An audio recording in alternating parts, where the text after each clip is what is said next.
The November wind swept across the open fields outside Willow Creek, Montana, carrying the scent of pine and the promise of another early snowfall. Emily Carter tightened her coat as she stepped out of her rental car. The cemetery sat on a gentle hillside overlooking miles of ranchland, quiet except for the murmur of people gathering beneath a gray sky. She hadn't been back to Willow Creek in nearly 15 years. Not since college. Not since life had taken her and her best friend, Sarah Mitchell, in different directions. Now she was back because Sarah was gone. Emily stood for a long moment, with one hand resting on the car door. She wished she'd answered more phone calls over the past few years. She wished she'd made the drive sooner. She wished she'd ignored the excuses that always seemed reasonable at the time. Work. Distance. Life getting busy. Now there would never be another chance. She picked up a bouquet of white lilies from the passenger seat and slowly walked toward the crowd gathered around the freshly dug grave. Near the front stood a man in a wheelchair. He wore a dark suit beneath a heavy ranch coat. His shoulders were broad, his hands rough from years of work, and his expression was almost impossible to read. He stared at the casket without moving, as though every ounce of energy he had left was focused on simply staying upright. Emily knew immediately who he was. Daniel Mitchell, Sarah's husband. The decorated Army veteran she'd heard about, but had never actually met. The man Sarah had loved with every part of her heart. Emily noticed something else. People kept looking at Daniel with sympathy, but very few actually spoke to him. Some shook his hand before quietly walking away. Others avoided eye contact altogether, as if grief might somehow be contagious. He looked completely alone. The pastor began speaking. Sarah Mitchell believed that kindness wasn't something you saved for special occasions. She believed it belonged in ordinary days. A warm meal. A handwritten letter. Sitting beside someone who had nothing left to say. Emily smiled through tears. That sounded exactly like Sarah. The pastor continued. She often told me that courage isn't measured by the battles we fight. It's measured by the love we continue giving after life breaks our hearts. Emily looked toward Daniel again. His jaw tightened, but he never wiped away the tears that quietly rolled down his face. For a man who had survived war, losing his wife seemed to be the battle he couldn't win. If stories about loyalty, second chances, and ordinary people doing extraordinary things speak to you, take a moment to subscribe. There are many more journeys like this one waiting to be shared. After the service ended, people slowly drifted toward their cars. Emily remained behind. She knelt beside the grave and carefully placed the lilies on top of the fresh earth. "I'm sorry," she whispered. "I'm so sorry you came." The voice startled her. She turned to see Daniel sitting several feet away in his wheelchair. "I almost didn't," Emily admitted. "I should have visited years ago." Daniel nodded slowly. "Sarah always said you'd come." Emily frowned. She talked about me? Often. A sad smile crossed his face. "You were the sister she chose." Emily felt tears forming again. "I wasn't much of one." "I think she'd disagree." Silence settled between them. Finally, Emily asked, "How are you holding up?" Daniel looked toward the grave. "Honestly," she nodded. "I haven't figured out why I keep waking up every morning." Emily didn't know what to say. Nothing sounded big enough. Nothing ever did in moments like these. Instead, she simply sat down on the damp grass beside him. They watched the wind move through the tall pines without speaking. After several minutes, Daniel finally broke the silence. "Everyone keeps asking if I need anything." Emily looked at him. "But the only person I need is the one they just buried." His voice cracked for the first time. "I survived 2 deployments overseas." He laughed quietly, though there was no joy in it. "I survived the explosion that took my legs." Another pause. "But I don't know how to survive this." Emily reached over and gently rested her hand on his. Neither of them spoke again. Sometimes silence carried more comfort than words ever could. Later that afternoon, everyone gathered inside the small church fellowship hall. Coffee brewed in the corner. Neighbors carried casseroles to folding tables. Children whispered while adults exchanged memories of Sarah. Emily wandered slowly through the room, looking at photographs displayed on foam boards. Sarah laughing while fishing. Sarah bottle feeding a newborn calf. Sarah dancing barefoot in a summer field. Sarah sitting beside Daniel after his military homecoming, both smiling as though nothing in the world could ever separate them. They were inseparable. Emily turned to see Linda Brooks carrying 2 cups of coffee. "You must be Emily." Emily accepted the cup. "And you're Linda? The town gossip?" Linda laughed. "The owner sounds nicer." Emily smiled for the first time all day. Linda looked across the room toward Daniel. "He's trying to be strong. I can see that. But strength has a funny way of fooling people." Emily followed her gaze. Daniel sat alone at one of the tables. People approached him one at a time. Short conversations, gentle handshakes. Then they moved on. No one stayed. Linda sighed. "Everyone wants to help. So why don't they? They don't know how." Emily understood exactly what she meant. Sometimes grief made people uncomfortable. Sometimes loneliness became invisible because everyone assumed someone else would fill it. Linda lowered her voice. Sarah worried about him. Because of his injury. Linda shook her head. Nung? Because Daniel always puts everyone else first. She hesitated. And because some people have already started asking whether he'll sell the ranch. Emily frowned. Already? The funeral isn't even over. Linda nodded grimly. Land around here is worth a fortune now. Emily glanced toward the windows overlooking the distant hills. The ranch stretched farther than she could see. Beautiful. Peaceful. Exactly the kind of place developers would want. Before she could ask another question, a man in an expensive charcoal coat entered the room. His polished shoes seemed completely out of place on the worn wooden floor. He smiled politely at everyone. Too politely. "Who's that?" Emily asked. Linda's expression immediately changed. "Richard Holloway. The developer. You've heard of him." "I've read enough." Linda crossed her arms. "He's been trying to buy Daniel's ranch for 3 years." Richard walked straight toward Daniel. Emily couldn't hear the conversation, but she noticed Daniel's shoulders stiffen almost immediately.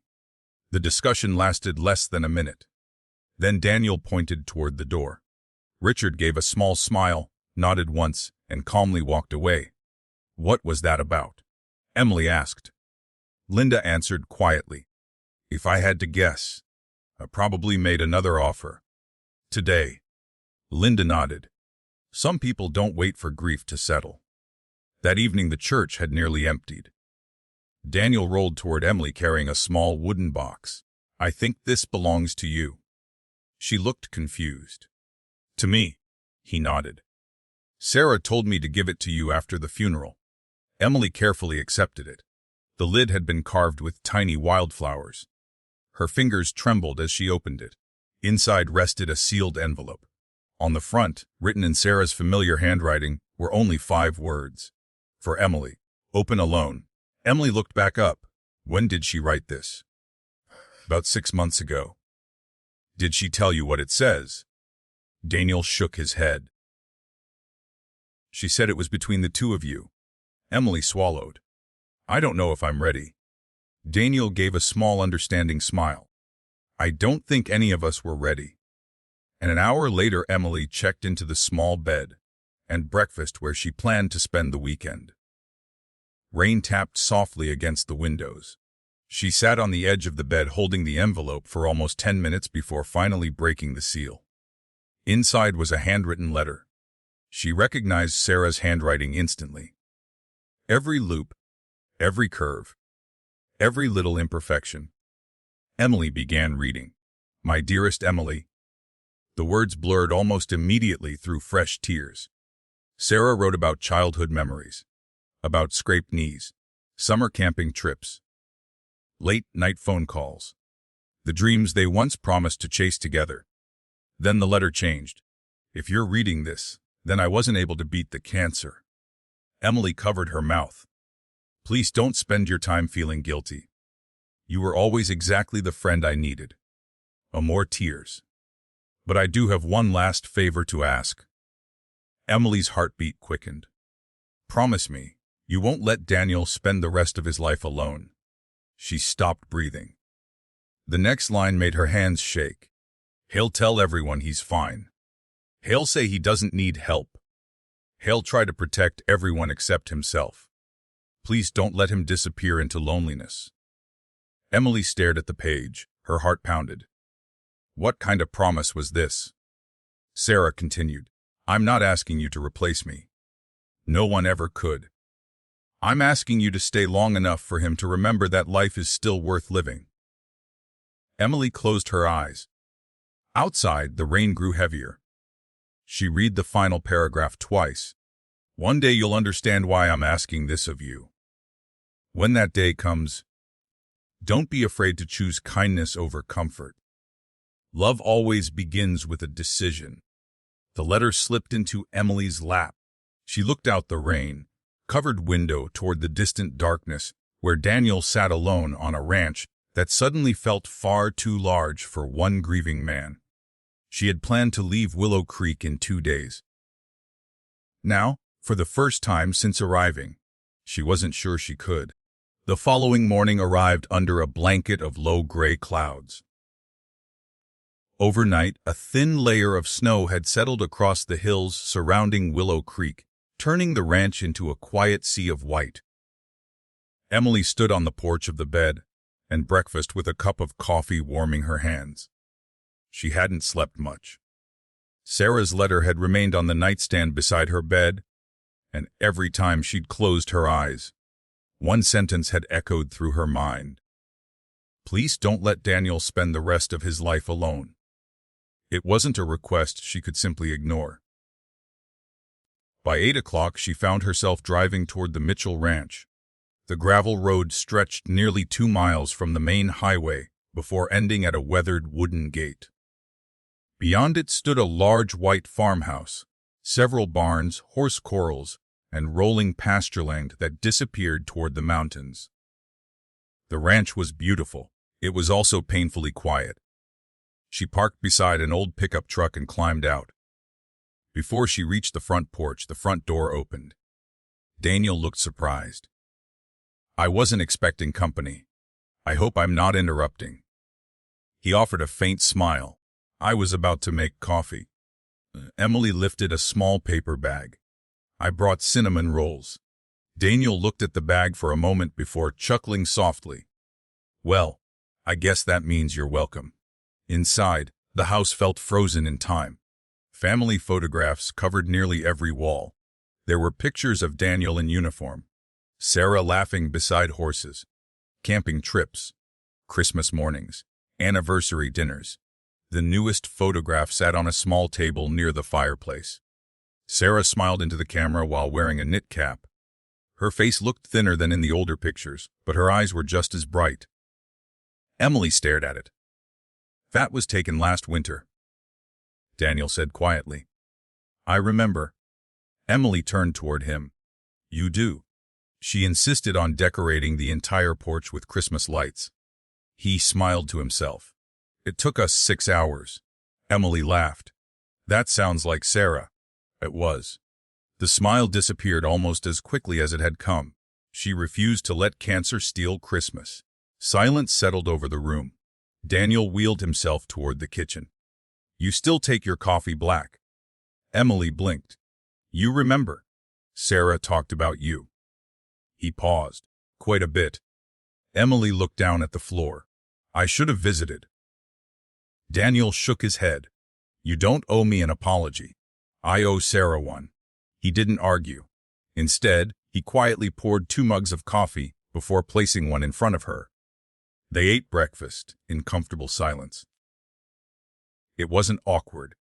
It felt more like 2 people who understood that words weren't always necessary. After a while, Emily noticed Daniel checking his watch. "Do you have somewhere to be?" "Morning chores." She looked around. "I don't see anyone else." "There isn't anyone else. You run this whole ranch alone." Daniel nodded. "As much as I can." Emily frowned. "That's impossible. I've learned to redefine impossible." He noticed the concern on her face. "The neighbors help when something requires lifting.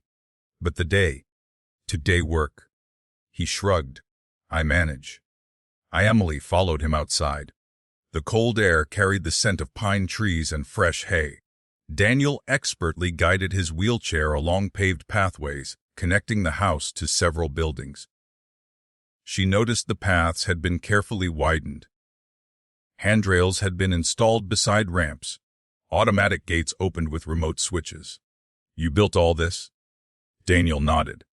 "After I came home." "You designed it yourself?" "Mostly." Emily couldn't hide her admiration.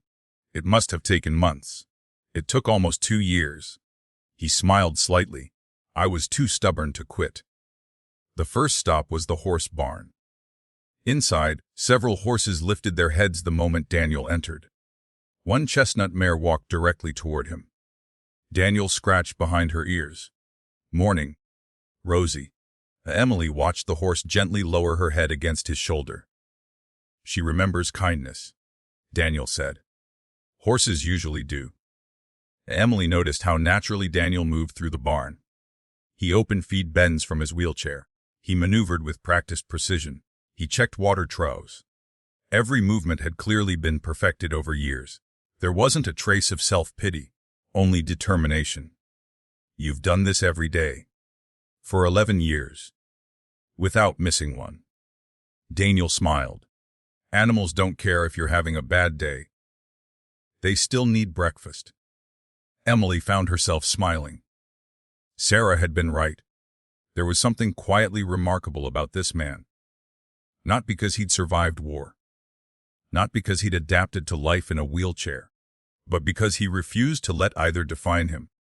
As they left the barn, Emily noticed a weathered American flag flying near another small building. "What happened over there?" Daniel's expression changed. "My workshop. You build furniture." "I used to." He hesitated. "Haven't touched it since Sarah got sick." Emily didn't ask another question. Some doors clearly remained closed for a reason. As they continued around the property, Daniel suddenly stopped near an old oak tree overlooking the valley. This was Sarah's favorite spot. Emily looked at the wooden bench beneath the tree. Fresh flowers rested there. "You come here often?" "Every evening." Neither of them spoke. The view stretched for miles. Snow-covered mountains stood against the horizon while sunlight briefly broke through the clouds. "It's beautiful," Emily whispered. She always said this place reminded her that God paints bigger pictures than we can see. Emily smiled. "That sounds exactly like something she'd say." Daniel laughed quietly. She believed every sunset was different because someone needed that particular one. Emily looked at him. "You loved listening to her." "I still do." He touched his chest. "She's just quieter now." Emily felt tears threatening again. There was something heartbreaking about the way he spoke. Not dramatically. Not theatrically. Just honestly. As they headed back toward the house, a black luxury SUV turned into the driveway. Daniel's smile vanished. Emily noticed immediately. The vehicle stopped near the porch. Richard Holloway stepped out wearing an expensive wool coat and polished shoes that looked ridiculous against the muddy ranch road. He removed his leather gloves with practiced confidence. Daniel didn't respond. Richard glanced toward Emily. "I don't believe we've met." "Emily Carter." Richard smiled politely. "A pleasure." Something about the smile felt rehearsed. Daniel's voice remained calm. "I thought I made myself clear yesterday." Richard folded his hands. "I simply wanted to check on you." "You've checked. You can leave." Richard ignored the dismissal. "I know this is a difficult time, which makes this conversation especially important." Emily felt her stomach tighten. Daniel's jaw clenched. I'm not selling. Richard sighed as though speaking to a stubborn child. The market has never been stronger. My investors are prepared to pay well above appraised value. No. You haven't even heard the number. I don't need to. Richard's smile became thinner. You'll struggle to operate this ranch alone. I've managed before. But not without Sarah. The words hung heavily in the cold air. Emily saw the pain flash across Daniel's face. Richard noticed it too. And instead of apologizing, he pressed harder. Sometimes letting go is the healthiest decision. Daniel's voice became ice cold. My wife was buried yesterday. I'm aware. Then act like it. For several long seconds no one spoke. Finally Richard reached into his coat pocket. I'll leave my card. Daniel never looked at it. The business card landed in the snow. Richard nodded once before climbing back into his SUV. As the vehicle disappeared down the driveway, Emily slowly bent down and picked up the card. Luxury Development Group, Regional Director, Richard Holloway. She looked toward Daniel. You didn't even consider the offer. Daniel stared across the fields. If I sell this ranch, he swallowed. It's the last place Sarah ever called home. Emily looked around at the barns, the fences, the old farmhouse, the bench beneath the oak tree. She finally understood. This wasn't just land, it was memory, and someone intended to take it away. Richard Holloway's SUV disappeared beyond the front gate, leaving nothing behind but fresh tire tracks in the snow. Emily continued staring at the business card in her hand, before slipping it into her coat pocket. Daniel turned his wheelchair toward the house. I should get back to work. His voice was steady again, almost as if the confrontation had never happened. Emily walked beside him. Does he come here often? More often than I'd like. And he always asks to buy the ranch. Daniel nodded. Sometimes he asks nicely. And the other times, he reminds me how difficult my life would be if I kept saying no. Emily frowned. That sounds like intimidation. Daniel gave a tired smile. Nothing illegal. Just enough pressure to make a person wonder if giving up would be easier. They reached the porch and Daniel unlocked the front door. As soon as they stepped inside, a large golden retriever came trotting out from the hallway, his tail wagging furiously. Emily laughed. I didn't know you had a dog. Daniel bent down to rub behind the dog's ears. This is Scout. A Scout walked straight over to Emily and leaned against her leg as if he'd known her for years. Well, Daniel said with a grin, he usually doesn't trust strangers this quickly. Emily scratched Scout's head. Maybe he knows I brought cinnamon rolls. Daniel chuckled. I think he's hoping you brought bacon. For the first time since arriving in Willow Creek, Emily heard genuine laughter from Daniel. It was brief, but it changed something. Inside the house, Daniel wheeled toward a small office near the back of the living room. Stacks of folders covered the desk. Bills, invoices, property tax notices, medical statements. Emily glanced over one of the envelopes before quickly looking away. I'm sorry. Daniel shrugged. Nothing in there is a secret. She looked again. The numbers made her stomach tighten. Hospital bills, physical therapy, equipment maintenance, veterans insurance paperwork. The expenses seemed endless. You've been paying all of this yourself? Most of it. I thought the military, they helped. He smiled politely. People hear veteran benefits and think everything is covered. It isn't. Emily quietly sat down across from him. There are always things insurance doesn't pay. He opened another envelope. Wheelchair repairs. Another. Property taxes. Another. Feed prices went up again. He placed the papers back into neat piles. I'm not complaining. I'm just keeping the lights on.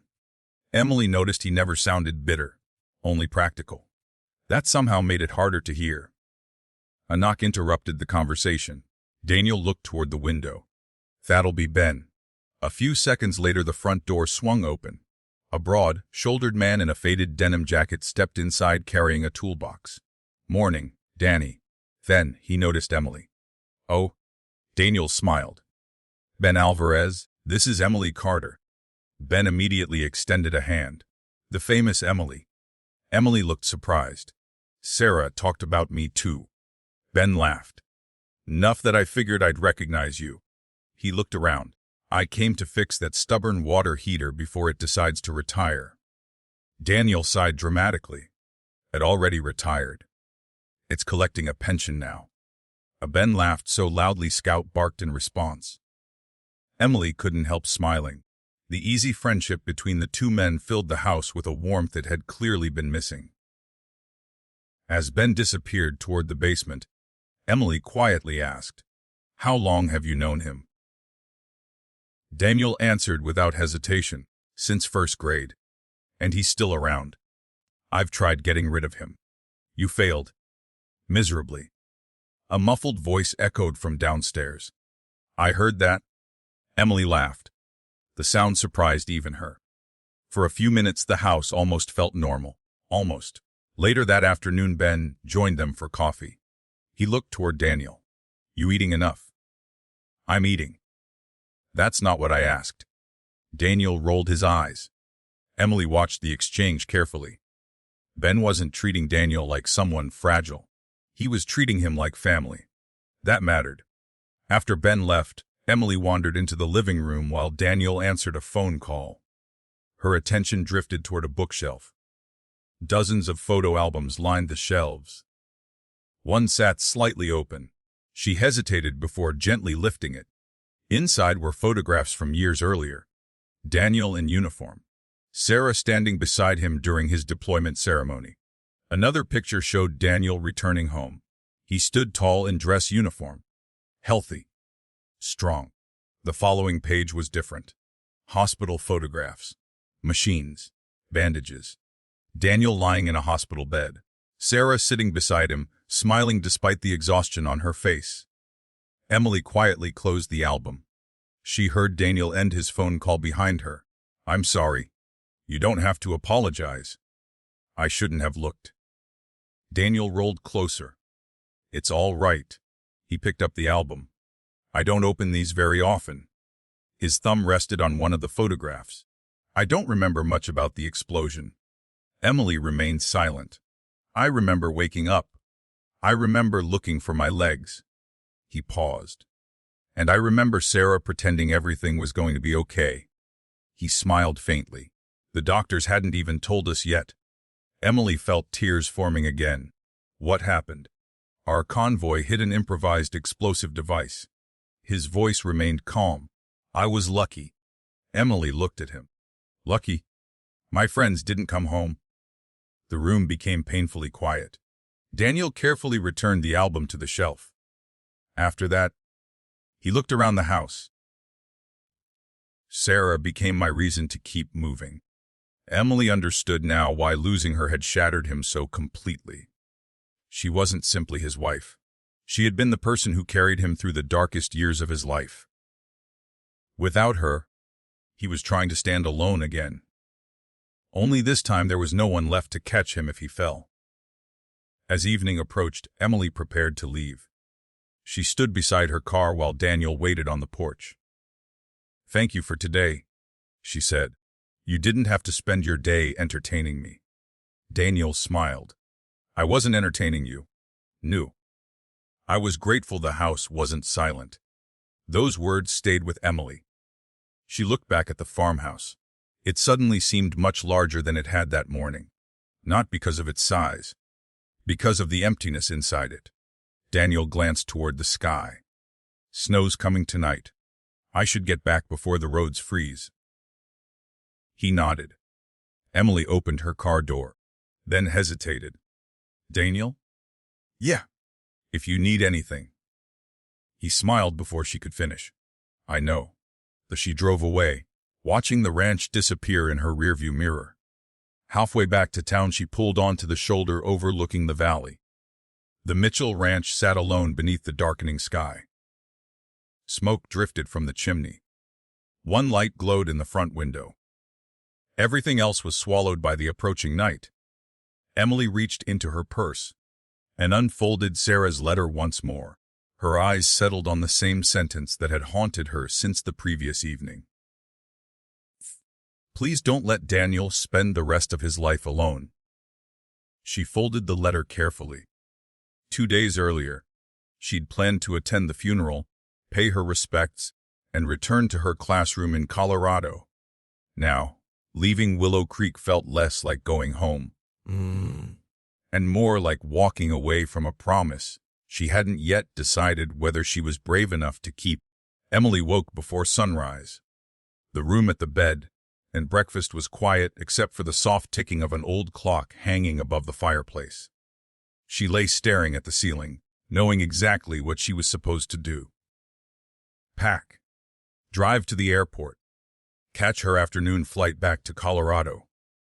By Monday morning, she'd be standing in front of 3 fourth graders pretending everything was normal. But nothing felt normal anymore. She sat up and looked at the folded letter, resting on the nightstand. Sarah's handwriting seemed to pull at her every time she looked away. Emily read the final page again. Not because she'd forgotten the words, because she was hoping she'd somehow misunderstood them. She hadn't. After getting dressed, she loaded her suitcase into the rental car. The engine started on the first turn. She shifted into reverse, then stopped. Her hands remained frozen on the steering wheel. After nearly a minute, she turned the engine off. "What am I doing?" she whispered. She climbed back out of the car, carried her suitcase inside, and walked straight to the front desk. The elderly owner looked up from her crossword puzzle. "Changing your plans?" Emily smiled sheepishly. I need another few days. I thought you might." Emily looked surprised. "You did?" The woman nodded. People only leave Willow Creek when their heart tells them it's time. Emily wasn't sure whether to laugh or cry. Instead, she rented the room for another week. An hour later, she drove back to the ranch. Daniel was repairing a broken fence gate when she arrived. He looked genuinely surprised. "I thought you'd be halfway to the airport." "So did I." He leaned against the fence. "What happened?" Emily shrugged. "I couldn't leave." Daniel studied her face for a moment. "Sarah's letter." She nodded. "You don't have to tell me what it said. I know." "But—" She took a slow breath. "I think she'd be disappointed if I ignored it." Daniel looked toward the distant mountains. "She always was stubborn." Emily laughed. "She got that from you." He smiled. "I think we both lost that argument years ago." The morning passed with small jobs around the ranch. Emily insisted on helping.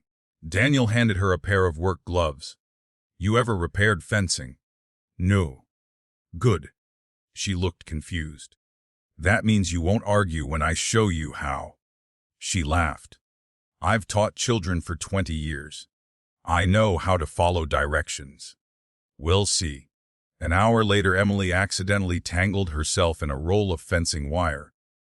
Daniel laughed so hard he nearly dropped his fencing pliers. "You planning on catching cattle like that?" She glared playfully. "Not another word. I haven't laughed this much in months." Emily couldn't stay embarrassed after hearing that. She started laughing too. For a brief moment, the ranch didn't feel like a place grieving someone who had died. It felt alive again. Around lunchtime, a dusty pickup truck pulled into the yard. An older man stepped out carrying several folders. He tipped his cowboy hat. "Morning, Daniel." "Morning, Harold." Daniel turned toward Emily. "This is Harold Jenkins, my attorney." Harold shook Emily's hand warmly. "I've heard a lot about you." Emily smiled politely. "I hope all good things. Only the truthful ones." They moved inside the farmhouse and gathered around the dining room table. Harold spread several documents across the polished wood. "I've finished reviewing Sarah's estate." Daniel nodded quietly. "Anything unexpected?"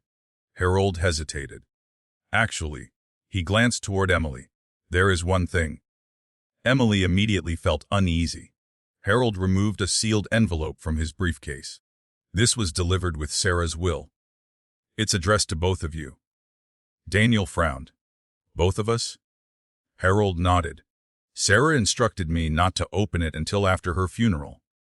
He slid the envelope across the table. Emily recognized Sarah's handwriting instantly. She carefully opened it. Inside was another letter. She began reading aloud. Daniel, if the two of you are reading this together, then Harold has finally decided the timing is right. Emily looked toward Harold. He smiled sadly. She knew me too well. Emily continued. I know both of you probably think I've lost my mind. Sir Daniel quietly muttered. She's off to a strong start.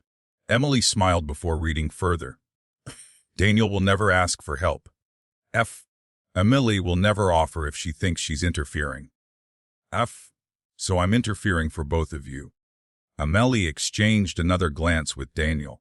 The room had become incredibly still. There's something neither of you knows. 3 years ago, when Richard Holloway began trying to buy the ranch, I met with Harold Doss. Daniel frowned. You never told me that. Emily kept reading. We discovered several legal weaknesses involving ownership after my death. Harold slowly folded his hands. She's right. Daniel looked confused. What weaknesses? Harold sighed.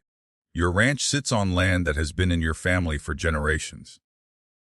I know that. The problem is the trust your grandfather created. Daniel's expression changed. Harold continued. The trust assumes there would always be more than one beneficiary. Emily watched Daniel trying to understand. There isn't. No. Which means? Harold looked directly at him. It becomes much easier to challenge certain protections. Daniel leaned back. Richard knows. Harold nodded. I believe he does. Emily suddenly understood why Richard had shown up less than 24 hours after the funeral. He wasn't offering comfort. He was waiting for the right moment to strike. Harold opened another folder. Sarah wasn't willing to leave things to chance. Daniel rubbed his forehead. What did she do? She added several conditions to her estate plan. Emily felt her stomach tighten. Conditions. Harold nodded. Most of them concerned protecting the ranch. Daniel looked puzzled. I've already inherited it. Wes. But there is one final clause. The attorney carefully removed a single sheet of paper. I wasn't sure I'd ever have to discuss this. Emily noticed his hands trembling slightly. He looked toward her first. Sarah believed Daniel deserved another chance at happiness. Daniel closed his eyes. Sarah, Harold continued.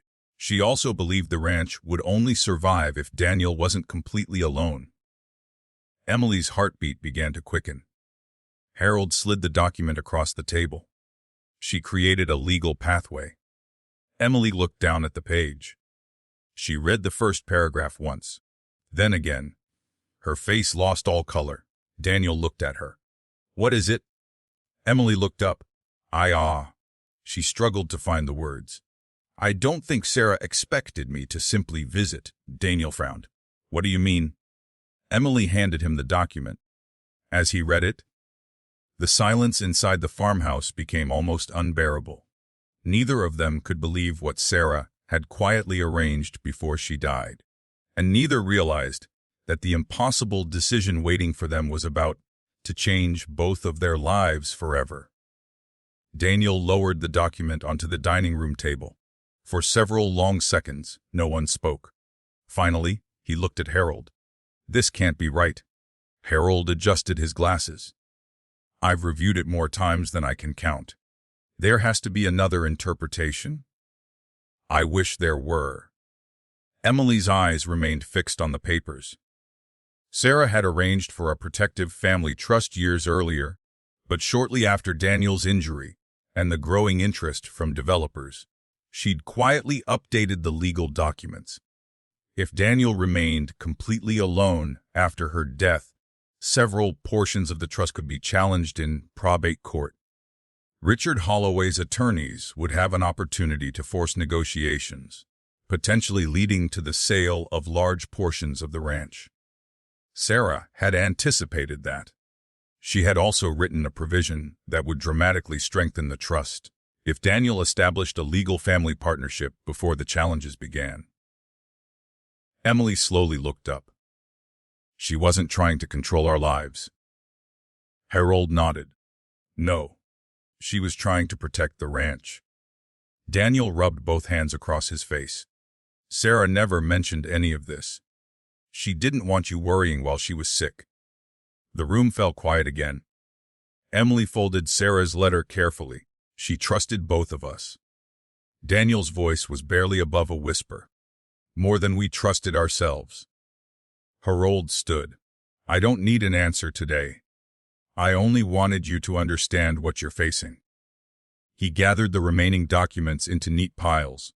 The first legal challenge could come within a month. Maybe sooner. Daniel nodded silently. I'll walk you out. As the front door closed behind them, Emily remained alone in the dining room. She looked around the farmhouse. The polished oak table. The family photographs. The curtains Sarah had probably sewn herself.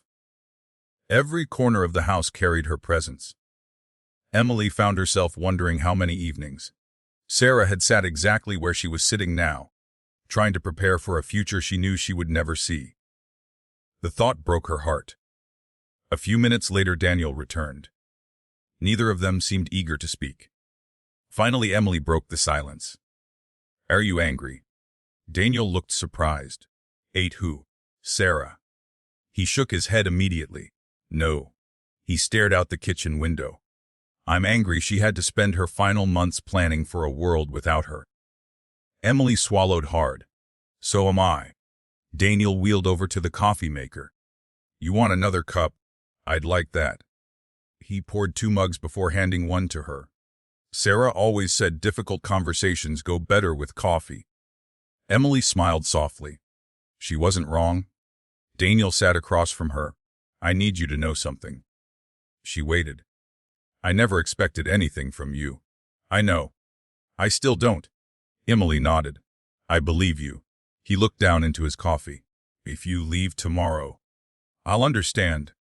If you stay for another week, I'll appreciate it. But whatever Sarah hoped, he forced a small smile. You don't owe me your future. Emily studied him carefully. There wasn't a trace of manipulation in his voice. No guilt. No pressure. Only honesty. It somehow made the decision even harder. Later that afternoon, Emily offered to help organize paperwork. Daniel led her into the small office where stacks of folders covered nearly every shelf. I've fallen behind. I noticed. He smiled. You noticed politely. Emily sat beside the desk. For the next 2 hours, they sorted receipts, insurance forms, equipment invoices, veterinary records, and tax documents. Daniel had created an incredibly organized filing system. He simply hadn't had the emotional energy to keep up with it after Sarah passed away. At one point, Emily held up a bright yellow sticky note attached to a folder. She smiled. Sarah wrote this. Daniel looked over. The note read, Daniel, if you're looking for this folder, it's probably because you ignored me when I told you where I put it. Emily laughed. So this happened often. Daniel chuckled. More than I'd like to admit. She found another note. No, the coffee isn't in this cabinet either. Another. You'd lose your hat if it wasn't attached to your head. That Daniel laughed harder than he had all day. I forgot she did that. Emily carefully placed every note back exactly where she'd found it. Leave them. I wasn't planning to move them. They make the house feel. He searched for the right word. Alive. Emily understood. Some people left behind photographs. Sarah had left conversations. As evening approached, Ben Alvarez stopped by carrying a toolbox in one hand and 2 paper bags in the other. I figured neither of you remembered dinner. Daniel grinned. You know us too well. Ben placed the bags on the counter. Linda sent enough pot roast to feed half the county. Emily smiled. Tell her thank you. I don't have to. Ben winked. She'll ask me tomorrow whether you ate every bite. The three of them shared dinner around the kitchen table. The conversation drifted from ranch stories to childhood memories. Ben told Emily how Daniel had once tried to ride an untrained horse at 16. Daniel immediately protested. I was 17. You were stubborn. I still am bum. Ben laughed. That's what worries me. For the first time since Sarah's funeral, the farmhouse echoed with real conversation. There were pauses. There were moments when Sarah's absence felt almost unbearable. But there was laughter too. When Ben finally headed home, he stopped on the porch beside Emily. I'm glad you stayed. She looked toward him. So am I. He lowered his voice. Daniel won't tell you this, but this is the first evening he's eaten at the table since Sarah died. Emily turned toward the dining room window. Daniel was clearing the dishes. Alone. Moving with practiced determination. She hadn't noticed the significance of something so ordinary. Now she couldn't stop thinking about it. Before climbing into his truck, Ben added one more sentence. Sometimes people don't need someone to fix their life. They just need someone willing to sit in the empty chair. After Ben drove away, Emily remained on the porch for several minutes. The sun dipped below the mountains, painting the snow-covered fields in shades of gold and amber. Daniel wheeled onto the porch beside her. Beautiful sunset. Emily nodded.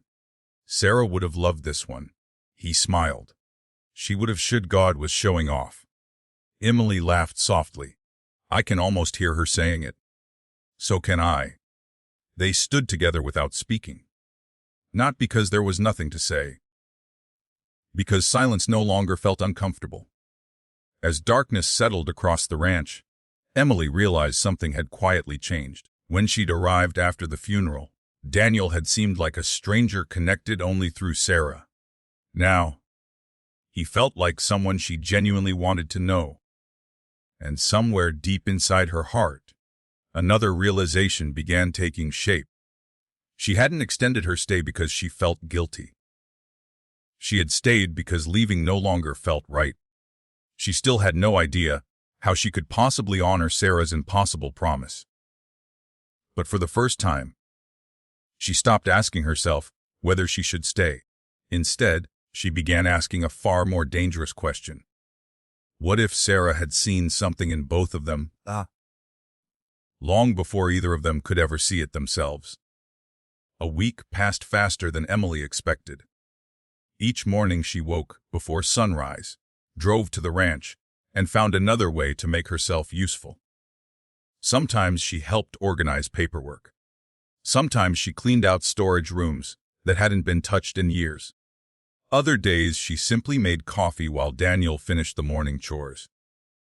Without either of them noticing exactly when it happened, a routine had quietly formed. It felt comfortable. That frightened Emily more than she cared to admit. She had already called her principal in Colorado twice. The first time she'd asked for a few extra bereavement days. The second time she'd requested an unpaid leave of absence. Her principal hadn't asked many questions. Take care of whatever needs taking care of, he'd said. We'll manage here. Emily had thanked him, but hanging up the phone left her with another uncomfortable realization. She no longer had an immediate reason to leave Willow Creek. One cold Tuesday morning, she was helping Linda Brooks stack fresh pies behind the cafe counter when the front door opened. Conversation stopped. Richard Holloway walked inside. He smiled at everyone in the cafe as though he belonged there. Linda's cheerful expression faded immediately. What can I get you? Just coffee. Richard glanced toward Emily. Miss Carter. She nodded politely. Mr. Holloway. I was hoping we'd have a chance to speak. I'm not sure we have anything to discuss. He stirred sugar into his coffee before answering. I think we do. Linda remained close enough to hear every word. Richard lowered his voice. You're spending quite a bit of time at Daniel's ranch. Emily looked directly at him. Is that your concern? My concern is that Daniel deserves honest advice. He has plenty of that. Richard smiled. I'm sure he does. He leaned slightly closer. You seem like an intelligent woman. You must realize that ranch can't survive much longer. Emily folded her arms. What makes you so certain? I've seen the numbers. She immediately became alert. You've seen what numbers? The kind people don't discuss in public. Linda interrupted before he could continue. Richard. He turned. If you're here for coffee, drink it. If you're here to pressure grieving people. She pointed toward the door. You know where the exit is. Several customers quietly looked in their direction. Richard picked up his cup. I wasn't trying to offend anyone. No, Linda replied. You were trying to manipulate someone. Richard placed cash on the counter. Before leaving, he looked once more at Emily. Eventually everyone accepts reality. Then he walked out. The bell above the cafe door jingled softly behind him. Emily let out a slow breath. Linda shook her head. That man smiles with his mouth, but never with his eyes. Emily couldn't argue with that. 2. When Emily reached the ranch later that afternoon, she found Daniel repairing a broken irrigation control box near one of the barns. He looked up and smiled. You're late. I was detained by pie. Daniel laughed. That's a reasonable excuse. She handed him a paper bag. Apple. My favorite. I remembered. He looked pleasantly surprised. You've only been here a week. I pay attention. Daniel smiled quietly before setting the bag aside. I'll save it for after dinner. Emily knelt beside the control box. Need help? You know anything about electrical wiring? No. Perfect. He handed her a flashlight. You've been promoted. Emily laughed. Flashlight holder. It's an important position. For nearly an hour they worked side by side. At one point Daniel reached for a wrench resting on the ground just beyond his reach. Without thinking, Emily picked it up and placed it in his hand. Daniel paused. Thanks. The moment seemed so ordinary that neither of them thought much about it. Yet it reminded Emily of something Sarah had written. He'll never ask for help. Daniel hadn't. She had simply noticed. When the repair was finished, Daniel closed the toolbox. Come on. I want to show you something. He led her toward the workshop she'd noticed during her first visit. The same building he hadn't entered since Sarah became ill. Daniel unlocked the door. Dust floated through beams of afternoon sunlight. The room smelled faintly of cedar. Woodworking benches lined one wall. Cabinets filled with carefully labeled tools occupied another. Half-finished furniture sat beneath white canvas sheets. Emily looked around slowly. You made all of this? Daniel nodded. Years ago. She ran her fingers across the smooth arm of a handcrafted rocking chair. This is beautiful. I used to build furniture for half the county. What happened? He looked around the workshop.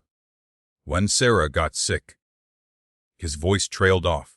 I couldn't come in here anymore. Emily noticed a small framed photograph resting above the workbench. Sarah stood beside Daniel holding a wooden crib. We built that together, he said quietly.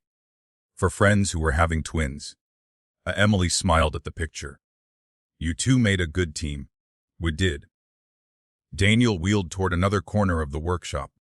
Covered by a faded cloth stood something much larger. He pulled the cloth away. A handcrafted dining table. Nearly finished. Only one corner remained incomplete. Emily stared at it. It's incredible. It was supposed to be our 25th anniversary gift. He gently rested his hand on the unfinished wood. For Sarah. Emily's heart tightened. You never finished it. Daniel shook his head. I couldn't. The room fell silent. Emily looked at the unfinished corner. Then back at Daniel. What if you did? He gave a sad smile. It wouldn't mean the same. No. She walked around the table. But maybe it could mean something different. Daniel didn't answer. Instead, he looked at the table as if seeing it for the first time in months. That evening they sat on the porch, watching snowflakes drift across the fields. Scout slept at Daniel's feet. Emily wrapped both hands around a mug of hot chocolate. "You know," Daniel began, "I've been thinking." Emily smiled. "That sounds serious." "It probably is." He took a slow breath. When Harold was here, she immediately knew what he meant. The trust. He nodded. "I've spent the whole week trying to find another solution. And I can't." Emily remained quiet. Daniel looked out across the ranch instead of at her. "I've spoken with 2 more attorneys. They all said the same thing. The trust can probably survive in." He hesitated. "But only if the legal challenges never begin. And if they do, things get complicated." Emily looked down into her mug. "How complicated?" "I could lose pieces of the ranch, the workshop, the barns, maybe more." The wind carried silence between them. Finally Daniel spoke again. "I've been trying to figure out how to ask you something." Emily slowly looked up. The seriousness in his voice made her heart begin to race. She had no idea what he was about to say. But somehow, she already knew her life was about to change. Emily's fingers tightened around the warm mug of hot chocolate. The wind drifted across the porch, carrying tiny snowflakes that melted the moment they touched the wooden railing. Daniel still hadn't looked at her. Instead, he watched the pasture where a small herd of cattle slowly made their way toward the shelter. Finally, he spoke. "I've rehearsed this conversation 100 times. Emily waited. And every version sounded worse than the one before it. She offered a small smile. "Maybe stop rehearsing." He chuckled. "Sarah used to tell me the same thing." For a moment they both smiled. Then the seriousness returned. Daniel drew a slow breath. "I need you to understand something before I say another word." "Okay." "I would rather lose this ranch." He paused. "Than ever make you feel trapped." Emily turned toward him. "I mean that. If what I'm about to ask makes you uncomfortable, you can say no. You should say no, and I promise nothing between us will change." She nodded slowly. "I believe you." Daniel rested both hands on the arms of his wheelchair. "The attorneys explained that if I establish a legal family partnership before the probate challenges begin, the trust becomes much harder to attack." Emily quietly finished the sentence. "They're talking about marriage." Daniel nodded once. "On paper." Silence. The words seemed to settle between them like the snow falling around the porch. Emily stared out across the ranch. She had imagined many possibilities after reading Sarah's letters. Marriage had never been one of them. Daniel continued before she could respond. "It wouldn't be a real marriage. It would be an agreement. You'd keep your own life, your own career. When all this legal mess is over," he swallowed, "I'd sign whatever papers you wanted." Emily looked at him. "You've really thought this through." "I've had a week. I've also had 7 sleepless nights." He laughed softly. "I even convinced myself not to ask." "What changed?" Daniel looked toward the unfinished workshop. "I realized I wasn't trying to save a ranch." Emily followed his eyes. "I'm trying to save the life Sarah and I built together." Emily felt her heart ache, not because of the proposal, because she knew exactly why he was asking. It wasn't desperation. It was love. Love for his late wife. Love for the home they'd created together. He looked back at Emily. "But I won't ask you to sacrifice your future, so forget I said anything." He started to turn his wheelchair. Emily spoke before she could stop herself. "What if—" Daniel paused. What? What if I said yes?" He looked genuinely stunned. "I didn't say I am. I'm just asking." Daniel stared at her for several seconds. "I honestly don't know what I'd say." Emily smiled faintly. "That's a first." "It is." Neither of them spoke again until Scout wandered onto the porch carrying an old tennis ball.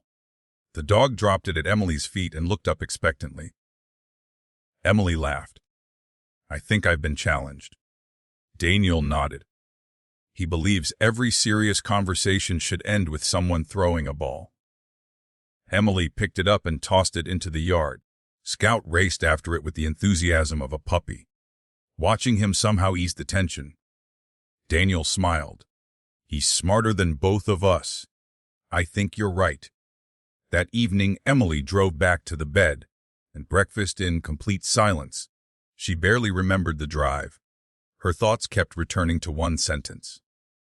On paper. She walked into her room and immediately called the one person she trusted enough to tell the truth. Her older sister, Rachel. The phone rang twice. Emily. You sound exhausted. I am. Rachel immediately became serious. Is everything okay? Emily sat on the edge of the bed. I don't know. She explained everything. Sarah's illness, the funeral, the letters, the trust, Richard Holloway, the ranch. Finally, Daniel's proposal. When she finished, the line remained silent. Emily sighed. I knew it. You think I'm crazy. Rachel finally answered. No. I think you're confused. There's a difference. Emily leaned back against the headboard. What would you do? Rachel didn't answer immediately. Instead, she asked, do you trust him? Yes. Completely. Emily thought about the past week. Daniel had never lied, never manipulated her, never asked for sympathy, never once used Sarah's memory to pressure her. Yes. I trust him. Rachel asked another question.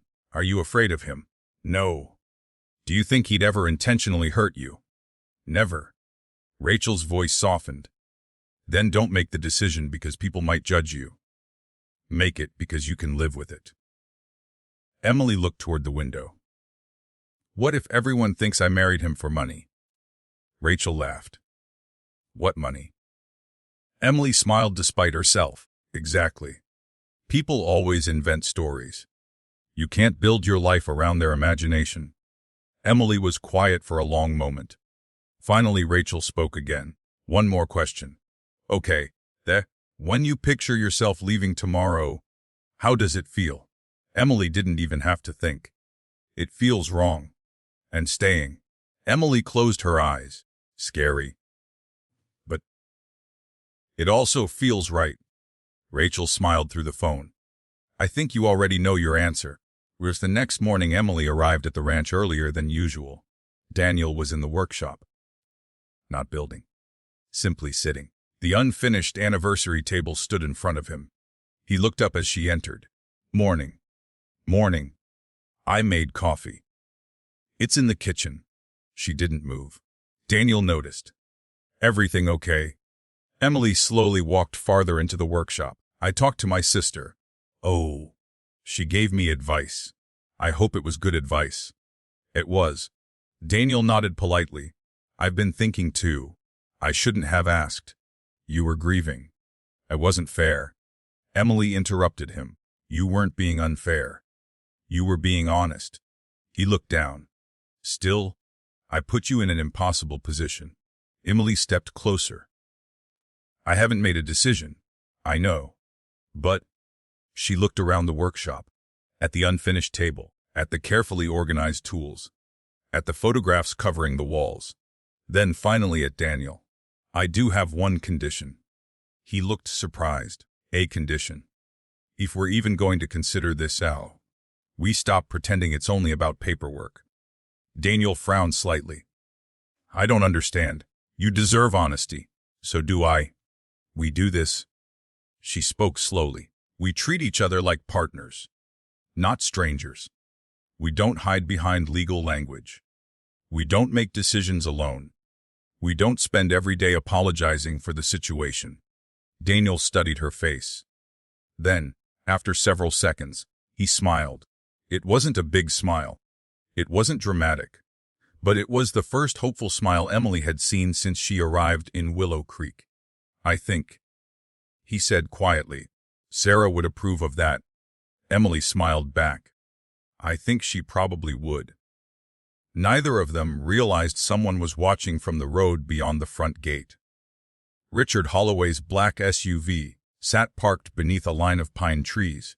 hidden just well enough to avoid being noticed. He lowered a pair of binoculars. A slow smile spread across his face. Whatever was happening between Emily and Daniel, it threatened every plan he had spent years putting into motion. And Richard Holloway had no intention of letting a promise, or an unexpected friendship, stand in his way. The first snowstorm of December arrived overnight. By sunrise, the Mitchell Ranch was covered beneath nearly 6 inches of fresh powder, transforming fences, barns, and rolling pastures into a landscape that looked almost untouched. Emily stood at the kitchen window with a steaming mug of coffee. She had spent another night in the guest room.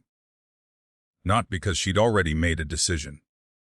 Because neither she nor Daniel wanted to rush one. Daniel rolled into the kitchen carrying a bag of feed receipts. Morning. You've been up a while. I couldn't sleep. He smiled knowingly. I had a feeling. Neither mentioned the conversation they'd had in the workshop the day before. Both knew it hadn't been forgotten. It was simply waiting. Scout wandered into the kitchen, stretching before planting himself between them. Daniel looked down. You planning to break the tension? Scout wagged his tail. Emily laughed. I think that's a yes. Daniel tossed the dog a biscuit. He's better at reading people than most humans. The comfortable silence that followed no longer felt strange. Over the past 10 days, they had learned each other's routines. Emily knew Daniel always checked the weather before breakfast. Daniel knew Emily couldn't start the day without coffee. She had learned exactly where Sarah kept the measuring cups. He had learned Emily hummed softly whenever she cooked. Small things, ordinary things, the kind of details people only noticed after spending time together. After breakfast, Harold Jenkins arrived carrying another leather briefcase. His expression immediately told Daniel the news wasn't good. Please tell me you've brought better coffee instead of bad news. Harold smiled weakly. I wish I had. The three of them gathered around the dining room table. Harold removed several official-looking envelopes. They've already started. Daniel frowned. So soon. Harold slid one document across the table. Richard Holloway's company has filed a petition questioning portions of the Mitchell family trust. Emily looked at the date. It was filed 3 days ago. Harold nodded. The day after Richard visited the ranch. Daniel leaned back slowly. He wasn't checking on me. No. He was checking the calendar. Harold adjusted his glasses. I've expected this.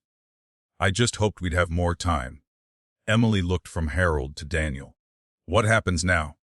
Harold answered honestly. We fight. And if we lose, the court could order portions of the property sold. Daniel looked toward the front window overlooking the pastures. Sarah knew. Harold nodded. I believe she suspected this would happen. Emily quietly unfolded Sarah's second letter again. The paper was already beginning to soften from being read so often. She looked at the final paragraph, then slowly folded it shut. Harold cleared his throat. There is still one option. Daniel sighed. I know. Harold looked at both of them. But time matters. The trust provisions become much stronger if legal family status exists before the preliminary hearings. Emily noticed Harold deliberately avoiding one particular word. Marriage. No one seemed eager to say it aloud. Finally, Daniel did. So we're back to the same conversation. Harold nodded. I'm afraid so. Silence filled the room. The ticking clock on the wall suddenly sounded louder than ever. Emily stood and walked toward the fireplace. Above it hung the same photograph she'd noticed on her first day. Sarah and Daniel decorating the porch for Christmas. They looked completely carefree. Emily found herself smiling at the picture. What would she tell us? Daniel looked over. Sarah. Emily nodded.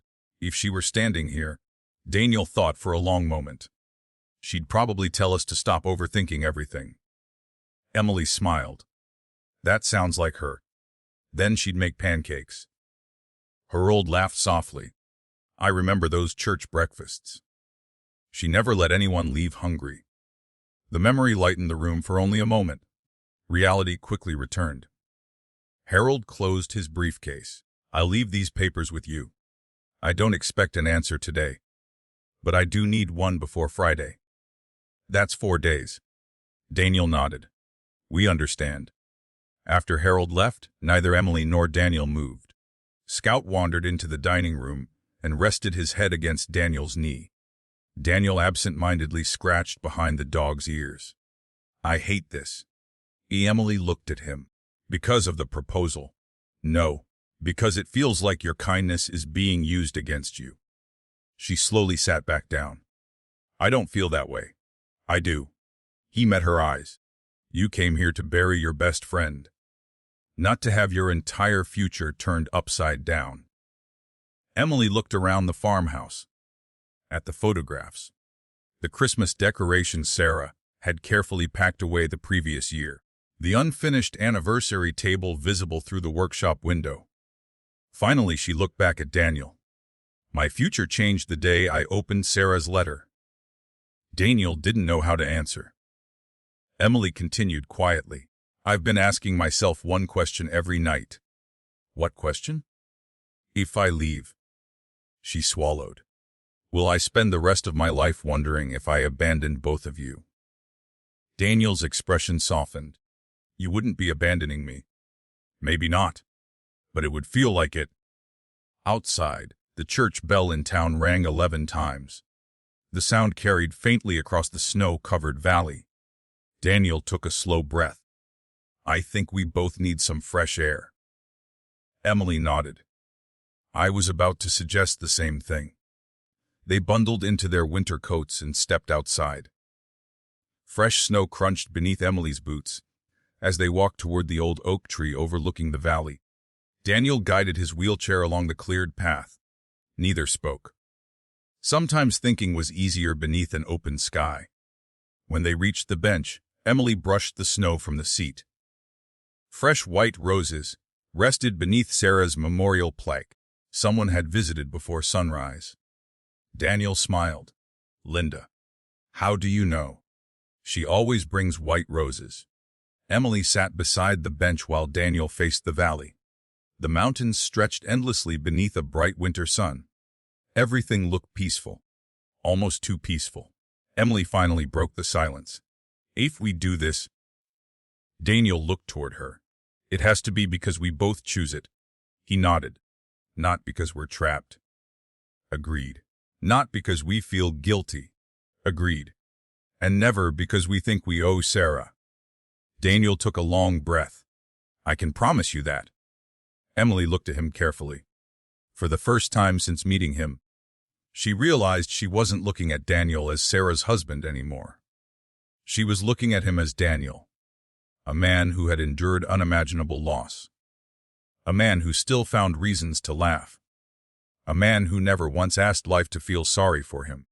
And that realization made the decision waiting ahead far more complicated than either of them had expected.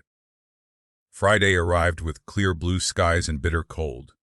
Emily stood in front of the bedroom mirror at the bed and breakfast, fastening the last button on a navy blue winter dress. A long camel-colored coat hung over her arm, and a pair of brown leather boots waited beside the door. She barely recognized the woman staring back at her. Not because of the clothes. Because of the decision she had made. She picked up Sarah's 2 letters from the dresser and slipped them carefully into her handbag. I hope I'm doing the right thing, she whispered. No answer came. Only silence. Yet somehow it didn't feel empty. It felt peaceful. Tea. At 9 o'clock. Daniel waited outside the Willow Creek courthouse. He wore a charcoal suit beneath his ranch coat, a dark blue tie, and polished brown boots. His wheelchair had been freshly cleaned, though Emily knew he hadn't done it for appearances.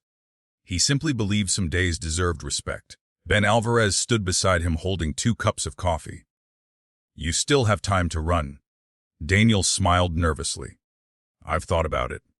Ben handed him a cup. You nervous? Terrified? Ben laughed. Daniel looked at him. Good. If you weren't nervous, he shrugged. I'd think you weren't taking this seriously. Daniel looked toward the courthouse doors. I'm worried people will think she's making the biggest mistake of her life. Ben folded his arms. Anyone who knows Emily won't think that. And the people who don't know her, they'll talk.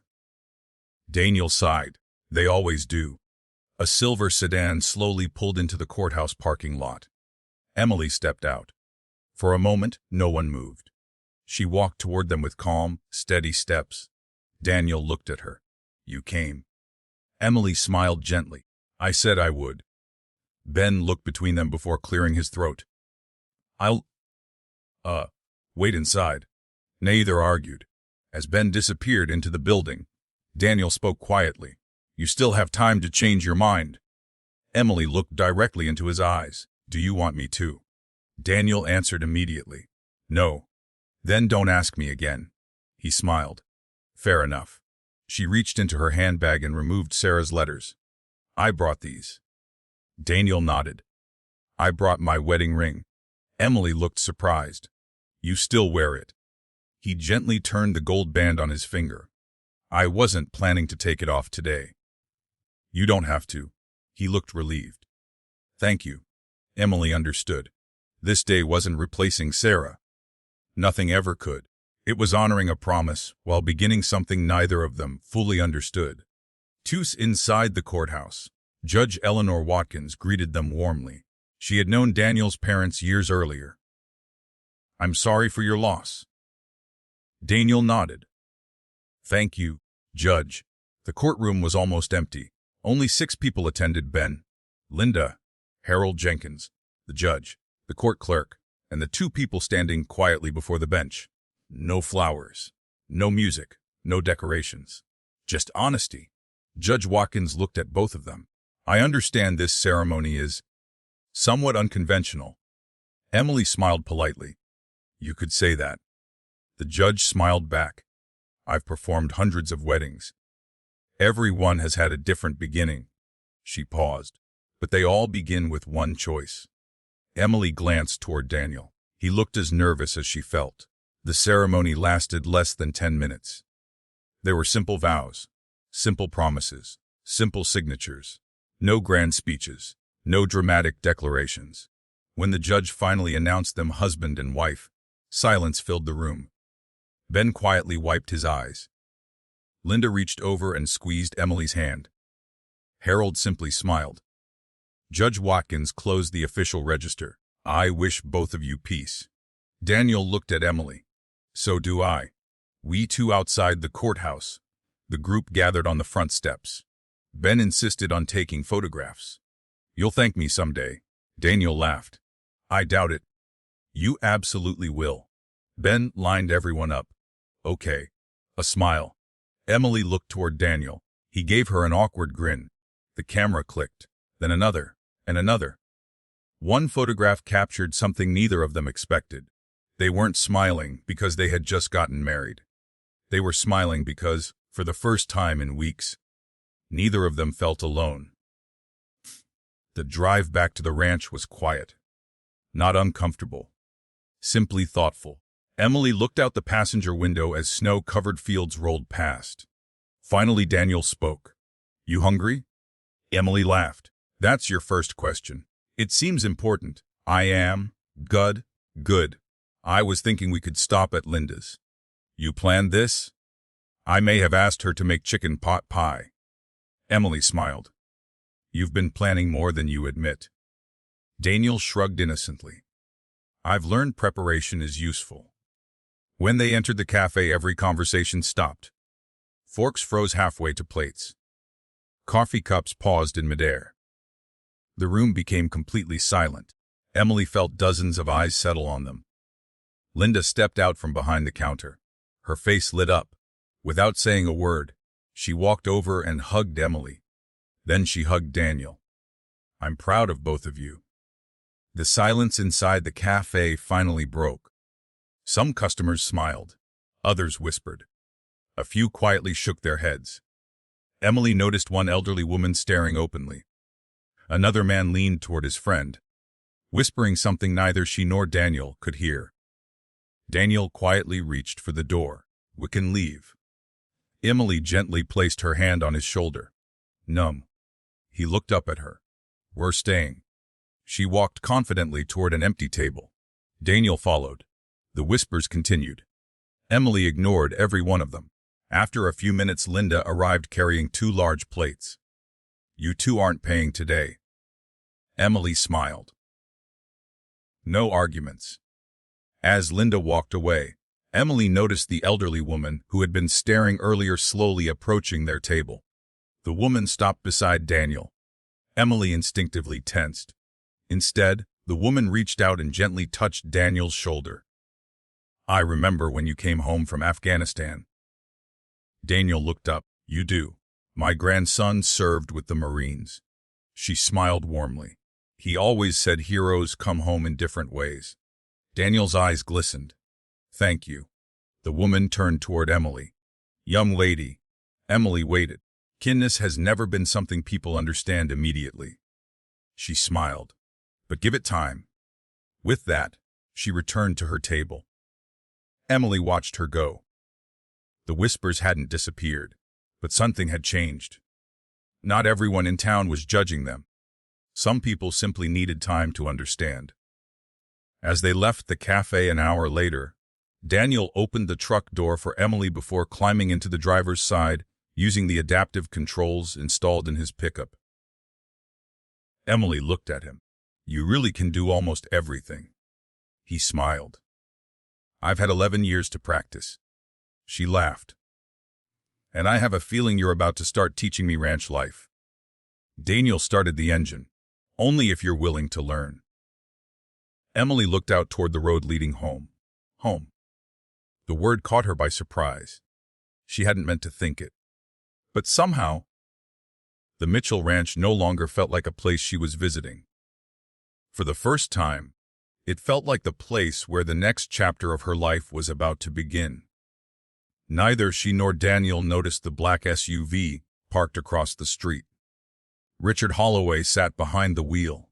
Watching them drive away, he looked at the copy of the courthouse marriage record resting on the passenger seat. His jaw tightened. "Sos," he muttered quietly. "You've chosen the hard way." He folded the document carefully before starting his engine. "If they think one marriage is enough to stop me." A cold smile spread across his face. "They have no idea what's coming next." 3 weeks passed before Emily realized she had stopped thinking of the guest room as temporary. Life on the ranch settled into a rhythm that neither she nor Daniel had planned. Every morning began the same way. Daniel was always awake before sunrise. Emily usually found him in the kitchen with a fresh pot of coffee already brewing.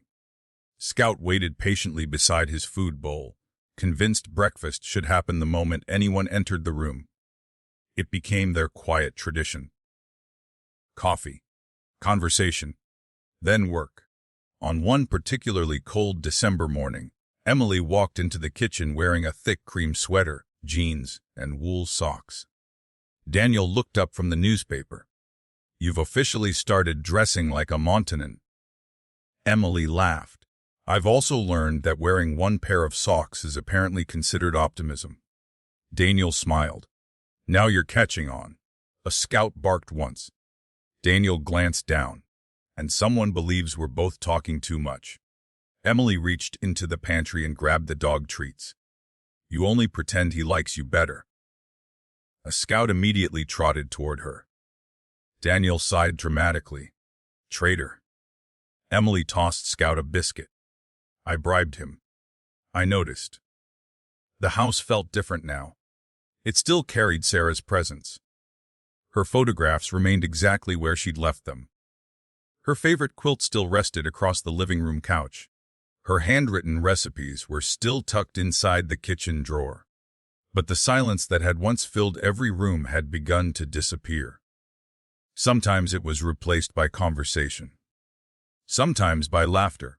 Sometimes simply by the sound of another person moving through the house. Daniel noticed it too. One morning he quietly admitted, I forgot what it sounded like to hear someone humming while making breakfast. Emily looked up from the frying pan. I do that? Every morning. She smiled. I didn't even realize it. I don't think you were supposed to.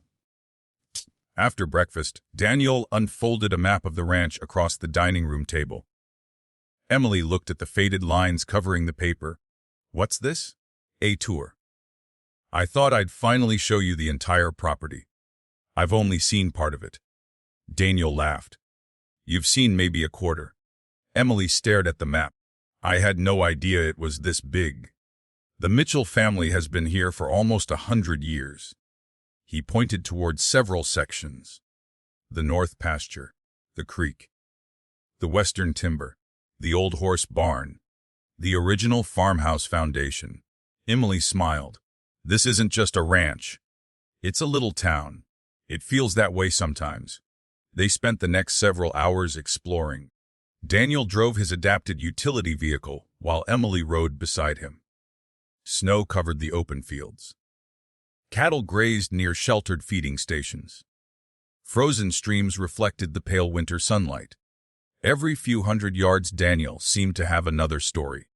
My grandfather planted those cottonwoods. He pointed toward a long line of trees. They were barely taller than fence posts when he started. A little farther along, Sarah convinced me to build that picnic table.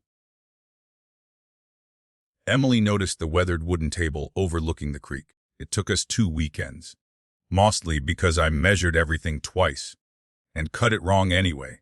Emily laughed. I have witnesses. She smiled. I wish I'd known you both back then. Daniel glanced toward the table. You would have fit right in. As they continued deeper into the property, Emily noticed an older red barn sitting by itself on a small hill. Its paint had faded badly. The roof leaned slightly to one side. What happened there? Daniel slowed the vehicle. That's my father's barn. Is it still used? Not anymore. Can we look?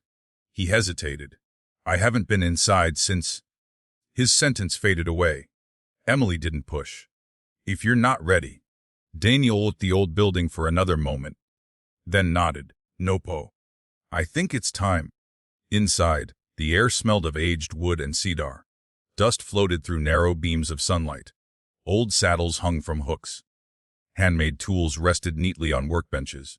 Everything looked exactly as if someone had simply walked away one afternoon and never returned. Emily picked up an old horseshoe. This place is like a museum. Daniel smiled faintly. My dad believed nothing should ever be thrown away if it could still teach someone. Emily walked farther inside. Framed photographs covered one wall. She immediately recognized a much younger Daniel. Standing proudly beside a horse, his father had one arm around his shoulders. Both of them were laughing. You look about 16. I was. You looked happy. I was. He wheeled closer. My father taught me everything. How to ride, how to mend fences, how to respect people. Emily looked at another photograph. Daniel wearing his army dress uniform. His parents standing proudly beside him. Was he proud when you enlisted? Daniel smiled. He pretended he wasn't. But he cried after I left. Emily looked toward him. How do you know? My mother told me years later. He chuckled softly. He made her promise never to tell me. Emily smiled. I won't tell anyone. I appreciate that. While exploring the barn, Emily noticed a wooden chest tucked beneath an old workbench. What about this? Daniel looked over. I haven't opened that in years. She brushed away the dust. Mind if I do? He nodded. Inside were dozens of military keepsakes. Medals, old photographs, letters, a folded American flag. Emily carefully lifted one photograph. It showed Daniel surrounded by fellow soldiers somewhere overseas. Everyone in the picture was smiling. She looked at him. Who's this? Daniel studied the photograph for several seconds. That's Mike. He pointed. That's Carlos. Another face. That's Ben Foster. His smile slowly disappeared. They were the men in my vehicle. Emily gently lowered the photograph. The room became quiet. They didn't make it home. Daniel's voice was steady, but Emily could hear the weight behind every word. I was the only survivor. Neither of them spoke for several moments. Finally, Emily asked softly, "Do you ever talk about them?" Daniel shook his head. "Not often." "Why?" "Because I'm afraid people will think I want sympathy." Emily stepped closer. "I don't." He looked up. "I think you want someone to remember them." Daniel stared at her. No one had ever said that to him before. His eyes drifted back to the photograph. "I remember every birthday, every anniversary, every one of their children's names." Emily felt tears forming. "Then they're still part of your family." Daniel nodded slowly. "They always will be." For a long time, neither of them moved. The old barn stood silent around them. Outside, snowflakes began falling once again. Inside, Emily realized she wasn't simply learning about the ranch anymore. She was learning about the man behind it. And every story Daniel shared made one thing increasingly clear. His greatest wounds had never been the ones anyone could see. The drive back from the old barn was quieter than the drive there. Not because the conversation had ended. Because both of them were thinking about everything that had been said. Snow drifted gently across the windshield while the adapted utility vehicle followed the narrow ranch road back toward the farmhouse. Daniel finally broke the silence. "I don't usually talk about the army." Emily looked at him. "I noticed. I used to." "What changed?" He kept his eyes on the road. "People always ask the same questions. Do you miss it? What happened? Was it scary?" He smiled without humor. "But nobody ever asks about the people." Emily nodded slowly. "They ask about the war. Not the friendships." "Exactly." He turned the steering wheel carefully around a bend. "I don't miss combat. I miss breakfast with those guys." Emily smiled. "What was breakfast like?" Daniel laughed. "Loud. Terrible coffee. Constant complaints. And someone was always trying to steal extra bacon." Emily laughed with him. "I can picture that." He nodded. "They made hard days easier." And after, his smile faded. Everything became quiet. Emily looked out the window. She understood that kind of silence now. She had seen it inside the farmhouse after Sarah's funeral. It wasn't the absence of sound. It was the absence of someone who should have been there. Back at the house. Emily hung her coat by the front door while Daniel started a fire in the living room fireplace. Scout immediately claimed his favorite spot on the rug. Emily walked into the kitchen. "What are we making for dinner?" Daniel looked up. "I was thinking chili." She grinned. "I was thinking grilled cheese." He pretended to consider it. "I think both ideas deserve respect." So we compromise. Chili and grilled cheese." "Exactly." Emily laughed. "I can live with that." An hour later, the smell of homemade chili filled the farmhouse. Daniel stood at the stove stirring the pot while Emily buttered slices of bread. She looked over. "I've been meaning to ask you something." Daniel raised an eyebrow. "That usually means I'm about to be interrogated."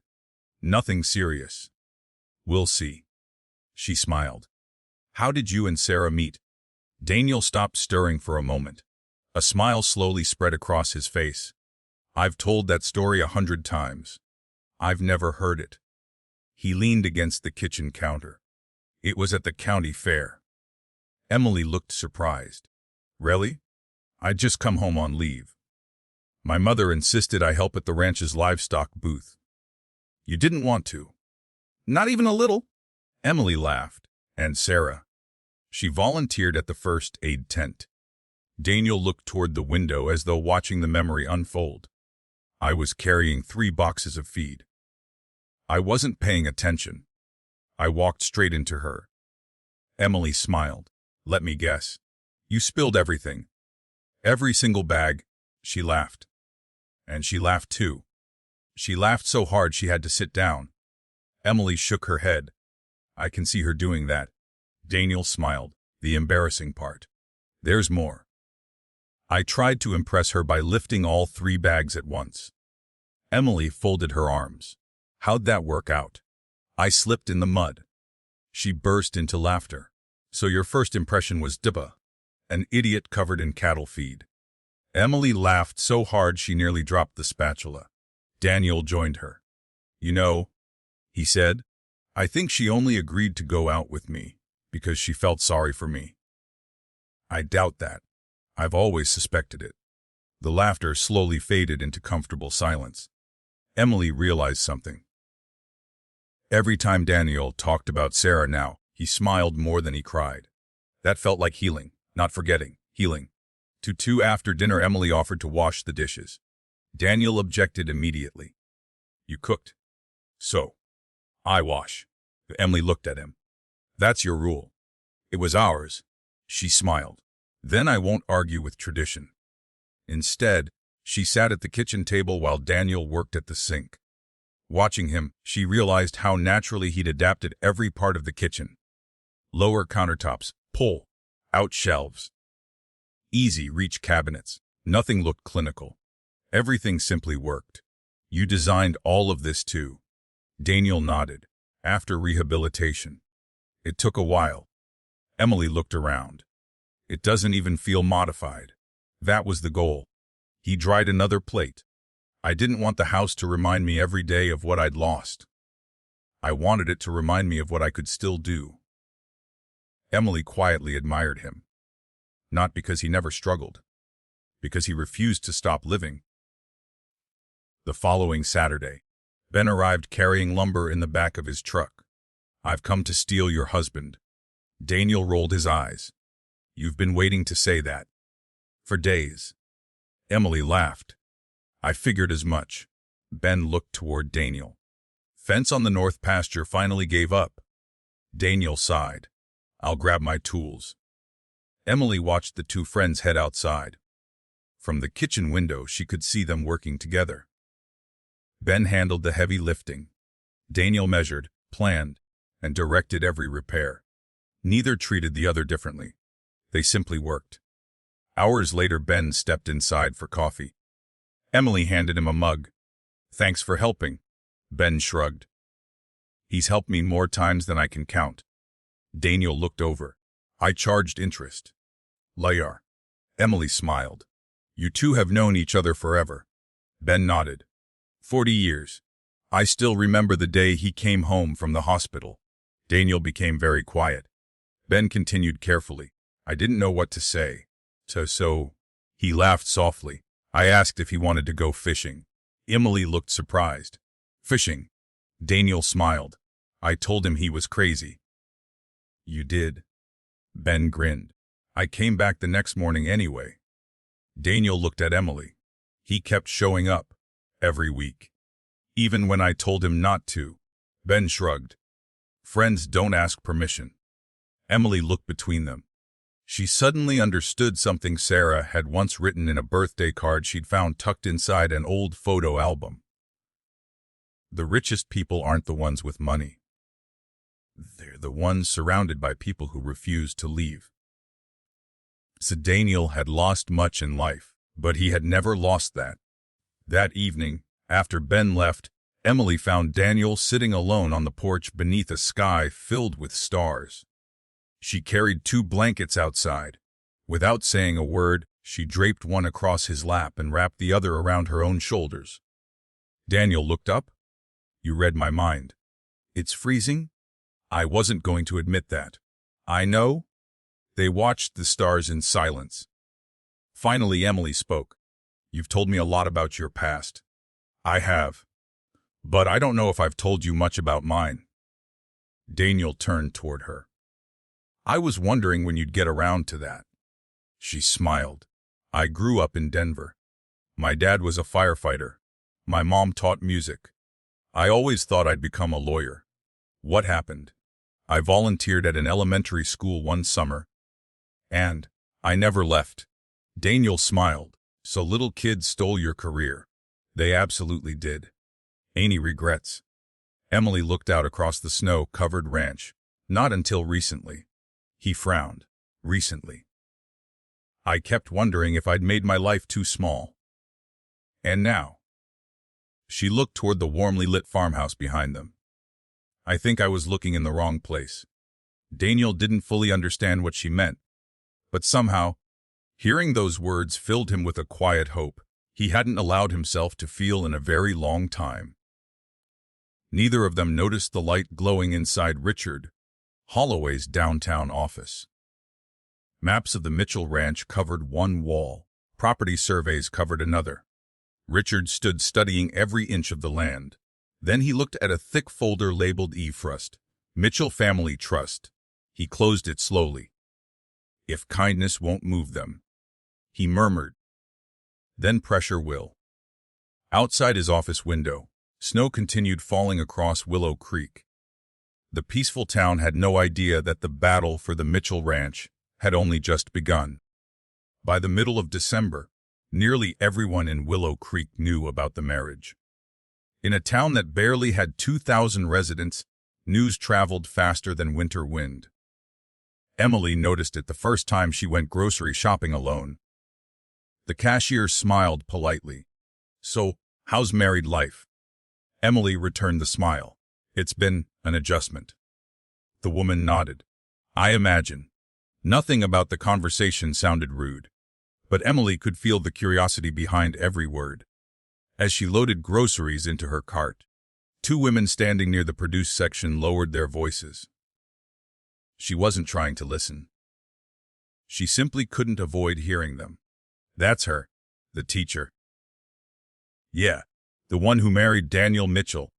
I heard she moved in before the wedding.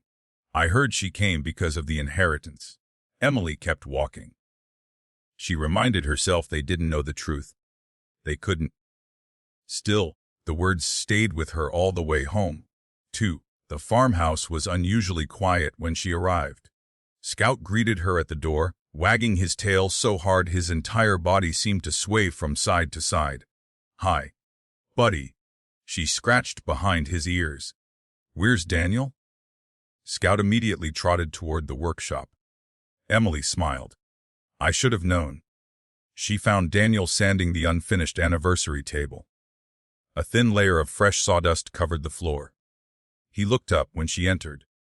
"I thought you were grocery shopping." "I was." He noticed her expression. "What happened?" Emily hesitated. "Nothing important." Daniel leaned the sander against the workbench. "Emily." She sighed. "I heard some people talking." He immediately understood. "They're saying you married me for money." Daniel closed his eyes. "I'm sorry. You didn't say it." "I know. But it's because of me." Emily set the grocery bags on a nearby chair. "They don't know us. No po. They don't know Sarah. No po. They don't know why we're here." Daniel stared at the unfinished table. "I knew this would happen." Emily walked over beside him. "Does it bother you?" He answered honestly. "Not when they talk about me, but when they talk about you." He shook his head. "That's harder." Emily looked at the tabletop. "You know what's funny?" "What?" "If they actually saw your financial paperwork." Daniel laughed. "They'd probably apologize." She laughed with him. "It isn't exactly a fortune. No. It's mostly cattle, broken fences, and repair bills." Their laughter eased the tension. Only a little. Later that afternoon, Linda called.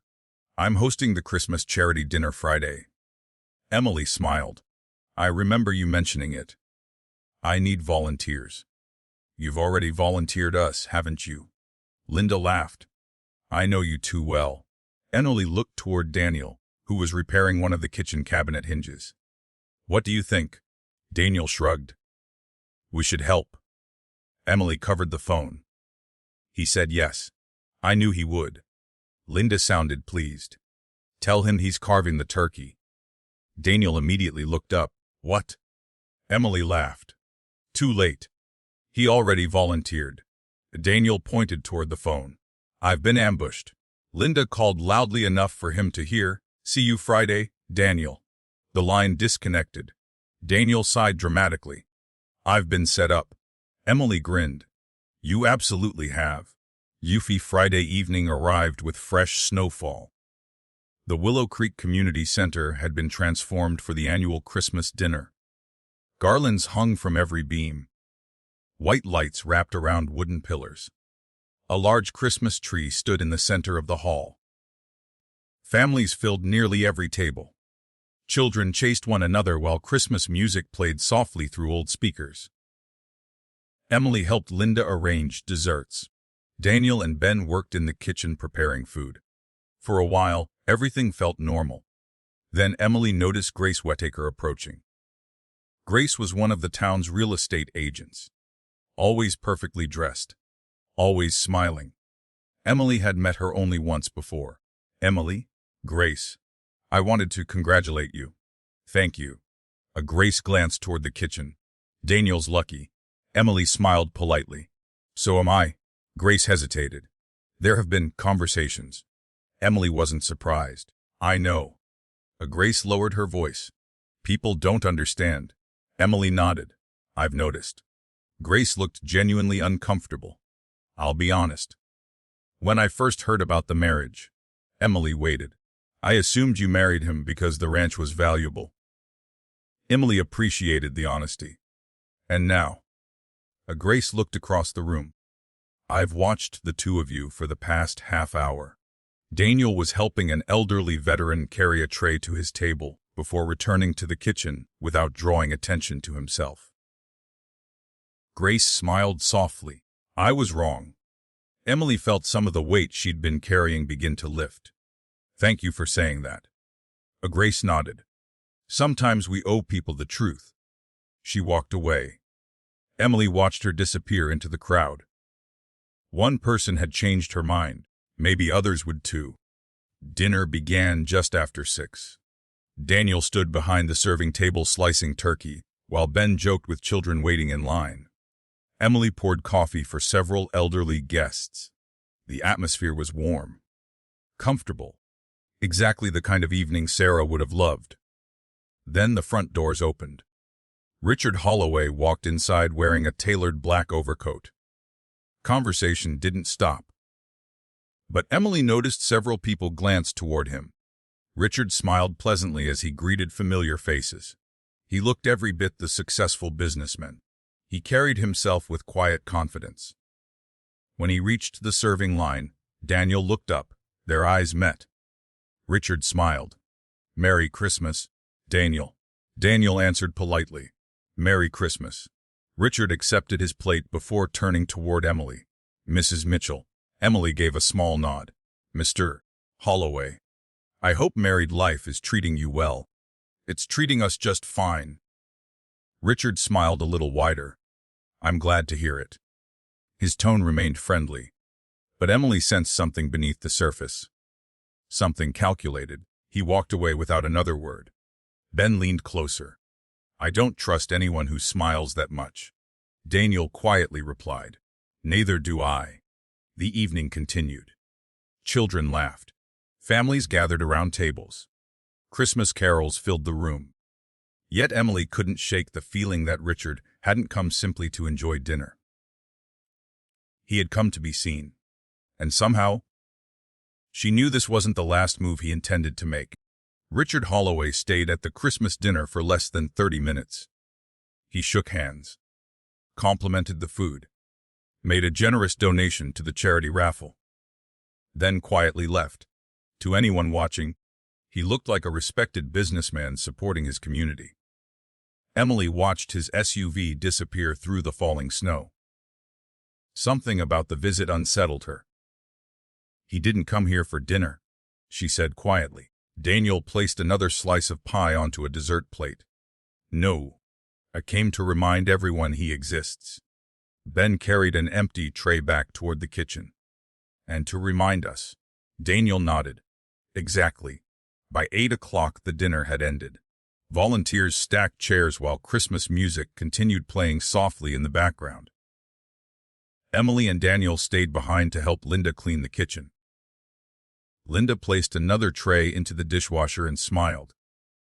"You two make a pretty good team." Emily laughed. "We're getting better." Daniel looked toward Emily. She tells me where everything is. Emily folded her arms. Because you still can't find the serving spoons. I found them. After checking every wrong drawer. Linda laughed so hard she nearly dropped a plate. I've missed hearing laughter in this town. Daniel smiled. So have I. The words hung in the air for a moment. Everyone knew what he meant. After Sarah became sick. Then after she passed away. The Mitchell Ranch had become a quiet place. Now, something was changing. As they carried the last boxes to Linda's pickup, Emily noticed two women standing near the parking lot. They stopped talking the moment she walked past. One smiled politely. The other quickly looked away. Emily pretended not to notice. She finished loading the boxes before returning to the truck. Daniel had seen the entire exchange. They said something. Emily shrugged. It doesn't matter. It matters to me. She looked at him. I've taught 4th grade for 20 years. You know what that teaches you? Daniel smiled. Patience. How to ignore playground gossip. He laughed. I suppose adults never really outgrow it. They just become quieter. The drive home was peaceful. Fresh snow reflected the moonlight across the open fields. Scout greeted them excitedly the moment they opened the front door. I think somebody missed us, Emily said. Daniel bent down to pet the dog. He acts like we've been gone a week. Emily removed her coat and headed toward the kitchen. I'm making hot chocolate. Daniel looked surprised. At 9:30? Exactly. I'm not hearing a complaint. I'm deciding whether to ask for marshmallows. She pointed toward the pantry. Second shelf. Daniel looked at her with mock amazement. You've memorized the pantry. I've memorized this entire kitchen. He smiled. I noticed. A few minutes later they sat in the living room with steaming mugs in their hands. The fireplace crackled softly. Scout slept across both of their feet. Emily looked around the room. You know. What? This house doesn't feel empty anymore. Daniel stared into the fire. No, it doesn't. He was quiet for a long moment. When Sarah first died, Emily listened. I used to leave the television on all night. She looked toward him. Why? So the house wouldn't sound so quiet. Emily's heart ached. And now? Daniel smiled faintly. Now I hear someone making coffee before I wake up. Someone humming while cooking. Someone arguing with Scout because he thinks breakfast should happen twice. Emily laughed. He always wins. Usually does. Their eyes met. Neither looked away. There was no awkwardness. Only gratitude. The following Monday, Emily made her first video call to her 4th grade class in Colorado. The school had arranged for her to teach remotely while she remained on leave. She sat in the small office near the front of the farmhouse. Daniel quietly closed the door before heading outside so the children wouldn't hear ranch equipment in the background. Good morning, everyone. 20. 3 smiling faces appeared on the computer screen. Good morning, Miss Carter. Emily felt her heart lift. She missed them. Very much. For the next hour she taught reading comprehension just as she always had.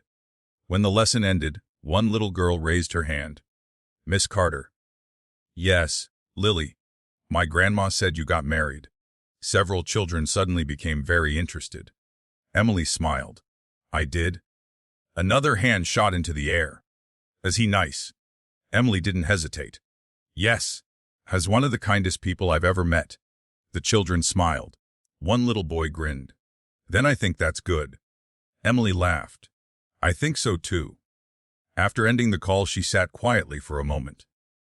Daniel knocked gently on the open office door. How'd it go? She smiled. I think my students are handling the news better than the adults. Daniel laughed. I'm not surprised. Who too? That afternoon, Emily drove into town to mail several school documents. As she stepped out of the post office, she noticed Grace Whitaker waiting beside her car. Emily walked over. Everything okay? Grace nodded. I wanted to apologize again. You already did? I know. But there was something else. Grace looked around before lowering her voice. I overheard Richard Holloway talking last week. Emily immediately became alert. What did he say? He was meeting with 2 lawyers.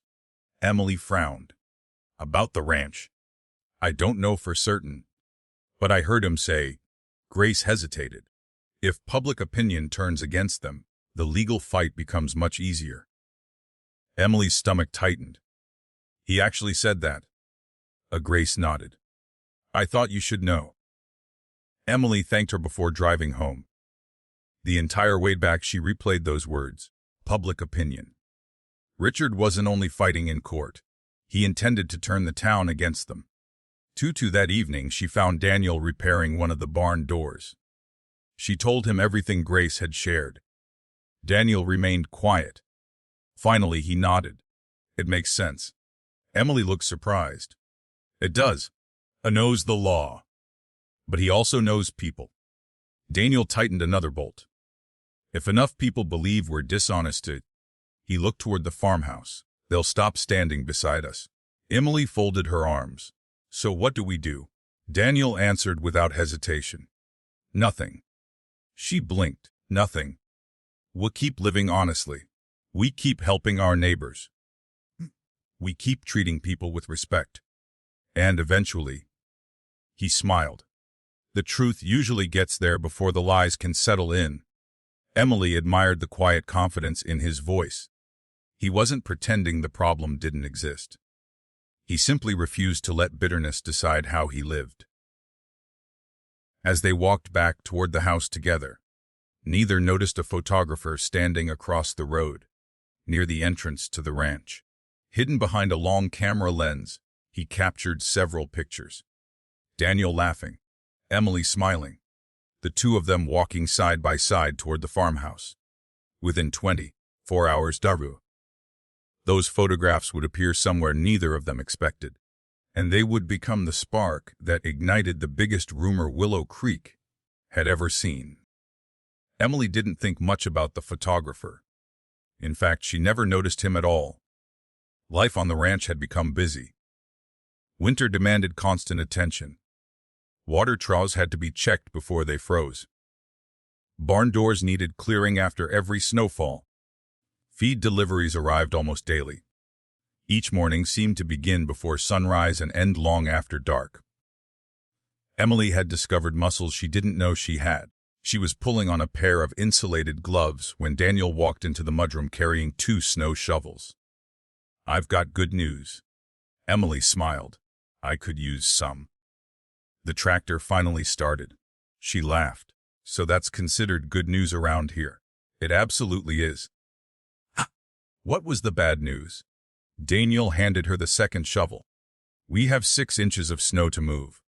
Emily groaned dramatically. I knew there was a catch. Daniel grinned. You'll thank me later? I seriously doubt that. A scout barked excitedly, already running circles around them. Daniel looked down. He thinks this is entertainment. Emily opened the front door. He clearly isn't the one holding the shovel. The cold air rushed inside as they stepped into another Montana morning. Mid-morning the driveway had been cleared. Emily leaned against the porch railing trying to catch her breath. I officially respect ranchers. Daniel laughed. What changed your mind? I've been here almost a month. And every day you find another job that has to be done. He nodded. The work doesn't stop. What happens if you're sick? You work slower. Emily shook her head. What happens if you're exhausted? You still feed the animals. She looked across the snow-covered fields. I never understood this life. Daniel smiled softly. Most people don't. After lunch, Ben arrived carrying a folded newspaper. He climbed out of his truck wearing an expression Emily had never seen before. He wasn't smiling. Daniel noticed immediately. What's wrong? Ben walked into the kitchen without answering. He laid the newspaper on the table. Take a look. Across the lower half of the front page was a large photograph. Emily and Daniel walking toward the farmhouse. She was laughing. Daniel was looking at her. The headline Reros are heroes QISO K Remaria Avius Tadobino Ask INQESTONs. Emily stared at the article. Her stomach dropped.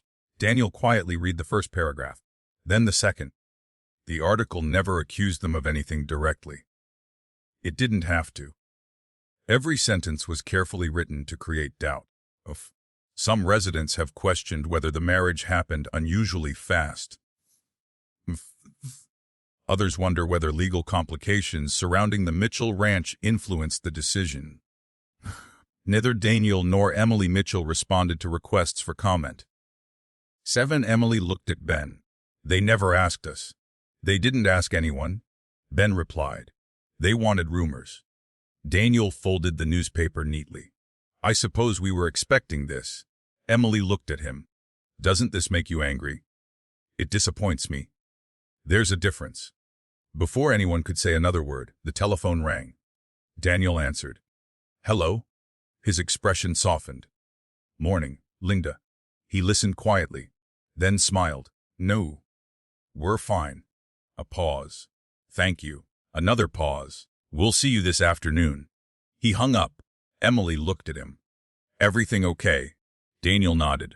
Linda said half the town is already complaining about the article. Emily blinked. They are. Apparently people don't appreciate reporters inventing stories. Ben smiled. That's Willow Creek. Emily felt a little of the tension leave her shoulders. Not everyone believed what they read. That afternoon, the three of them drove into town to pick up fencing supplies. The hardware store was busier than usual. Several customers looked toward Emily and Daniel as they entered. Some smiled. Others simply nodded. No one said anything. Emily began relaxing. Maybe the newspaper wasn't going to matter after all. Then a loud voice echoed from the far end of the store. Well, everyone turned. A tall man in his early 50s stepped into the aisle. His name was Carl Benson. Emily recognized him immediately from the Christmas dinner. He owned one of the largest grain farms outside town.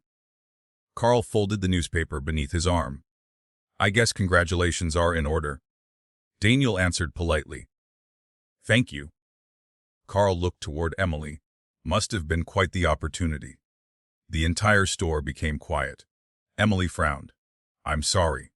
The ranch. He shrugged. Not a bad retirement plan. Ben immediately stepped forward. That's enough. Carl ignored him. I'm just saying what everybody's thinking. Daniel remained calm. Carl. Don't. Carl laughed. Come on. You expect people to believe this happened because of love. Emily felt every eye in the store shift toward her. The silence was overwhelming. Daniel took a slow breath. We're leaving. He turned his wheelchair toward the exit. Carl spoke one more time. Guest promises are expensive these days. Daniel stopped. Emily saw his shoulders tense. For one brief moment she thought he might simply keep going. Instead, he quietly continued toward the door. Emily looked from Daniel back to Carl. Something inside her finally broke. She turned and walked back across the aisle. The entire hardware store watched. She stopped directly in front of Carl Benson. Her voice remained calm, but every word carried through the building. You know what surprises me? Carl smirked. What? You've known Daniel for almost 20 years. So, you watched him come home from war. You watched Sarah fight cancer. You attended her funeral. Carl's smile slowly disappeared. And after all that, Emily continued, the first thing you choose to believe is gossip written by someone who's never shared a meal with us. No one spoke. Emily wasn't finished. You think I married a wealthy man? She almost laughed. The ranch survives because Daniel works harder than anyone I've ever met. You think I wanted money? She looked around the store. I left my career, my home, my friends. I didn't marry a bank account. I married a man who spent every day putting everyone else before himself. Daniel looked at Emily in complete surprise. She turned back toward Carl. So before you judge someone, at least have the decency to know them first. The store remained completely silent. Carl lowered his eyes. For the first time since speaking, he had nothing to say. Emily walked back to Daniel. Without another word, she rested her hand gently on his shoulder. Together, they walked out of the hardware store. Behind them, no one said a single word, but outside, standing beside the truck, Daniel looked at Emily with tears quietly gathering in his eyes. No one, not even Sarah, had ever defended him quite like that. And in that moment, something inside his heart changed forever. Neither Emily nor Daniel spoke during the drive home. Snow drifted across the windshield as the pickup followed the familiar road back to the ranch. Ben drove. Daniel sat in the passenger seat. Emily sat beside the window, watching the snow-covered fields disappear into the fading afternoon light. Finally, Ben broke the silence. "I've been waiting 20 years to see someone shut Carl Benson up." Emily looked over. "I probably shouldn't have said anything." Ben glanced at her in the rearview mirror. "You absolutely should have." Daniel smiled quietly. "He won't admit it, Quas," Ben continued. "But Carl's been saying things like that ever since Richard Holloway started trying to buy the ranch." Emily turned toward Daniel. "You never told me that." Daniel shrugged. "It wasn't worth repeating. It was if people were questioning your character." Daniel looked out the window. "I've learned something over the years." "What's that?" "You don't answer every accusation." Emily understood. But she wasn't sure she agreed. Back at the ranch, Scout came racing across the yard, nearly sliding through the fresh snow before stopping at the porch. His excitement was impossible to ignore. Emily laughed. "At least somebody's happy to see us." Daniel rubbed the dog's head. "He doesn't read newspapers." "He's probably the smartest one in town." Ben chuckled. "I won't argue with that." After unloading the fencing supplies, Ben climbed back into his truck. Before leaving, he looked at Daniel. "You okay?" Daniel nodded. "I will be." Ben looked toward Emily. "Take care of each other." Emily smiled. "We will." As Ben drove away, the ranch grew quiet once again. Only the sound of the wind and distant cattle remained. Inside the farmhouse, Emily removed her coat and headed straight for the kitchen. "I'm making coffee." Daniel looked surprised. "At 4 in the afternoon. I think we've earned it." He smiled. "I can't argue with that." A few minutes later they sat at the kitchen table. Steam curled from their mugs. Neither reached for them. Emily finally spoke. "I'm sorry." Daniel frowned. "For what?" "I made a scene." He looked genuinely confused. "You think that's what happened?" "I lost my temper." Daniel shook his head. "No. You stood up for someone. There's a difference." Emily looked down at the table. "I just couldn't listen anymore." Daniel leaned back in his chair. "Can I tell you something?" She nodded. "When I came home from the army..." He paused. "I hated going into town." Emily listened quietly. People stared. Some stared because they felt sorry for me. Others because they didn't know what to say. I convinced myself staying home was easier. Emily looked toward him. "What changed?"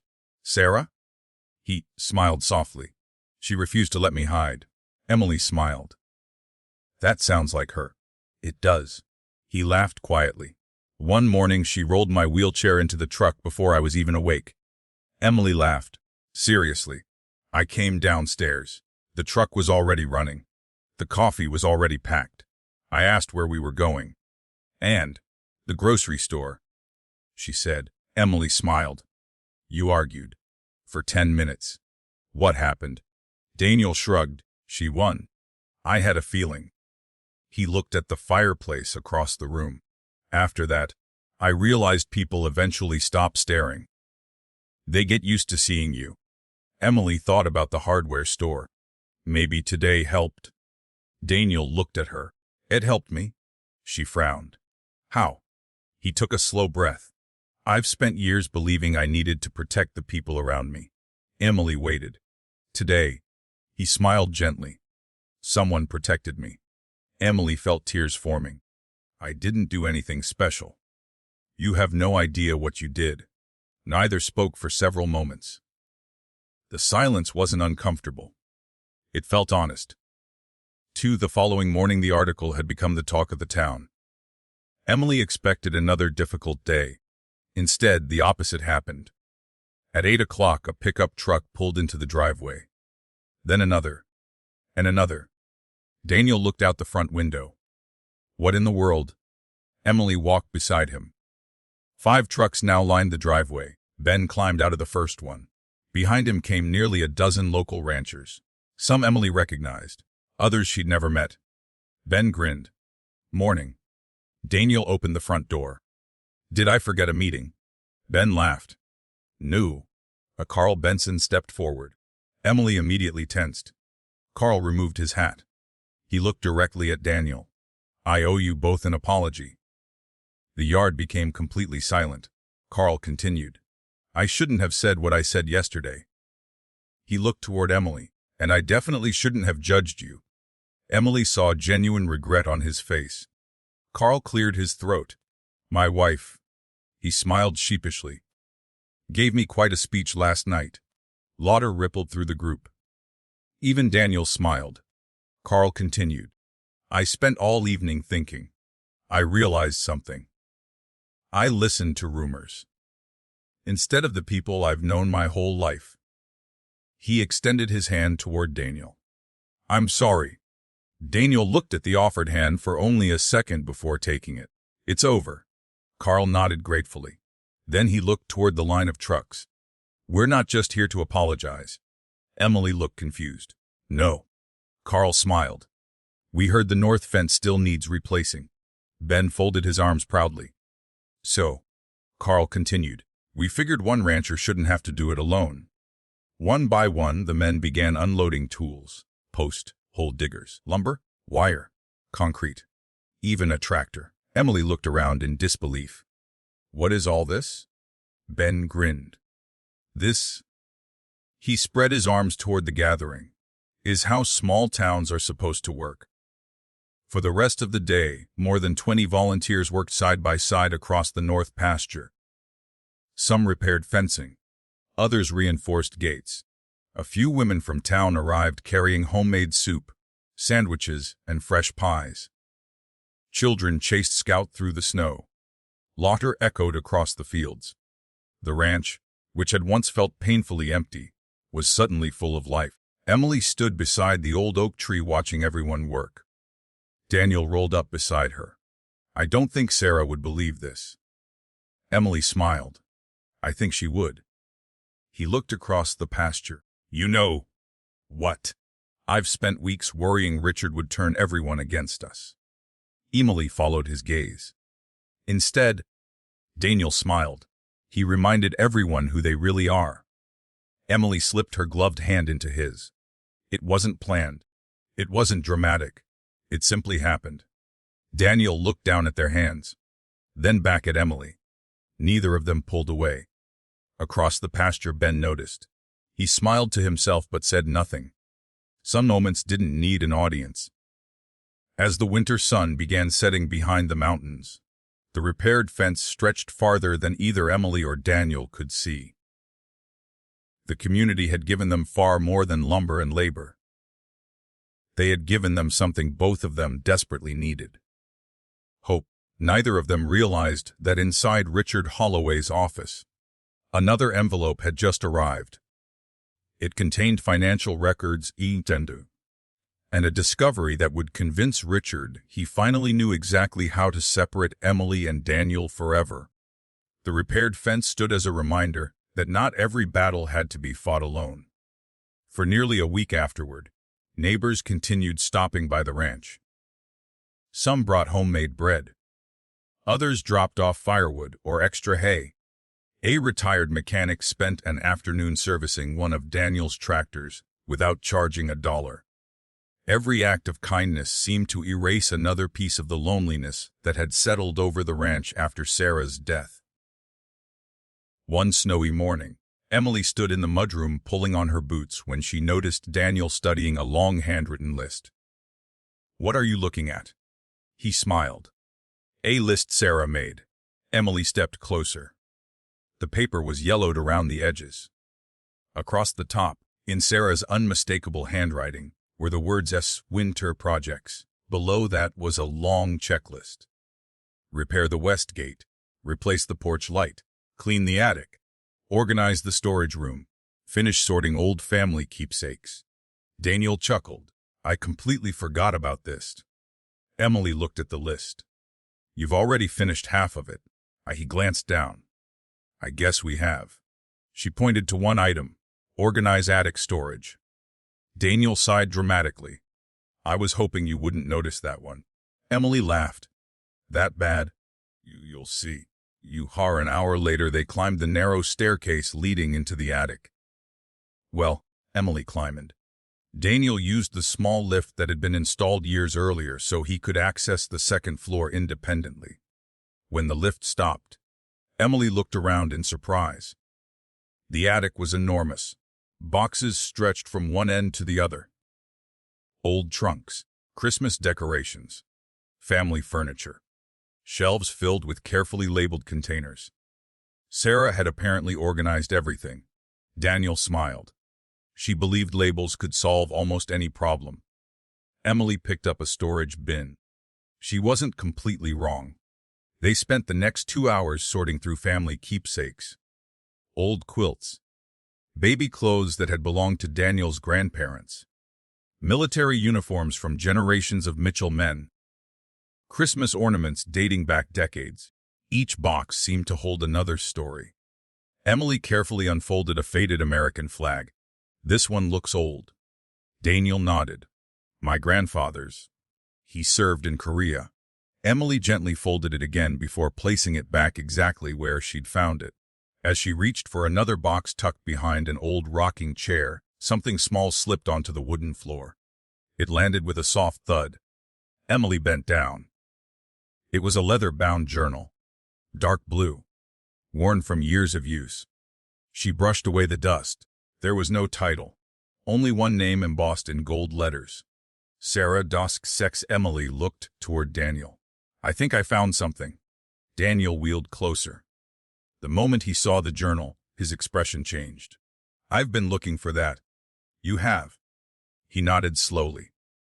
After the funeral. I couldn't find it anywhere.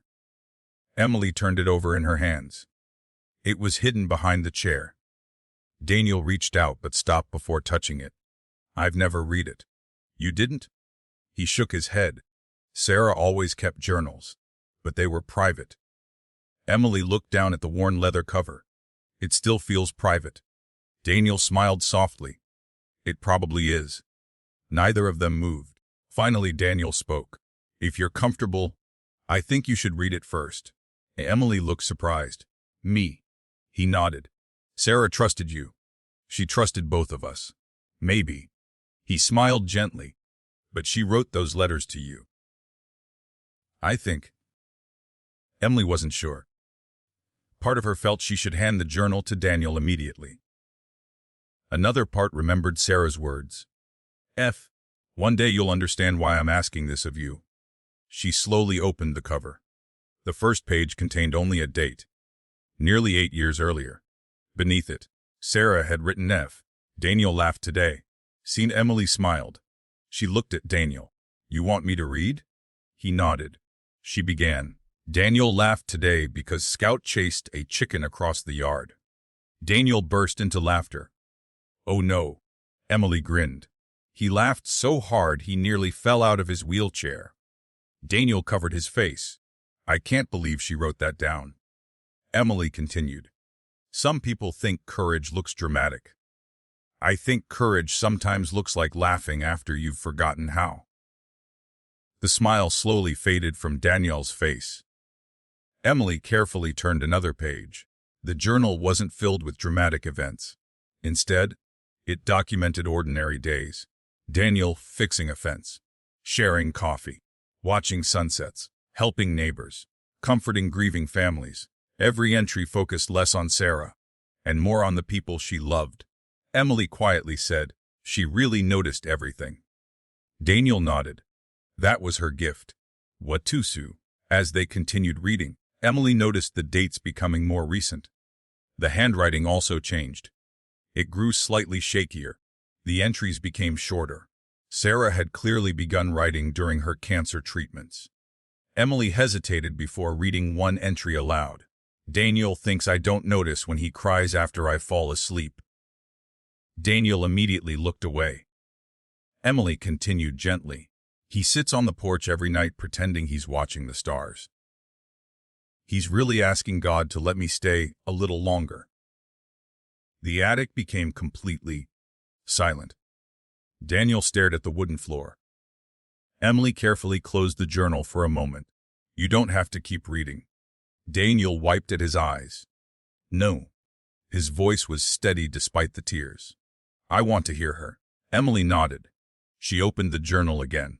The next several entries described hospital visits, chemotherapy, quiet evenings together. Sarah never complained. Instead, she wrote about Daniel, about his patience, his fear, his determination to make every remaining day feel normal. Then Emily reached an entry that had been folded over. Someone, Sarah, had deliberately marked the page. Emily unfolded it carefully. The date caught her attention. It had been written just 6 months before Sarah passed away. Emily looked at Daniel. I think this one's different. He nodded. Read it. Emily took a slow breath. Today I finally accepted something I've been fighting for months. She paused. I'm not afraid of dying anymore.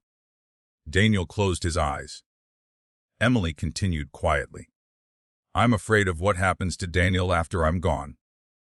The room seemed to hold its breath. People see his wheelchair before they see his heart.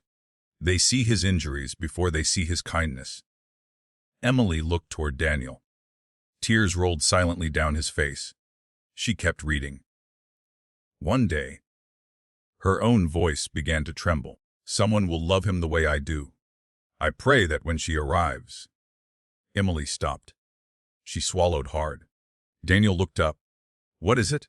Emily stared at the next sentence. Her heart pounded, very slowly. She read the words Sarah had written months before anyone could have imagined them becoming reality. I hope she realizes she isn't replacing me. Emily looked directly at Daniel. She's helping finish the life we started together. Neither of them spoke. Neither of them moved. Outside, snow continued falling softly onto the roof.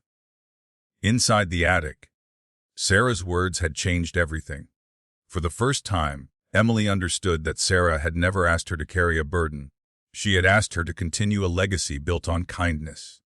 And somehow, that realization made the impossible promise feel just a little less impossible.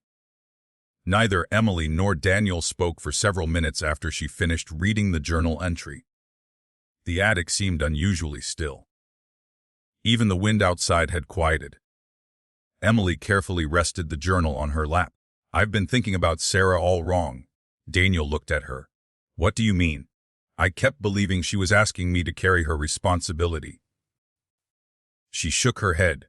She wasn't. Daniel waited. She trusted you. Emily smiled through tears. She trusted us. Daniel looked down at his hands. I still don't know why. Emily reached over and gently closed the journal. I think I do. He looked at her. Because you never stopped loving people. You loved your parents. You loved your friends. You loved your country. You loved Sarah. And even after losing so much, she smiled softly. You never became bitter. Daniel looked away. I've had days. I know. But you never stopped being kind. He didn't answer. Instead, he quietly wiped another tear from his cheek. After a few moments, he cleared his throat. You know. What? I almost sold this place after Sarah died. Emily stared at him. You did. He nodded. I called a realtor. Not Richard. Someone from Bozeman. What happened? Daniel smiled faintly. The realtor drove out here.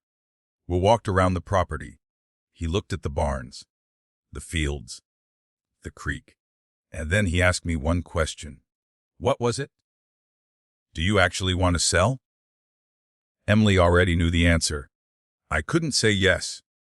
Daniel looked toward the small attic window. I realized I wasn't trying to escape the ranch. I was trying to escape the memories. Emily nodded. But the memories came with you. They always do. By late afternoon, they had finished sorting every box in the attic. Emily carried down several containers marked Christmas. Daniel noticed. You planning something? She smiled. It's almost Christmas. I noticed. This house needs decorating. Daniel hesitated. I haven't. His voice faded. Emily understood. You haven't decorated since Sarah. He nodded once. I couldn't. Adelie gently placed the box on the dining room table. We don't have to do everything today, but maybe. She smiled. One box. Daniel looked at the faded cardboard container for a long moment. Finally he nodded. One box. Q2 inside were carefully wrapped ornaments. Each one had a small handwritten tag attached.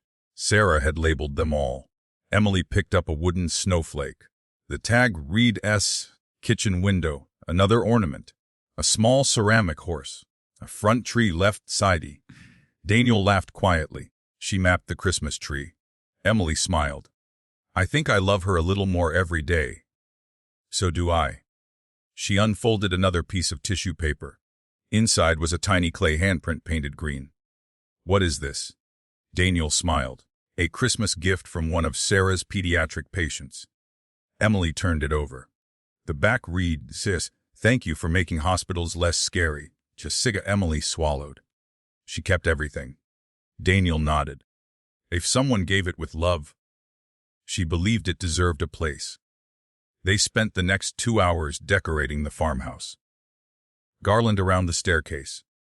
Lights across the fireplace. Stockings above the mantel. Scout tried to steal at least 3 ornaments. Daniel laughed every single time. By sunset, the house looked completely different. Warm, bright, alive. Emily stepped back to admire the Christmas tree. What do you think?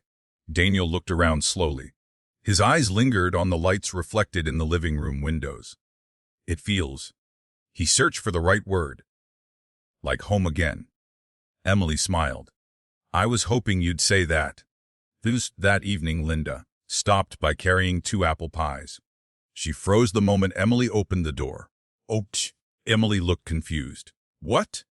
Linda stepped inside slowly. You decorated. Daniel wheeled into the hallway. We did. Linda looked around the room. Her eyes became glassy. Sarah always decorated the week before Christmas. Emily smiled. We found her labels. Linda laughed through her tears. Of course she labeled everything. Daniel nodded toward the kitchen. Coffee? I'd like that. The 3 of them settled into the living room. Linda noticed the journal resting on the coffee table. You found it. Emily nodded. In the attic. Linda gently touched the leather cover. She carried that thing everywhere. You knew. Linda smiled. Sometimes she'd read little pieces to me. Emily looked curious. What kinds of things? Linda chuckled. Mostly stories about Daniel. Daniel groaned. Oh no. Linda ignored him. One time she wrote 3 full pages because he spent an hour looking for his truck keys. Emily laughed. Were they lost? Linda smiled mischievously. They were in his pocket. Emily looked at Daniel. Seriously. He sighed. I was distracted. Linda burst into laughter. You were impossible. Daniel couldn't help laughing too. For several minutes the room echoed with genuine happiness. The kind that arrives unexpectedly. The kind that doesn't erase grief, but learns to stand beside it. 2. After Linda left, Emily gathered the empty coffee mugs. As she entered the kitchen, she noticed a folded piece of paper tucked inside the back cover of Sarah's journal. She frowned. I don't remember seeing this. Daniel rolled closer. What is it? Emily carefully unfolded the page. Unlike the journal entries, this wasn't a diary entry. It was a list. At the top, Sarah had written, "As things I hope Daniel never stops doing." Emily smiled sadly. She began reading. F. Watching sunsets. S. Making terrible coffee. F. Daniel interrupted. My coffee isn't terrible. Emily raised an eyebrow. It absolutely is, he laughed. She continued. F. Helping neighbors before they ask. Sef. Believing people are mostly good. Sef. Laughing with his whole heart. Emily paused. The final item was underlined. She read it slowly, opening his heart again when the right person finally walks through the front door. Daniel stared at the paper. Emily slowly lowered it. Neither of them knew what to say. Finally, Daniel whispered, "She had more faith in me than I ever had in myself." Emily looked at him. "I think she also had faith in people." He nodded. "I hope she was right." Emily folded the paper and carefully slipped it back inside the journal. "I think." She smiled gently. She usually was. Outside, fresh snow continued covering the ranch in white. Inside, the Christmas lights reflected softly against the farmhouse windows. For the first time in a very long while, the Mitchell home wasn't simply holding memories. It was quietly making new ones. Neither Emily nor Daniel realized that, across town, Richard Holloway had just received another report from his attorneys. The legal challenge against the Mitchell family trust wasn't moving as quickly as he'd expected, which meant he would need another strategy. And this time, he wasn't planning to attack the ranch. He was planning to attack Emily. Christmas arrived quietly at the Mitchell ranch. Fresh snow covered every fence post and rooftop. Thin wisps of smoke curled from the farmhouse chimney as the first light of dawn stretched across the valley. Emily was already awake. She stood in the kitchen wearing one of Sarah's old Christmas aprons, carefully flipping pancakes while coffee brewed beside the stove. Scout sat exactly 3 feet away, watching, waiting, hoping, Emily said with a smile. Scout's tail thumped against the floor. Daniel rolled into the kitchen a few moments later and stopped in the doorway. He simply stood there, or rather, he sat there quietly. Emily looked over her shoulder. "What?" Daniel shook his head. For a second, he smiled. "I forgot what year it was." Emily's smile faded just enough to understand what he meant. The apron. He nodded. Sarah always wore that one on Christmas morning. Emily instinctively reached toward the strings around her waist. "I'm sorry. I should have asked." Daniel immediately shook his head. "None. Please don't take it off." He looked around the warm kitchen. "It makes the house feel familiar." Emily smiled softly. "I'll keep wearing it then." Scout barked once. Daniel looked down. "And somebody believes we're taking too long." Emily laughed. "He definitely got your patience." "I was going to say Sarah's." A breakfast lasted nearly an hour. Not because either of them ate slowly. Because they talked. About childhood Christmases. About terrible presents. About traditions that made no sense. Emily admitted that when she was 9 years old, she'd tried to stay awake all night to catch Santa. "What happened?" "I fell asleep under the Christmas tree." Daniel laughed. "My parents found me there at 3 in the morning. My dad carried me back to bed." "What about you?" Daniel grinned. "I tried wrapping one of our chickens as a Christmas gift." Emily nearly dropped her coffee. "You did what?" "I thought my grandfather would appreciate fresh eggs." She burst into laughter. "What happened?" "The chicken escaped." "Oh no." It ran through the living room. Emily was laughing so hard she had tears in her eyes. Daniel joined her. Scout looked from one to the other, completely confused. When the laughter finally settled, Daniel quietly said, "I haven't laughed this much during Christmas in years."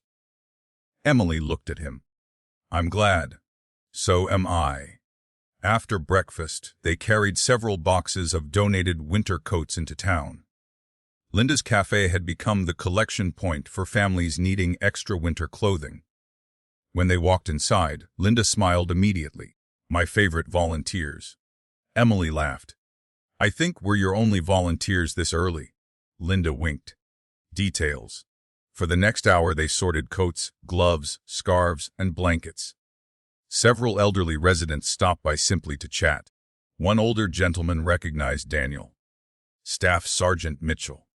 Daniel smiled warmly. It's just Daniel now. The man shook his head. You'll always be staff sergeant to me. They talked for nearly 15 minutes about military service, grandchildren, and fishing.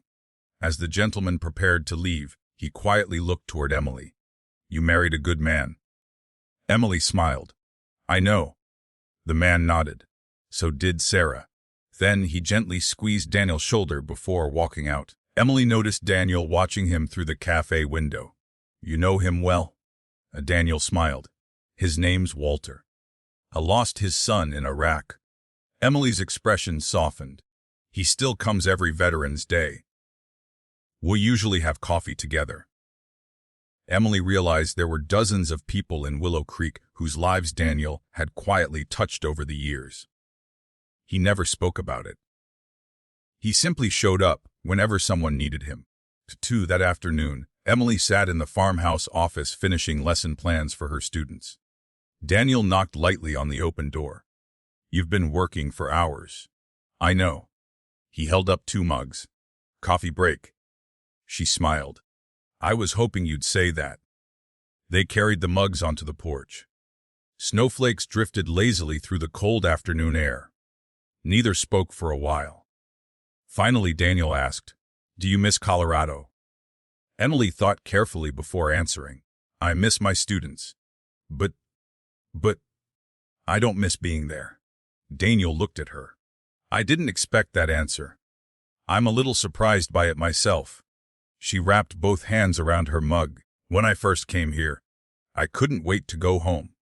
And now, Emily looked across the ranch, the horses, the barns, the old oak tree, the workshop, the farmhouse. Then she looked at Daniel. I'm beginning to think home isn't always a place you've lived the longest. Sometimes, it's the place where people make room for you. Daniel looked away for a moment. He wasn't sure how to respond. Because the truth was, she had already become part of the ranch. Not through paperwork, not through a marriage certificate, through 100 ordinary moments that had quietly changed both of their lives. If you've been enjoying Emily and Daniel's journey, we'd love to know where you're watching from and whether you've ever seen kindness change someone's life in an unexpected way. Your support helps stories like this reach more people. Later that evening, Emily walked into the workshop. Daniel was standing beside the unfinished anniversary table, carefully sanding one corner. You started. He smiled. You were right. About what? It deserved to be finished. Emily ran her hand gently across the smooth wood. It's beautiful. Daniel looked at the table for a long moment. When I stopped working on it, I thought finishing it meant letting Sarah go. Emily listened quietly. I know now. He smiled gently. That's not what she would have wanted. She rested a hand on the edge of the table. What do you think she'd say? Daniel laughed softly. Probably that I took far too long. Emily laughed with him. I think she'd be right. As the sound of their laughter filled the workshop, neither of them noticed Ben's truck pulling into the driveway. He stepped out carrying a small wrapped package. Through the workshop window, he saw Daniel and Emily smiling together over the unfinished table. Ben stopped walking. A quiet smile crossed his face. He whispered to himself, Well, Sarah, I think your plan is finally working. He hadn't meant to say it out loud. But the words felt true, because somewhere between shared grief, shared work, and shared ordinary days, something had begun changing. Not on paper, not because of a promise, but inside 2 hearts that were slowly learning how to hope again. Ben knocked on the workshop door, with the wrapped package tucked beneath one arm. I figured I'd interrupt whatever serious woodworking discussion was happening. Daniel looked up and laughed. You've got terrible timing. I've been told that before. Emily smiled. You've also been forgiven before. Usually, Ben stepped inside and looked at the nearly finished dining table. For a long moment, he didn't say anything. Then he slowly walked around it. I haven't seen this since... He stopped himself. Since Sarah got sick. Daniel nodded. Neither had I. Ben ran his hand lightly across the smooth wooden surface. She would have loved it. I hope so. Ben looked at Daniel with a quiet smile. I think she already does. The room grew silent again. Not because anyone felt uncomfortable. Because some moments deserved a little silence. Ben finally held out the package. Merry Christmas. Daniel frowned. We said no presents. I lied. You usually do. Emily laughed. Open it. Daniel carefully removed the wrapping paper. Inside was an old framed photograph. It showed 3 young men standing beside a pickup truck covered in mud. Daniel, Ben, and another young man Emily didn't recognize. Daniel's face softened immediately. Tyler. Ben nodded. We found it while cleaning out Mom's garage. Daniel stared at the picture. We couldn't have been older than 18. You definitely weren't smarter. Daniel laughed. I'll admit that. Emily looked at the third man. What happened to him? Ben smiled. He lives in Texas now. Still sends Christmas cards every year. Daniel continued studying the photograph. I haven't seen this in decades. I thought you'd want it. I do. Very much. Daniel carefully placed the picture on the workbench. I don't know what to say. Ben shrugged. You don't have to. That evening the farmhouse felt warmer than it had at any point since Emily first arrived. Christmas lights reflected softly across the windows. The smell of cinnamon filled the kitchen. Scout had positioned himself beneath the dining table, convinced that sooner or later someone would accidentally drop food. Emily stood at the counter decorating sugar cookies. Daniel watched from across the room. I've noticed something. Emily looked up. What? You always make too many. She smiled. My mother believed cookies should never run out. How many people did she feed? The entire neighborhood. Daniel laughed. Then you're following family tradition. Emily handed him a cookie shaped like a snowman. This one's yours. He examined it carefully. It looks terrible. It has character. It has one eye. Emily burst into laughter. I may have dropped it. Daniel took a bite anyway. It's perfect. She smiled. You don't have to lie. I'm not. I've eaten army field rations.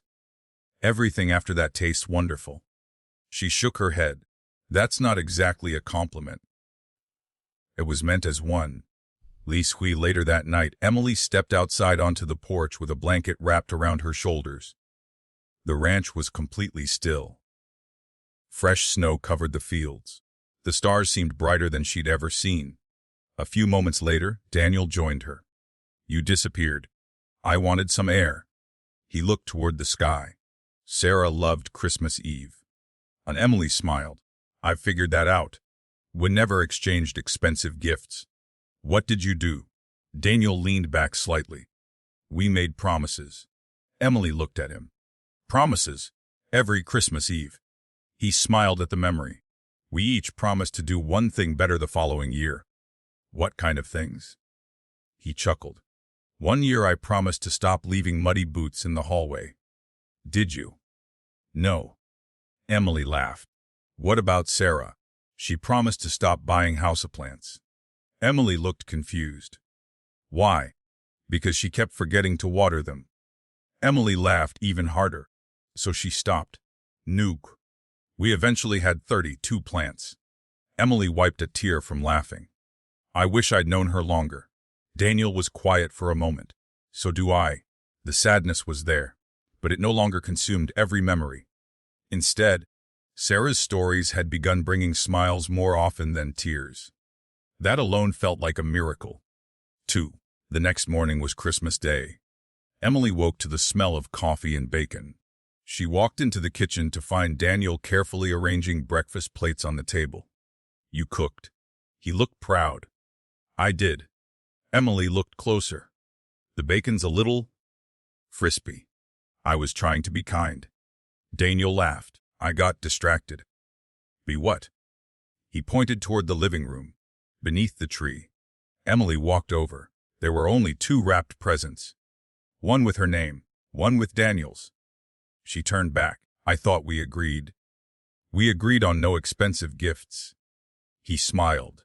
I spent $12. Emily laughed. Well, now I feel guilty. You shouldn't.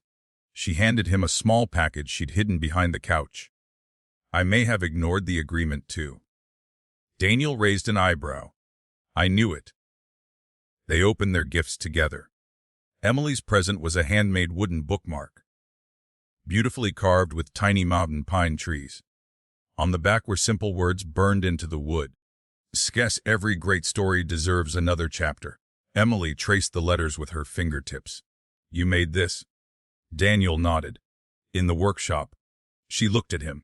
It's beautiful. He smiled. I figured teachers always need bookmarks. She blinked back unexpected tears. I'll use it every day. Daniel opened his gift. Inside was a framed class photograph. Emily's fourth grade students were all holding handwritten signs. One read, "Thank you for taking care of our teacher. Another Merry Christmas. Merry Christmas, Mr. Mitchell!" A little boy in the front held a sign that simply said, "Us heroes help people." Daniel stared at the picture for several long seconds. You planned this? Emily nodded. I asked the principal if my class wanted to surprise you. He smiled without taking his eyes off the photograph. They're wonderful. I thought you should know they already think highly of you. Daniel swallowed hard. I don't deserve this. Emily answered gently. I think you do. That afternoon, they drove to the county veterans' home carrying homemade cookies, blankets, and several boxes of donated books. Many of the residents already knew Daniel. The visit quickly turned into hours of conversation. Emily watched him move from room to room. He remembered names, birthdays, military units, grandchildren, favorite football teams. One elderly veteran reached for Daniel's hand before they left. You always come back. Daniel smiled. I told you I would. The man nodded. A lot of people make promises. You keep yours. Emily quietly looked away. She suddenly realized that Sarah hadn't chosen Daniel because he was perfect. She had loved him because when he gave someone his word, he lived it. As they drove home through the falling snow, Emily found herself watching Daniel instead of the road ahead. He noticed. What? She smiled. Nothing. You've got the teacher look. What teacher look?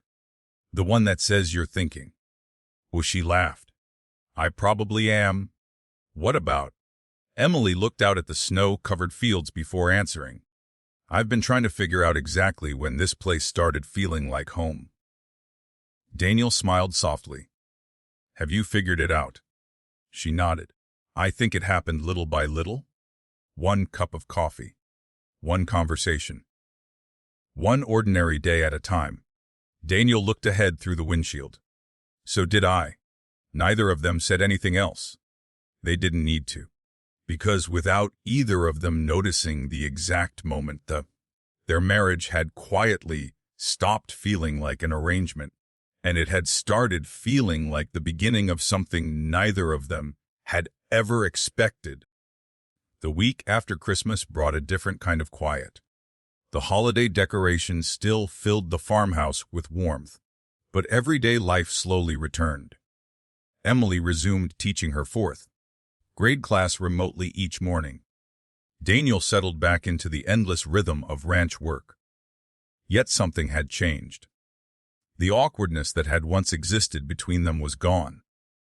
Neither of them noticed exactly when it happened. Emily no longer knocked before walking into Daniel's workshop.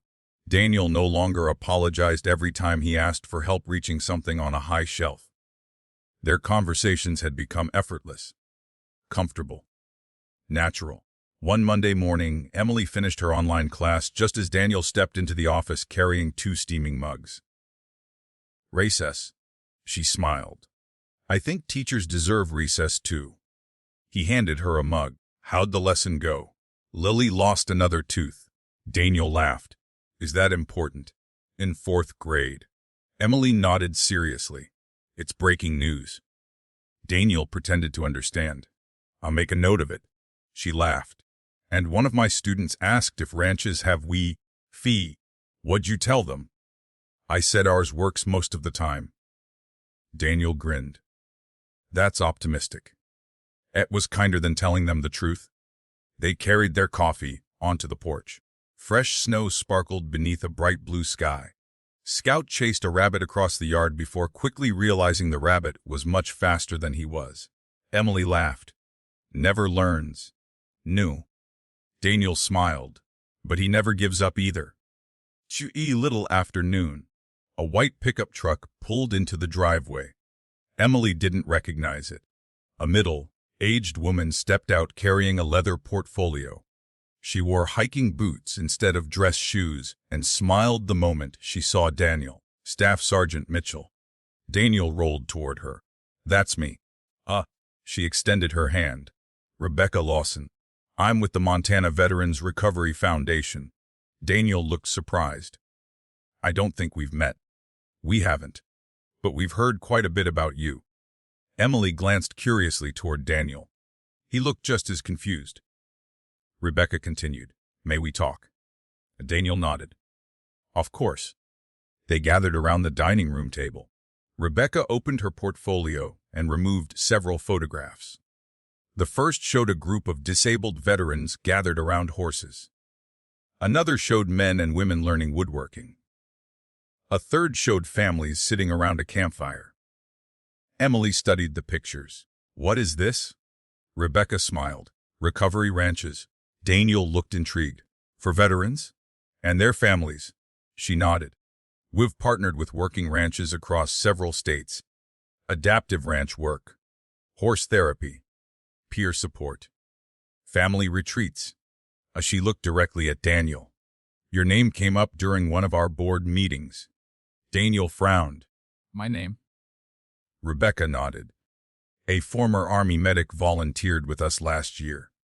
He told us about a ranch owner in Montana who quietly spent years helping other veterans without asking for recognition. Daniel immediately shook his head. I've only helped a few friends. Rebecca smiled. Sometimes that's where movements begin. Emily watched Daniel carefully. He looked uncomfortable. Not because he disliked the idea. Because he wasn't used to being the center of attention. Rebecca spread a blueprint across the table.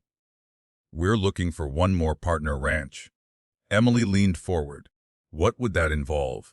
Weekend retreats, small support groups, outdoor rehabilitation, helping veterans rebuild confidence after life-changing injuries. Daniel remained quiet. Rebecca noticed. You don't have to answer today. I wouldn't expect you to. She stood and walked toward the front window overlooking the fields. I visited 12 ranches over the past 6 months. She looked back toward Daniel. Yours is different. He smiled politely. How? Rebecca looked around the farmhouse. Because this place already feels like healing. The room fell silent. Emily looked toward Daniel.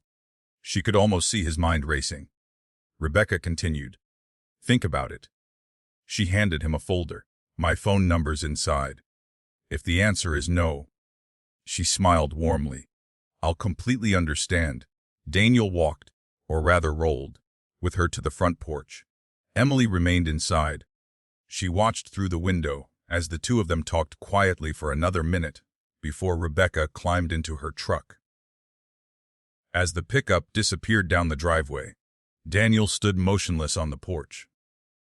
Emily stepped outside. What are you thinking? He looked across the snow-covered pasture. I don't know. She smiled. That's not true. He laughed quietly. Okay. I'm thinking Sarah would have loved the idea. Emily nodded. I think she would have. He looked down at the folder in his hands. I just don't know if I'm the right person. Emily frowned. Why wouldn't you be? Daniel hesitated. Because there are veterans who lost more than I did. Emily stepped closer. And there are veterans who need someone who's already walked the road they're trying to survive. Daniel looked at her. She continued. You've spent 11 years figuring out how to rebuild a life. You've made mistakes. You've learned. You've helped people. I can't imagine anyone more qualified. Daniel smiled softly. You always make things sound simpler. They usually are. He laughed. According to you. According to every fourth grade teacher. He shook his head, smiling. I should have known. That afternoon, Daniel wandered into the workshop. He opened the folder Rebecca had left behind. Inside was a handwritten letter from one of the veterans who had attended another recovery ranch. He began reading silently. Halfway through, his eyes stopped on one sentence. The ranch didn't fix my injuries. It reminded me that my life wasn't over. Daniel read the line again. Then a third time. Emily quietly entered the workshop carrying fresh coffee. She noticed the letter in his hands. Everything okay? Daniel looked up slowly. I think... He paused. I think someone just described exactly what Sarah spent years trying to teach me. Emily placed the mugs on the workbench. What are you going to do? Daniel looked around the workshop, then out toward the barns. Finally toward the old oak tree where Sarah's memorial bench overlooked the valley. A quiet smile appeared on his face. For the first time in a very long while, he wasn't thinking about what the ranch had lost. He was thinking about what it might still become. Daniel barely slept that night. Not because of worry. Because his mind refused to slow down. For years, every decision he had made centered on survival. Pay the bills. Repair the fences. Feed the cattle. Keep the ranch running. The idea Rebecca Lawson had presented was something entirely different. It wasn't about surviving. It was about building. The next morning, Emily found him, sitting at the kitchen table before sunrise. Several sheets of paper were spread out in front of him. What happened here? Daniel smiled sheepishly. I've been making lists. Emily walked over. One page read possible guest cabins, another accessible horse trails, another workshop programs. She looked back at him. You've been planning. I've been thinking. Emily laughed. Daniel, what? This is planning. He smiled, maybe a little. She sat beside him and picked up another page. Community volunteers. Ben Alvarez. Linda Brooks. Local church. County Veterans Office. Emily looked at him. You've already figured out who might help. I couldn't sleep. So instead, I reorganized the future. Emily laughed. I've never heard anyone describe planning like that. Daniel shrugged. It seemed accurate. See. Later that morning, Ben stopped by to return a borrowed chainsaw.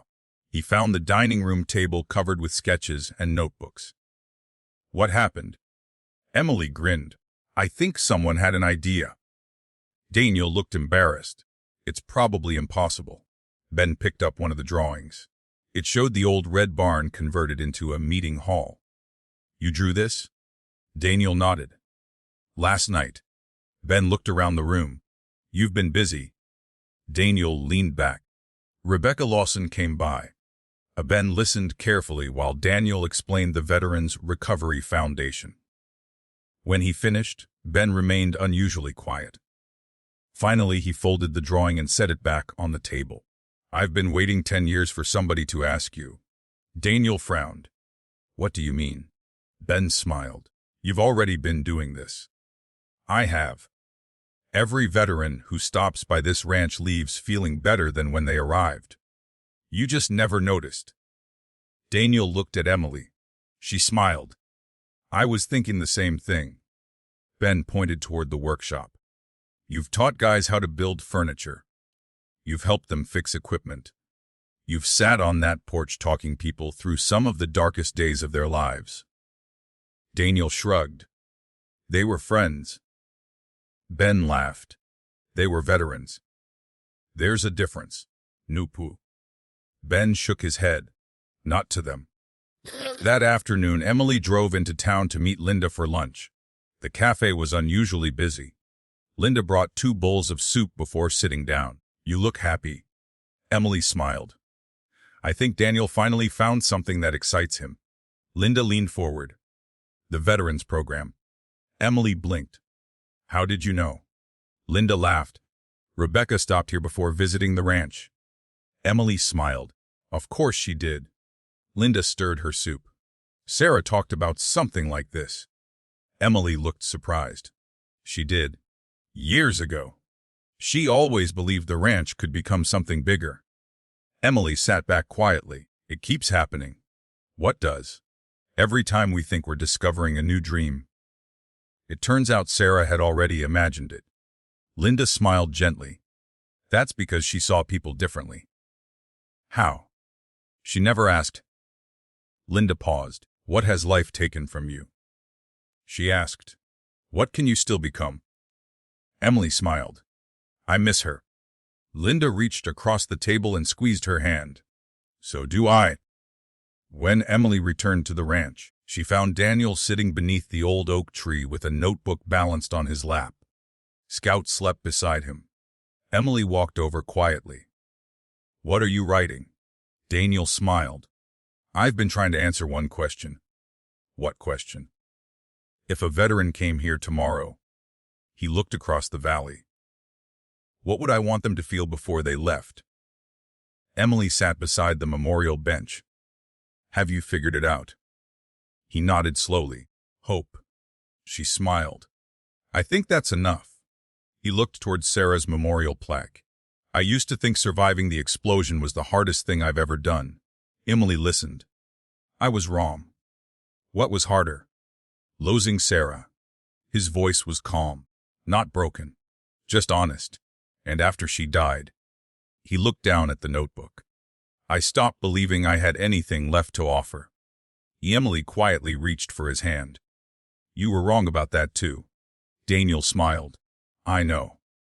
You keep reminding me. Biku. Over the next several days the ranch became busier than it had been in years. Ben arrived with measuring equipment. Several local contractors volunteered to inspect the old barn. A retired electrician offered to help update wiring. Linda organized a fundraiser without asking permission. Even Carl Benson showed up carrying lumber. Daniel looked at him in surprise. Carl. Carl shrugged. I still owe you. Daniel smiled. You already apologized. I know. I'm making sure it sticks. Emily watched neighbors work side by side throughout the afternoon. The same community that had once whispered rumors now shared tools, ideas, and laughter. She quietly stepped into the workshop and found the unfinished anniversary table waiting exactly where Daniel had left it. Only one corner remained. She gently ran her fingers across the smooth wood. A voice behind her spoke softly. Beautiful, isn't it? Emily turned. It was Ben. She smiled. It really is. Ben looked toward the table. You know? What? Sarah asked me something a few months before she passed. Emily waited. She asked if I thought Daniel would ever laugh like this again. Emily looked through the workshop window. Daniel was outside talking with Carl, both of them laughing over something Scout had done. What did you tell her? Ben smiled. I told her yes. Emily looked at him. Even back then, I knew Daniel. He paused. But I didn't know who would help him get there. Emily lowered her eyes. I almost got back on that plane. I nodded. I know. I'm glad you didn't. She smiled. So am I. That evening, after everyone had gone home, Daniel and Emily stood together inside the old red barn. The contractors had marked walls with chalk. Measurements covered the floor. Plans for future renovations were scattered across a workbench. Daniel slowly turned in a circle, taking it all in. Can you see it? Emily smiled. I can. What do you see? When she looked around the empty building, I see veterans sitting around a fire. I see families laughing. I see people arriving here believing their best days are behind them. She looked at Daniel, and leaving believing they were wrong. Daniel didn't answer immediately. Instead, he looked toward the large barn doors where the setting sun poured warm golden light across the wooden floor. For the first time in years, he could actually picture a future. Not one built around grief. Not one built around loss. One built around purpose. As they walked back toward the farmhouse, Neither noticed a dark sedan parked near the entrance to the ranch. Inside sat a private investigator hired by Richard Holloway. He lowered his camera after taking several photographs. Then he picked up his phone. "I've found something." A pause. "No," he said quietly. "It isn't about the marriage. It's something much more valuable." He looked back toward the old red barn. "I think they're planning a project." On the other end of the call, Richard Holloway smiled. If Daniel was dreaming again, Richard intended to make sure those dreams never became reality. January arrived with heavy snow and unexpected momentum. Every morning seemed to bring another visitor to the Mitchell Ranch. Contractors stopped by to inspect the old red barn. Volunteers measured trails that could be widened for wheelchair access. Rebecca Lawson returned twice with architects from the Montana Veterans Recovery Foundation. For the first time in years, the ranch felt like a place where the future was being built instead of remembered. Emily stood near the kitchen window one afternoon watching 3 volunteers unload lumber. She smiled. "I think we're running out of parking." Daniel looked up from a stack of blueprints. "That's a good problem." "It is." He spread another drawing across the dining room table. The old barn had been transformed on paper. Accessible entrances, meeting rooms, a woodworking area, a small kitchen. Emily leaned over the plans. "You've thought about everything." Daniel shook his head. "No. I've thought about what would have helped me." Rebecca smiled from across the table. "And that's exactly why this will work." The meeting lasted nearly 3 hours. Before leaving, Rebecca handed Daniel another folder. "There's one more thing." Daniel looked puzzled. "What is it?" "A grant application." Emily noticed Daniel's expression change immediately. "I don't know." Rebecca smiled. "I expected that answer." Daniel laughed softly. "I've never been comfortable asking for money." Rebecca folded her hands. "You're not asking for yourself. You're asking for the veterans who'll come after you." Daniel looked down at the folder. "I hadn't thought of it that way." "I know." She smiled warmly. "That's why I said it." These after Rebecca left, Emily found Daniel standing alone in the workshop. He wasn't working. He was staring at the unfinished anniversary table.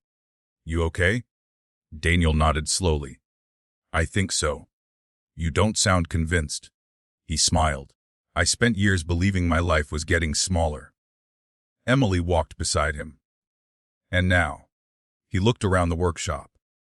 "It suddenly feels like it's getting bigger." She smiled. "I think Sarah would love hearing you say that." Daniel looked at the nearly finished table. "I hope so." 2-2. The following Tuesday, Harold Jenkins arrived carrying another thick file. His expression immediately erased the optimism that had filled the farmhouse all week. Daniel noticed first. "What's wrong?" Harold removed his coat slowly. "I've got news." Emily quietly closed her laptop. "The lawsuit." Harold nodded. "It's moving faster than expected." Daniel sighed. "I figured." Harold placed several legal documents on the table. Richard Holloway's attorneys have filed additional claims. Emily looked through the papers. "There are more." Harold nodded. "They're questioning historical property boundaries. They're disputing easement agreements. They're even requesting financial disclosure for portions of the trust." Daniel frowned. "Can they do that?" "They can ask. Whether they'll succeed." Harold shrugged. "Depends on the judge." Emily noticed another folder. "What's this?" Harold hesitated. "This worries me more." He slid the file across the table. Inside were newspaper articles, online posts, printed social media comments. Emily recognized several immediately. Some questioned the timing of the marriage. Others suggested Daniel had manipulated Emily.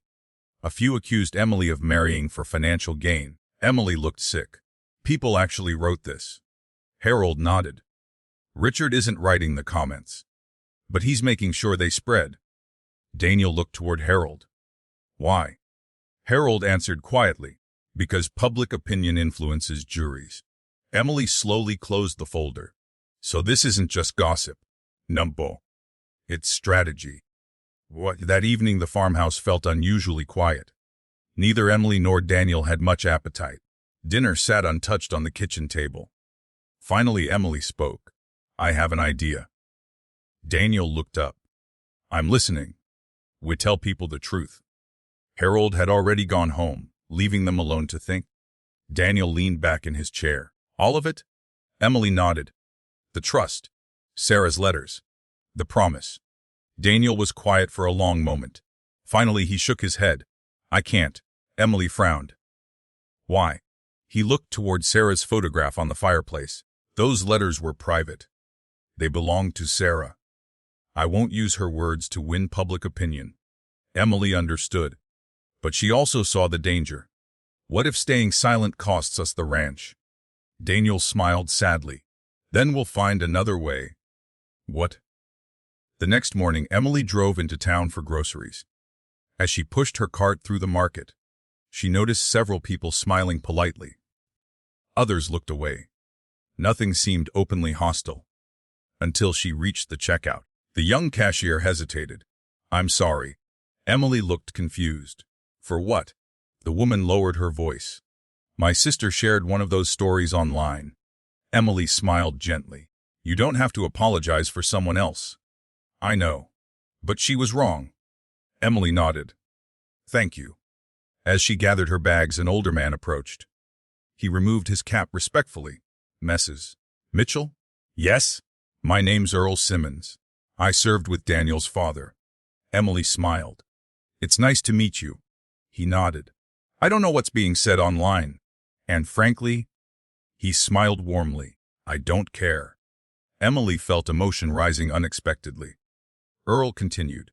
I judge people by who they are, not by what strangers write. He tipped his cap again before walking away. Emily stood there for a moment. The rumors were real, but so were the people who still believed in them. 2.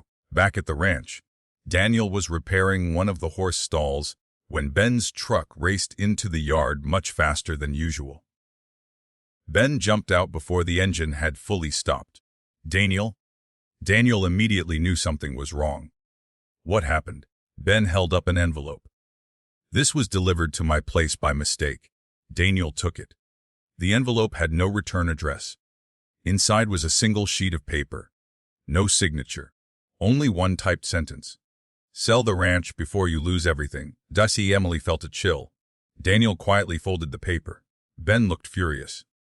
Who sent it? Daniel answered calmly. I think we already know. Emily looked toward the road leading away from the ranch. Richard Holloway had crossed another line. This wasn't business anymore. It was intimidation. Daniel looked back at the anonymous letter, then toward the old red barn where volunteers had begun measuring for renovations. His expression slowly hardened. For weeks Richard had tried to buy the ranch. Then he'd tried public pressure. Now he was trying fear. Daniel looked at Emily. Then at Ben. Finally he spoke. I'm done backing away. Emily looked at him carefully. What are you going to do? Daniel folded the letter one final time. I'm going to fight. For the first time since Richard Holloway entered their lives. Daniel wasn't simply defending the ranch. He was preparing to protect everything the ranch had become. And somewhere across town, Richard Holloway was already planning his next move. The anonymous letter remained on the kitchen table all night. Emily walked past it 3 different times before finally picking it up. She read the single sentence again. Sell the ranch before you lose everything. There was no signature. No return address. No proof of who had sent it. But none of them believed it was random. Daniel looked up from the living room. You've read it 4 times. Emily sighed. I keep hoping it'll somehow sound less threatening. It won't. She folded the paper carefully. Are you frightened? Daniel thought for a moment before answering. I'm cautious. There's a difference. Emily nodded. I suppose there is. He smiled gently. I've dealt with worse than anonymous letters. She looked at him. I know. But this isn't just about you anymore. Daniel understood exactly what she meant. It was about both of them now. About the ranch. About the veterans program. About the future they had slowly begun building together. 2 days later, Harold called. The judge approved a preliminary hearing. Daniel put the phone on speaker. When? Next Thursday. Emily immediately reached for a notepad. What do we need? Harold's voice remained calm. Financial records, property surveys, historical ownership documents, and... He paused. I'd like both of you there. Daniel nodded. We'll be there. After hanging up, the farmhouse fell silent. Emily looked toward Daniel. This is real now. He smiled faintly. It always was. But for the next several days, every room in the farmhouse became an office. The dining table disappeared beneath stacks of legal documents. Emily organized decades of tax records. Ben searched old storage buildings for survey markers. Linda spent hours calling longtime residents who remembered property boundaries from years earlier. Even Carl Benson returned carrying copies of photographs he'd taken nearly 25 years ago during a county fencing project. Daniel looked around in disbelief. I don't know how we'll ever repay all of you. Carl smiled. You won't? Ben laughed. That's not how neighbors work. Emily watched everyone moving from room to room. Somebody made coffee. Somebody copied documents. Somebody sorted maps. No one asked for anything in return. She quietly realized something. Richard Holloway had underestimated Willow Creek. He believed people could be divided. Instead, the pressure was pulling them together. On Wednesday evening, Rebecca Lawson stopped by the ranch. She immediately noticed the paperwork covering nearly every surface. I picked a busy day. Daniel laughed. You have no idea. Rebecca looked toward the legal files. I heard about the hearing. News traveled quickly in a town this size. Daniel nodded. It'll be fine. She studied him for a moment. You don't believe that? He smiled. I'm trying. Rebecca placed another folder on the table. I brought something. Emily opened it. Letters. Dozens of them. What are these? Testimonials. Rebecca smiled. Veterans you've helped over the years. Daniel looked stunned. I never asked anyone to write these. I know. They volunteered. Emily picked up the first letter. It was from a former Marine. Daniel never told me how to heal. He simply showed me that healing was possible. She opened another. After losing my leg, I thought my life had ended. Daniel proved I was wrong. Another. The Mitchell Ranch gave me my confidence back long before anyone called it therapy. Daniel quietly sat down. He couldn't speak. Rebecca smiled. You've already been changing lives. You just never kept score. Thursday morning arrived gray and cold. Emily adjusted Daniel's tie before they left the house. He smiled. You've become very particular. She straightened the knot one last time. It was crooked. It looked fine. It absolutely didn't. Daniel laughed. Yes, ma'am. A scout watched them from the front porch, whining softly as they climbed into the truck. Ben pulled in just as they were leaving. You ready? Daniel nodded. As ready as I'll ever be. Ben smiled. Good, because half the town's already there. Emily blinked. What? Ben grinned. You didn't think you'd walk in alone, did you? When they arrived at the courthouse, Emily couldn't believe what she saw. Pickup trucks lined both sides of the street. Neighbors stood outside despite the freezing weather. Linda carried a tray of coffee. Carl was helping an elderly veteran out of his truck. Rebecca spoke with several former service members near the courthouse steps. Even Earl Simmons stood proudly wearing his old Army veteran cap. Emily looked around in amazement. They all came. Daniel swallowed hard. I didn't ask them to. Ben placed a hand on his shoulder. Exactly. As Daniel rolled toward the courthouse entrance, people quietly stepped aside to make room. No cheering, no speeches, Just respectful nods, small smiles, simple words. We're with you. You've got this. We believe in you. Emily felt tears threatening. She looked toward Daniel. He wasn't looking at the courthouse anymore. He was looking at the people, the community he had quietly served for years. Now, they were serving him. Inside the courtroom, Richard Holloway was already seated beside two expensive-looking attorneys. He glanced toward the entrance. His confident smile faded slightly. He hadn't expected to see nearly 50 local residents quietly filling the public gallery. Emily noticed it too. For the first time, Richard looked uncertain. The judge entered. Everyone stood. The hearing began. Harold calmly presented historical records, survey maps, trust documents, decades of ownership evidence. Richard's attorneys questioned technical details. They challenged paperwork. They raised procedural objections. The legal arguments continued for nearly 2 hours. Emily followed as much as she could. Daniel remained calm throughout. He answered every question honestly, never raising his voice, never showing anger. Finally, the judge called for a short recess. As everyone stood, Richard quietly approached Daniel. Emily instinctively stepped closer. Richard smiled politely. This doesn't have to continue. Daniel looked at him. It already has. Richard lowered his voice. My offer still stands. You could walk away comfortably. Daniel answered without hesitation. I'm already exactly where I belong. Richard's smile disappeared. He looked toward Emily. You're making a very expensive mistake. Emily met his eyes without hesitation. No, she replied calmly. I made the right choice. Richard turned without another word and walked back toward his attorneys. Emily looked at Daniel. You okay? He nodded slowly. For the first time, he smiled. I actually think we can win. Neither of them noticed the judge watching the exchange from the courtroom doorway.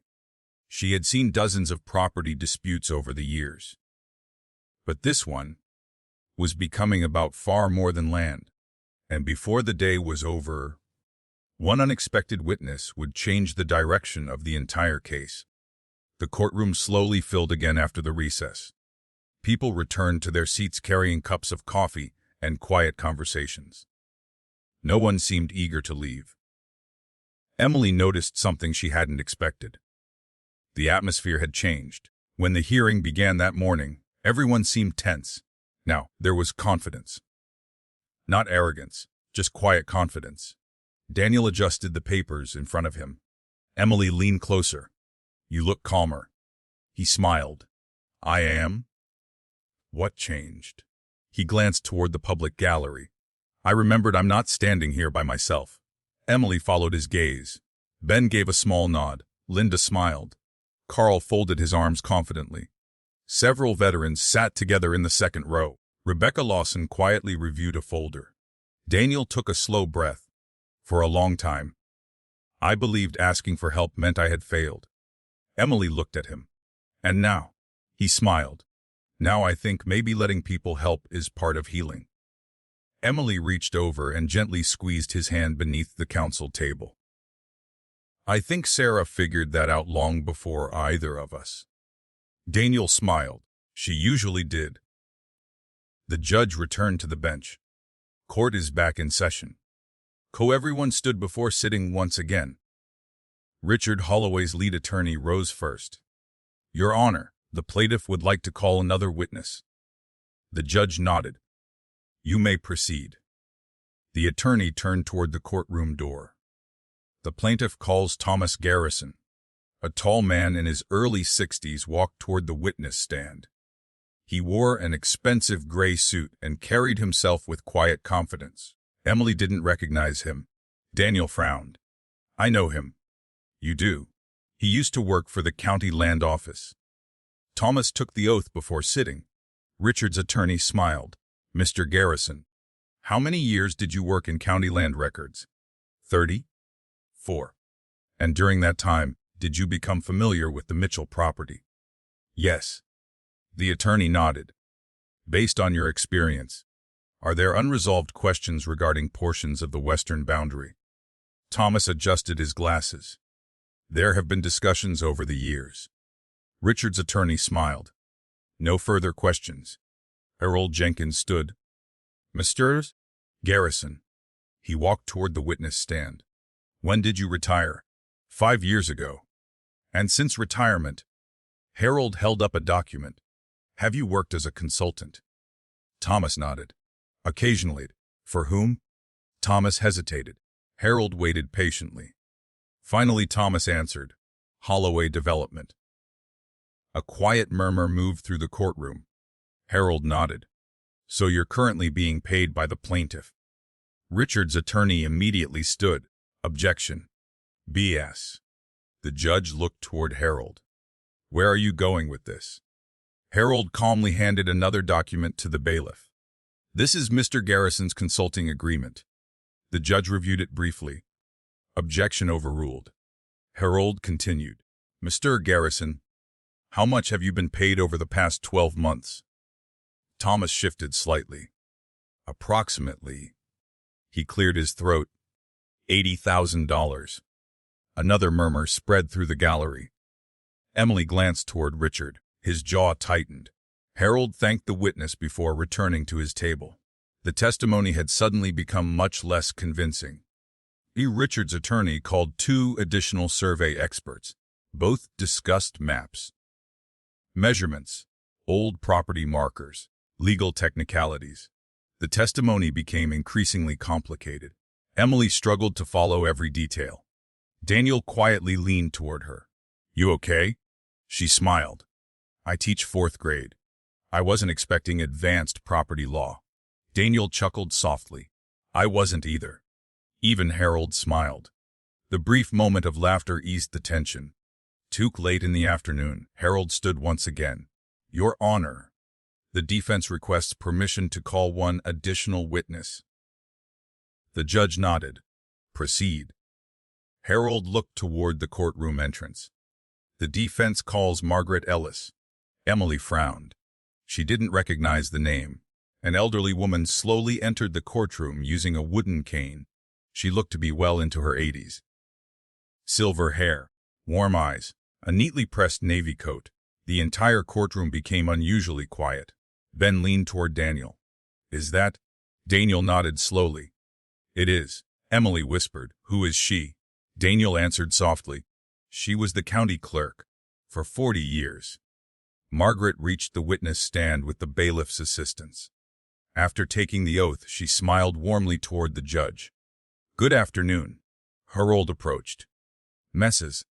Ellis, how long did you serve as county clerk? 41 years. And during that time, were you responsible for recording property deeds and trust filings? I certainly was. Harold handed her a faded ledger book. Do you recognize this? Margaret smiled immediately. I should. I wrote most of it. Soft laughter spread through the courtroom. Harold opened the book carefully. Would you please tell the court what this is? Margaret adjusted her glasses. This is the original county property register. She gently turned several fragile pages. The Mitchell family records begin. She smiled. Right here? Harold nodded. Mrs. Ellis? Did you personally record amendments made to the Mitchell family trust over the years? I did. And do you remember Sarah Mitchell? Margaret's face softened. Very well. She came to see me several times. Richard's attorney immediately stood. Objection? Hearsay. Harold remained calm. I'm not asking what Mrs. Mitchell said. I'm establishing personal knowledge regarding official filings. The judge nodded. Overruled. Harold turned back to Margaret. Without discussing private conversations, can you tell the court whether the trust amendments were made voluntarily? Margaret answered without hesitation. Absolutely. Were they properly witnessed? Yes. Properly notarized? Yes. Properly recorded? They were. Harold smiled. No further questions. Richard's attorney slowly stood. He walked toward the witness stand with practiced confidence. But before asking his first question, Margaret looked directly at him. Then toward Richard Holloway. Finally, she said something no one expected. "I've been waiting a long time to tell the truth." The courtroom fell completely silent. Harold looked up in surprise. Even the judge leaned forward slightly. Whatever Margaret Ellis was about to reveal, it was clear she had carried it with her for years. And Richard Holloway suddenly looked far less confident than he had just a few moments earlier. The courtroom became so quiet that Emily could hear the old wall clock ticking behind the judge's bench. Richard Holloway's attorney stood frozen for a moment. He hadn't expected Margaret Ellis to volunteer anything beyond answering legal questions. The judge adjusted her glasses. "Mrs. Ellis." Margaret looked toward the bench. "Yes, Your Honor. If you're about to testify, it must relate to matters within your personal knowledge." Margaret nodded calmly. "It does." A judge looked toward both attorneys. "Counsel." Harold Jenkins stood. "The defense has no objection." Richard's attorney hesitated. He looked toward Richard. Richard gave the smallest shake of his head. His attorney slowly replied, "The plaintiff objects unless a proper foundation is established." The judge nodded. "Proceed carefully." Harold stepped forward. "Mrs. Ellis, you said you've been waiting a long time to tell the truth." "What truth?" Margaret folded her hands. 23 years ago." She spoke slowly, making certain every word was clear. "Richard Holloway came to my office." Richard immediately looked down at the counsel table. Margaret continued, "He wanted copies of old county maps." Harold nodded. "Was that unusual?" "No. Many developers request historical records." "What happened?" Margaret looked directly toward Richard for the first time. "He asked me if certain boundary documents could disappear." The courtroom erupted into whispers. The judge struck her gavel. "Order. Order in the courtroom." Emily looked toward Daniel. His eyes never left Margaret. Harold spoke carefully. "What exactly did Mr. Holloway ask?" Margaret answered without hesitation. "He said older records created problems. He believed no one would notice if a few pages were misplaced." Richard's attorney stood immediately. "Objection. Unverified." The judge looked toward Margaret. "Did this conversation occur in your office?" "Did." "Were you alone?" "No. My deputy clerk was present." Harold immediately asked, "Is your deputy still living?" Margaret smiled. "Very much so." Another murmur spread through the courtroom. Richard's attorney's expression tightened. Harold nodded. "Did you remove any records?" Margaret looked almost offended. "Absolutely not." "What did you do?" "I refused." "And then?" Margaret took a slow breath. "I reported the conversation to the county commissioner." Harold raised an eyebrow. "Was an investigation opened?" "For a short time." "What happened?" Margaret looked disappointed. "It went nowhere." Emily quietly noticed Richard rubbing his forehead. For the first time since the hearing began, he looked worried. Richard's attorney quickly approached the witness stand. "Mrs. Ellis, this conversation happened over 20 years ago." "Correct. So you're relying entirely on memory." Margaret smiled politely. "I kept notes." The attorney stopped. "You what?" She reached into her handbag. "I've kept journals since 1972. She carefully removed a small notebook. "My late husband always told me." She smiled. "Write things down while they're still fresh." Harold couldn't hide a grin. Margaret opened the notebook. The pages were neatly dated. She turned directly to an entry from 23 years earlier. "I wrote about the meeting that evening." The judge asked, "May I see the notebook?" Margaret handed it to the bailiff. The courtroom waited in complete silence while the judge quietly read several lines. After nearly a minute, she looked up. "The court will admit this as a supporting exhibit, subject to authentication." Richard's attorney sat down without another question. The remainder of the afternoon unfolded very differently than anyone expected. Harold introduced county maps dating back nearly a century. Original survey markers. recorded easements, historical photographs. Every document seemed to reinforce the Mitchell family's ownership. Meanwhile, Richard's attorneys appeared increasingly defensive. They asked fewer questions, objected more often. Even the judge seemed to notice the change. Finally, shortly after 4 o'clock, she closed the file before her. The court will recess until tomorrow morning. She looked toward both legal teams. I expect additional witnesses, and I expect professionalism. Everyone stood as she left the courtroom. The moment the judge disappeared through the side door, the gallery filled with quiet conversation. Linda hugged Emily. "You did well." Emily laughed softly. "I didn't do anything. You've been here." Linda smiled. "Sometimes that's enough." Ben walked over to Daniel. "I haven't seen Richard look nervous in 20 years. Daniel smiled. "I noticed." Rebecca joined them a moment later. "I think today changed something." Daniel looked toward the courtroom doors. "It changed me." She smiled. "How?" He thought carefully before answering. "I spent years believing the ranch survived because Sarah protected it." Rebecca nodded. "She certainly helped." Daniel looked around at the people still standing nearby. Ben, Linda, Carl, Harold, Margaret, Emily. "I understand something now." "What?" "The ranch survived because people kept choosing it." Emily quietly smiled. "So did you." Daniel looked toward her. "I almost stopped." She shook her head. "But you didn't." Outside the courthouse, the winter sun was beginning to set. The crowd slowly gathered on the front steps. Local reporters waited nearby, hoping someone would comment. One young reporter cautiously approached Daniel. "Mr. Mitchell." Daniel stopped. "Yes. Would you like to respond to today's testimony?" Emily glanced toward him. She knew he could simply walk away.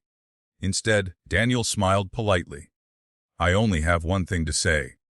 The reporter lifted his microphone. Daniel looked briefly toward the people standing around him. Then he answered, "My wife once told me that the truth doesn't always arrive first. But if you keep living honestly," he smiled, "it usually arrives eventually."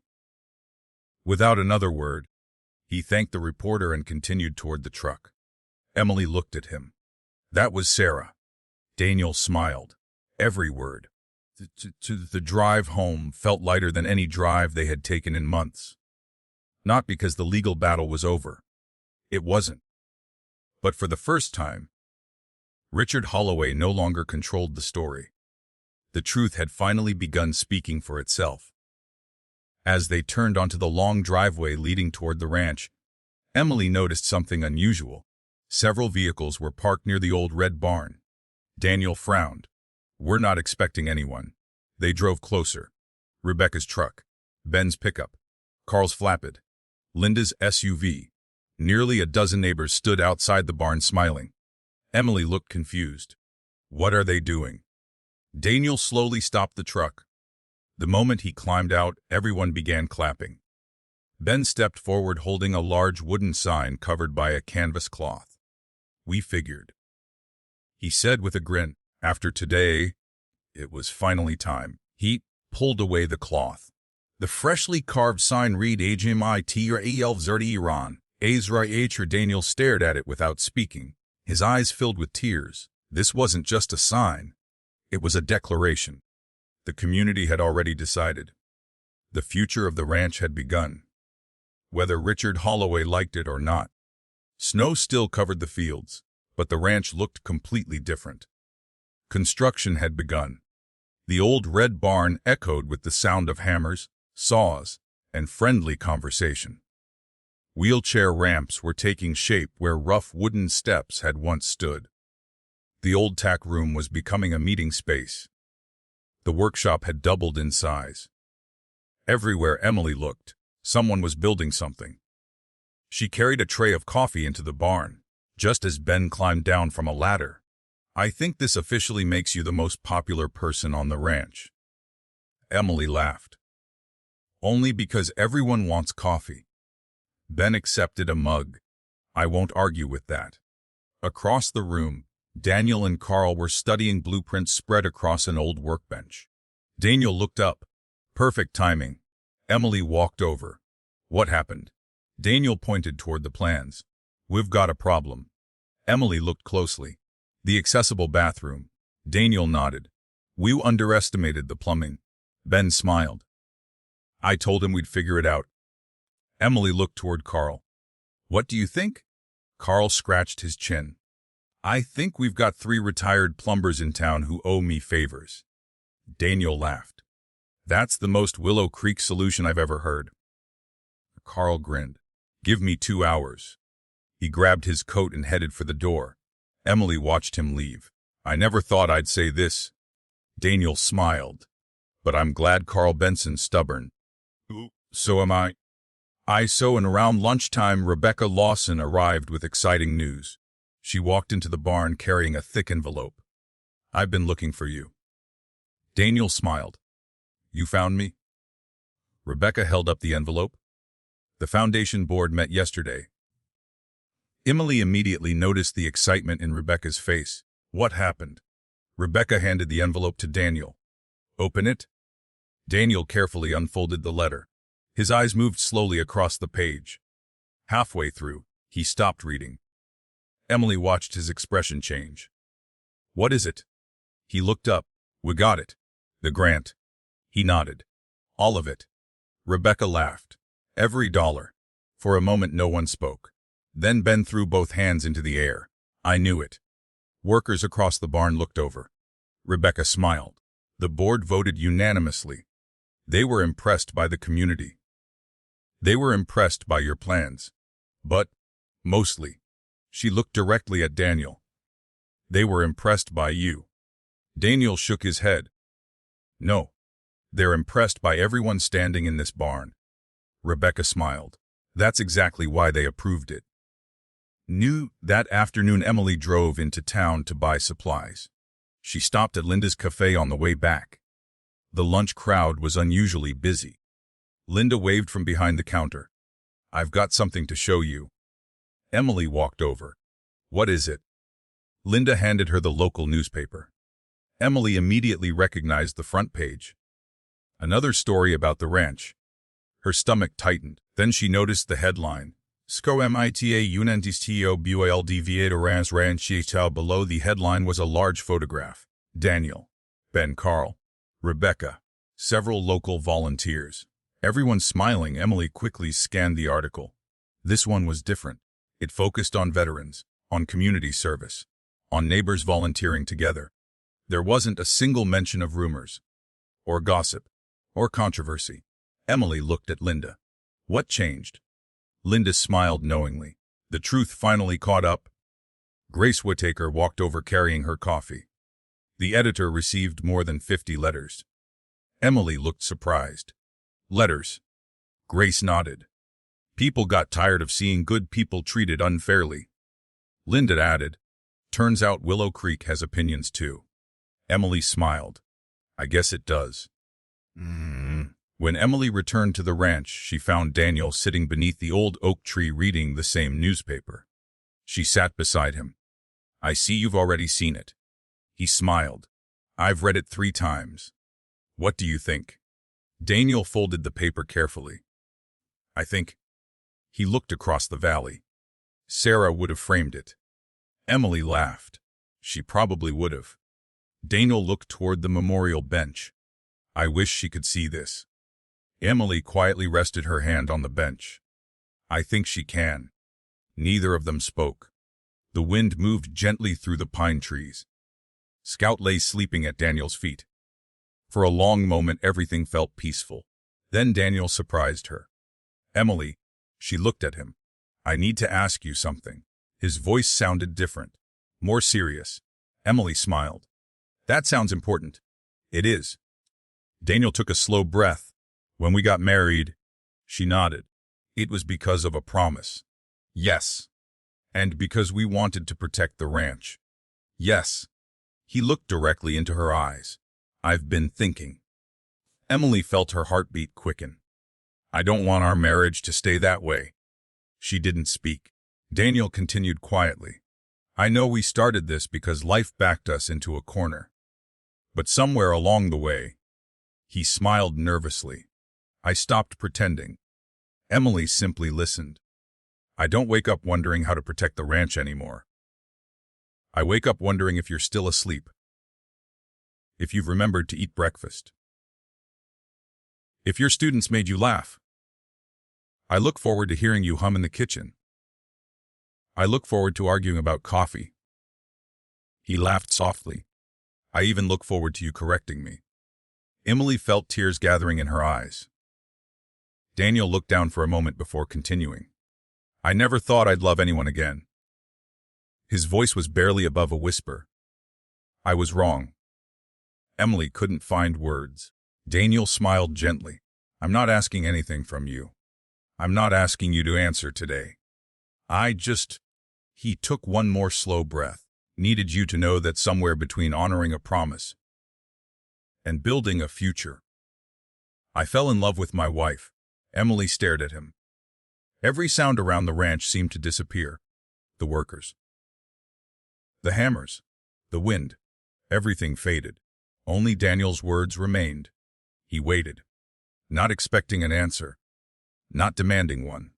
Simply giving her the truth. And for the first time since arriving in Willow Creek, Emily realized the question wasn't whether Daniel loved her. The question was whether she had quietly fallen in love with him too. Emily didn't answer Daniel immediately. Not because she didn't know what she felt, because she wanted to be absolutely certain before she spoke. Daniel noticed. He smiled gently. You don't have to say anything. She looked at him.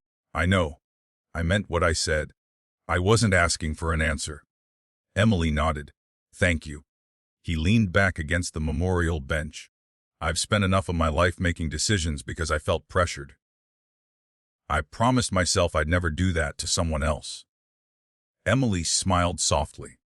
That's one of the reasons She stopped herself. Daniel looked at her. One of the reasons what? She laughed quietly. I almost answered too soon. He chuckled. I'll be patient. I know you will. They remained beneath the old oak tree until the sun disappeared behind the mountains. Neither felt uncomfortable. There was no awkwardness. Only a quiet understanding that something important had changed. Not because either of them had rushed forward, but because neither of them needed to. Later that evening, Emily called her sister Rachel. Rachel answered almost immediately. I was starting to wonder if you'd forgotten you had a family. Emily laughed. I've been a little busy. I've noticed. Rachel smiled through the phone.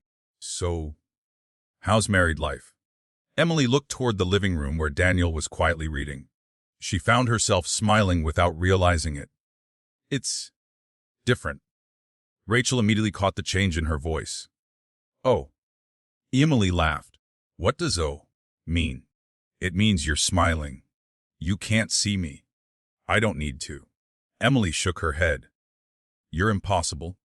I've been your sister for 40 years. I know your voice. Emily walked onto the front porch. I need your advice. Rachel laughed. That sounds serious. It is. Emily took a slow breath. Daniel told me he loves me. Rachel was silent for exactly 2 seconds.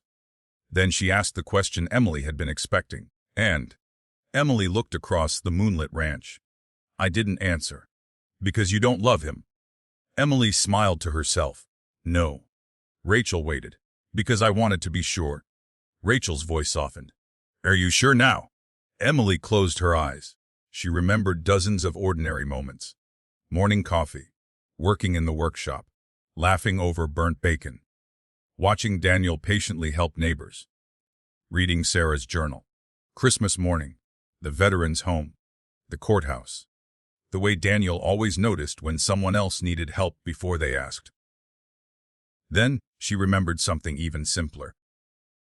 She couldn't picture leaving the ranch anymore. Not because of the promise.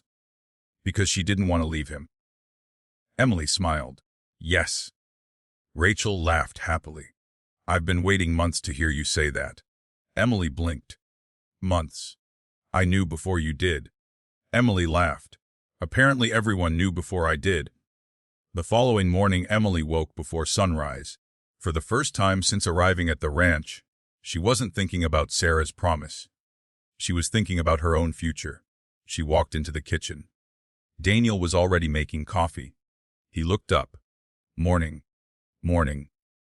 You sleep okay?" Emily nodded. "I did." He smiled. Neither mentioned the conversation from the previous evening. Daniel had meant what he said. He wasn't going to pressure her. Emily poured herself a cup of coffee.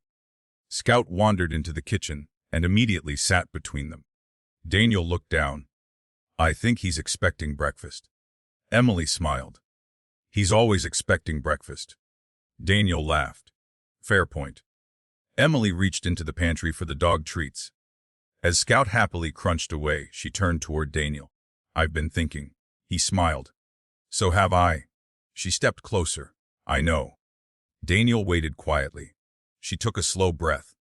"When Sarah asked me to keep a promise." Daniel listened. "I thought she was asking me to save you."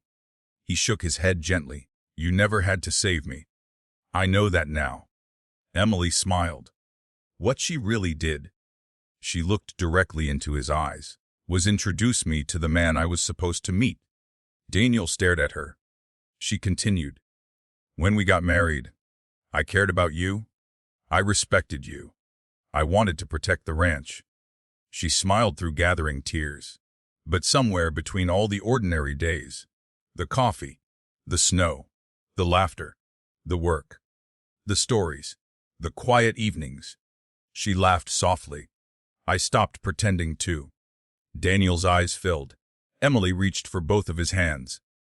"I don't love you because of a promise. I don't love you because of Sarah. I don't even love you because of this ranch." She squeezed his hands gently. "I love you because every single day, you remind me what a good man looks like." Daniel couldn't speak. Emily smiled. "So," she laughed through happy tears, "I think I fell in love with my husband." For several seconds Daniel simply looked at her. Then he quietly laughed. "I've been practicing a speech for weeks." Emily smiled. "I can tell. I've forgotten every word. I don't think you need them." Without another word, Daniel reached for her. Emily leaned forward. Their first kiss wasn't dramatic. There was no orchestra, no applause, no grand declaration. Just two people who had slowly discovered that the strongest kind of love often grows from ordinary kindness. When they finally pulled back, Scout barked loudly from the middle of the kitchen. Emily laughed. "I think somebody approves." Daniel smiled. "Or he's reminding us about breakfast." "Probably both." Too little later that morning, Ben drove into the yard, carrying another load of lumber. He stepped out of the truck just as Emily and Daniel walked onto the porch together. He looked at both of them. Then at the smiles neither of them seemed able to hide. Ben folded his arms. "So?" Daniel raised an eyebrow. "So?" Ben grinned. "You finally figured it out?" Emily laughed. "Was it that obvious?" Ben looked toward the sky. "Sarah," he said quietly, "you would have loved seeing this." Daniel followed his friend's gaze. "So would I." The morning sun spread across the snow-covered ranch. Construction continued inside the old red barn. Volunteers arrived one truck after another. Life moved forward. For the first time. Not because they were trying to outrun grief, but because love had quietly shown them the way forward. Neither Daniel nor Emily knew that before spring arrived, the final courtroom decision would determine whether everything they had built could remain standing. And Richard Holloway still had one last move to make.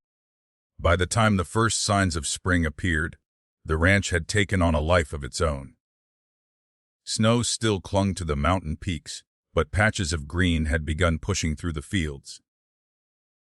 The old red barn no longer looked abandoned. Fresh cedar siding covered the repaired walls.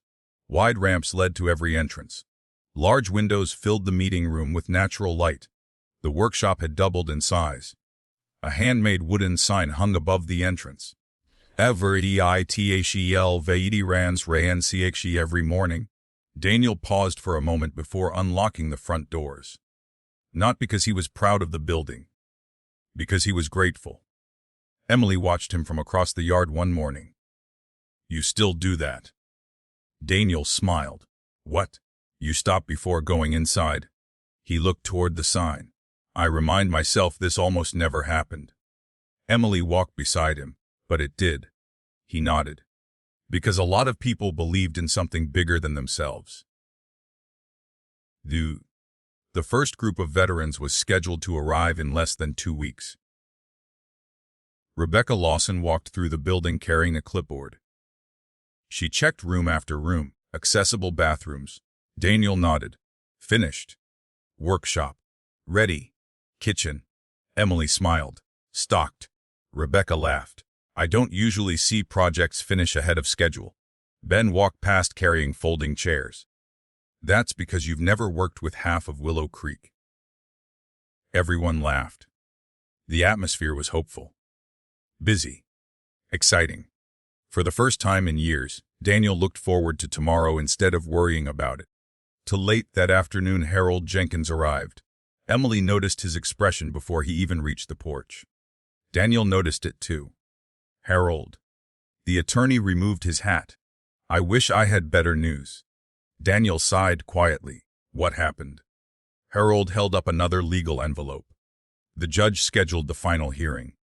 Emily looked at the date. Next Monday. Harold nodded. And Richard Holloway made one last filing. Daniel frowned. What now? Harold spread several documents across the dining table. He's requesting an emergency injunction. Emily looked confused. What does that mean? Harold answered honestly. If the judge agrees. He looked toward the blueprints of the Veterans Center. Construction stops immediately. The room fell silent. Rebecca slowly lowered her clipboard. Can he actually do that? Harold nodded reluctantly. He argues that if ownership is still being disputed, the permanent improvements shouldn't continue. Daniel leaned back in his chair. So he's trying to stop the Veterans Program. Harold nodded. Exactly. Ben folded his arms. That's low. Rebecca looked at Harold. What are our chances? Harold didn't answer immediately. Finally he said, I've seen stronger cases. Emily's heart sank. That evening the volunteers gradually went home. For the first time in weeks, the ranch felt quiet again. Emily found Daniel alone inside the nearly completed workshop. He was standing beside the anniversary table. Only one final coat of finish remained. She quietly walked over. You've been in here a while. He nodded. I needed to think. She rested her hand beside his. What are you thinking? Daniel smiled sadly. I keep asking myself one question. What? If the judge shuts this project down, he looked around the workshop. How do I tell those veterans they're going back home? Emily didn't answer immediately, because she had been wondering exactly the same thing. The following morning, Richard Holloway appeared unexpectedly at the ranch. He arrived alone. No attorneys, no reporters, just himself. Daniel met him outside before he reached the farmhouse. Emily joined them a moment later. Richard removed his gloves. I'd like 5 minutes. Daniel remained calm. You have them. Richard looked around the property. I'll make this simple. He reached into his coat and removed a folder. A new offer. Daniel didn't touch it. I'm not interested. Richard continued anyway. This offer includes enough money for you to retire comfortably. He looked toward Emily. You could move anywhere? No more lawsuits. No more stress. No more uncertainty. Emily looked at Daniel. Daniel never looked away from Richard. You still don't understand. Richard frowned. What don't I understand? Daniel slowly pointed toward the old red barn. You think you're buying land. He pointed toward the volunteers painting one side of the building. You think you're buying buildings. He pointed toward the workshop, the house, the cattle, the fields. Then he looked directly at Richard. "You're not." Richard folded his arms. "What am I buying?" Daniel's answer came without hesitation. The place where people started believing in themselves again. Richard smiled politely. "That's sentimental." Daniel shook his head. "No. It's the truth." Richard sighed. "Truth doesn't pay legal bills." Daniel smiled. "Neither does greed." Richard's expression hardened. "I'm trying to give you a way out." "Dot." Daniel quietly handed the unopened folder back. "I already found one." Richard looked toward Emily. "You really support this?" Emily answered before Daniel could. "Every bit of it." Richard studied both of them. Then he slowly nodded. "I was hoping you'd reconsider."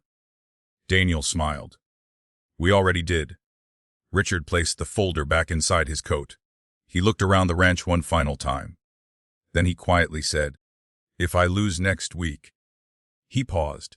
"This town will call you heroes." Daniel remained silent. Richard continued, "But if I win..."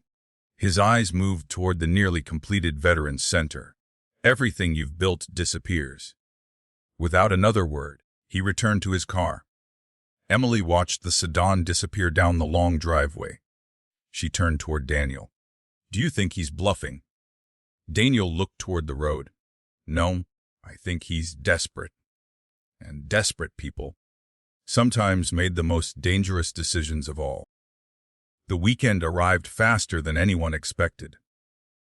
Instead of slowing down before the hearing, the ranch became busier than ever. Word had spread throughout Willow Creek that Richard Holloway was trying to halt construction of the Veterans Center. The response surprised even Daniel. Before 8 o'clock Saturday morning, pickup trucks began rolling through the front gate. By 9, there were more than 30 volunteers working across the property. Someone repaired fencing. Someone stained the porch railing. Several electricians finished wiring the meeting room. A landscaping crew planted young maple trees near the entrance. Emily stood on the farmhouse porch with a clipboard, trying to keep track of everything. She laughed. "I've officially lost control." Linda handed her a fresh cup of coffee. "You never had it." "I believe you." Linda looked toward the driveway. "You see what's happening?" Emily nodded. "I do." Linda smiled. "Nope. I mean really see it." Emily followed her gaze. Entire families had come to help. Grandparents painted benches. Teenagers unloaded lumber. Children picked up scraps of wood and carried tools. Nobody had asked who was in charge. Nobody cared. They had simply shown up.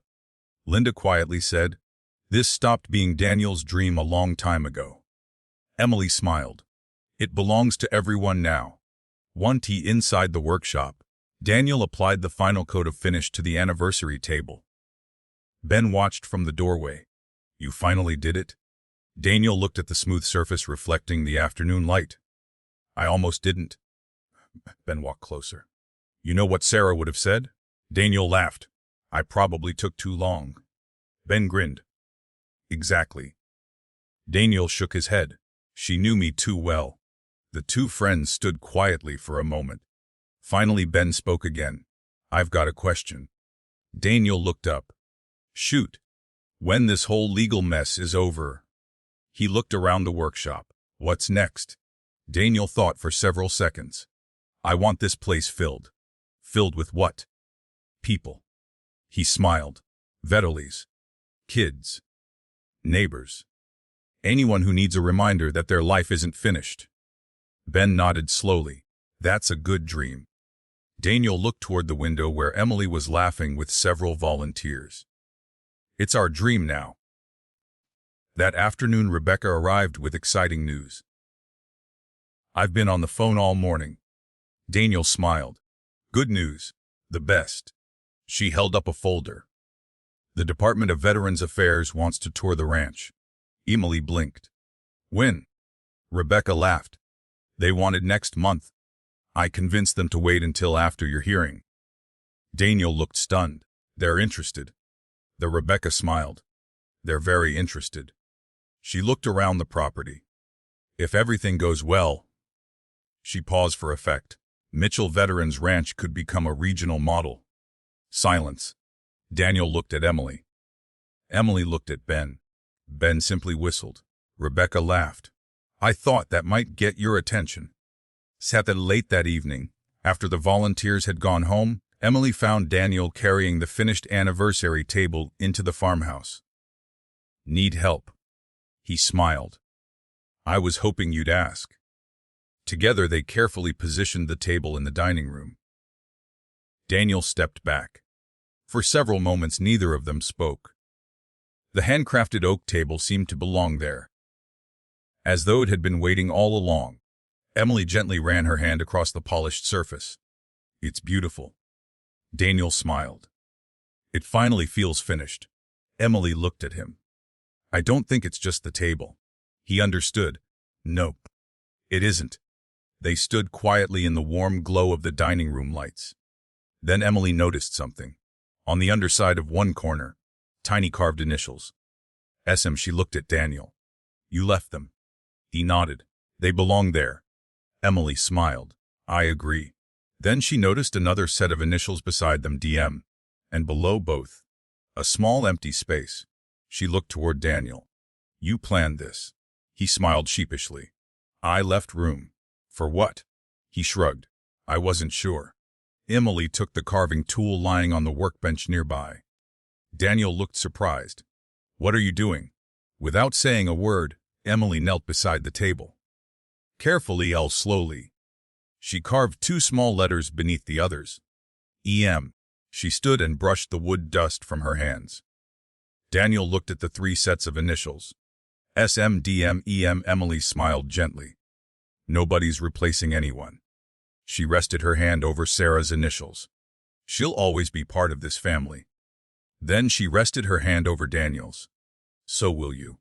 Finally, she touched her own. And now, she smiled through tears. So am I. Daniel quietly wrapped his arms around her. Neither needed to say anything else. The table told the story better than words ever could. Sunday evening arrived. The final hearing was less than 24 hours away. Emily and Daniel sat beneath the old oak tree watching the sunset. Scout slept beside the memorial bench. The valley stretched peacefully below them. Daniel broke the silence. Are you scared? Emily answered honestly. Yes, so am I. She smiled. But I'm not scared of losing. Daniel looked toward her. What are you scared of? I'm scared for the veterans. I'm scared for everyone who's believed in this place. Daniel nodded. I know. He looked toward Sarah's memorial plaque. I used to come here asking Sarah to fix everything. Emily smiled. And now? He looked at the farmhouse, the workshop, the veterans center, the community that had gathered around them. Then finally at Emily. No. He laughed softly.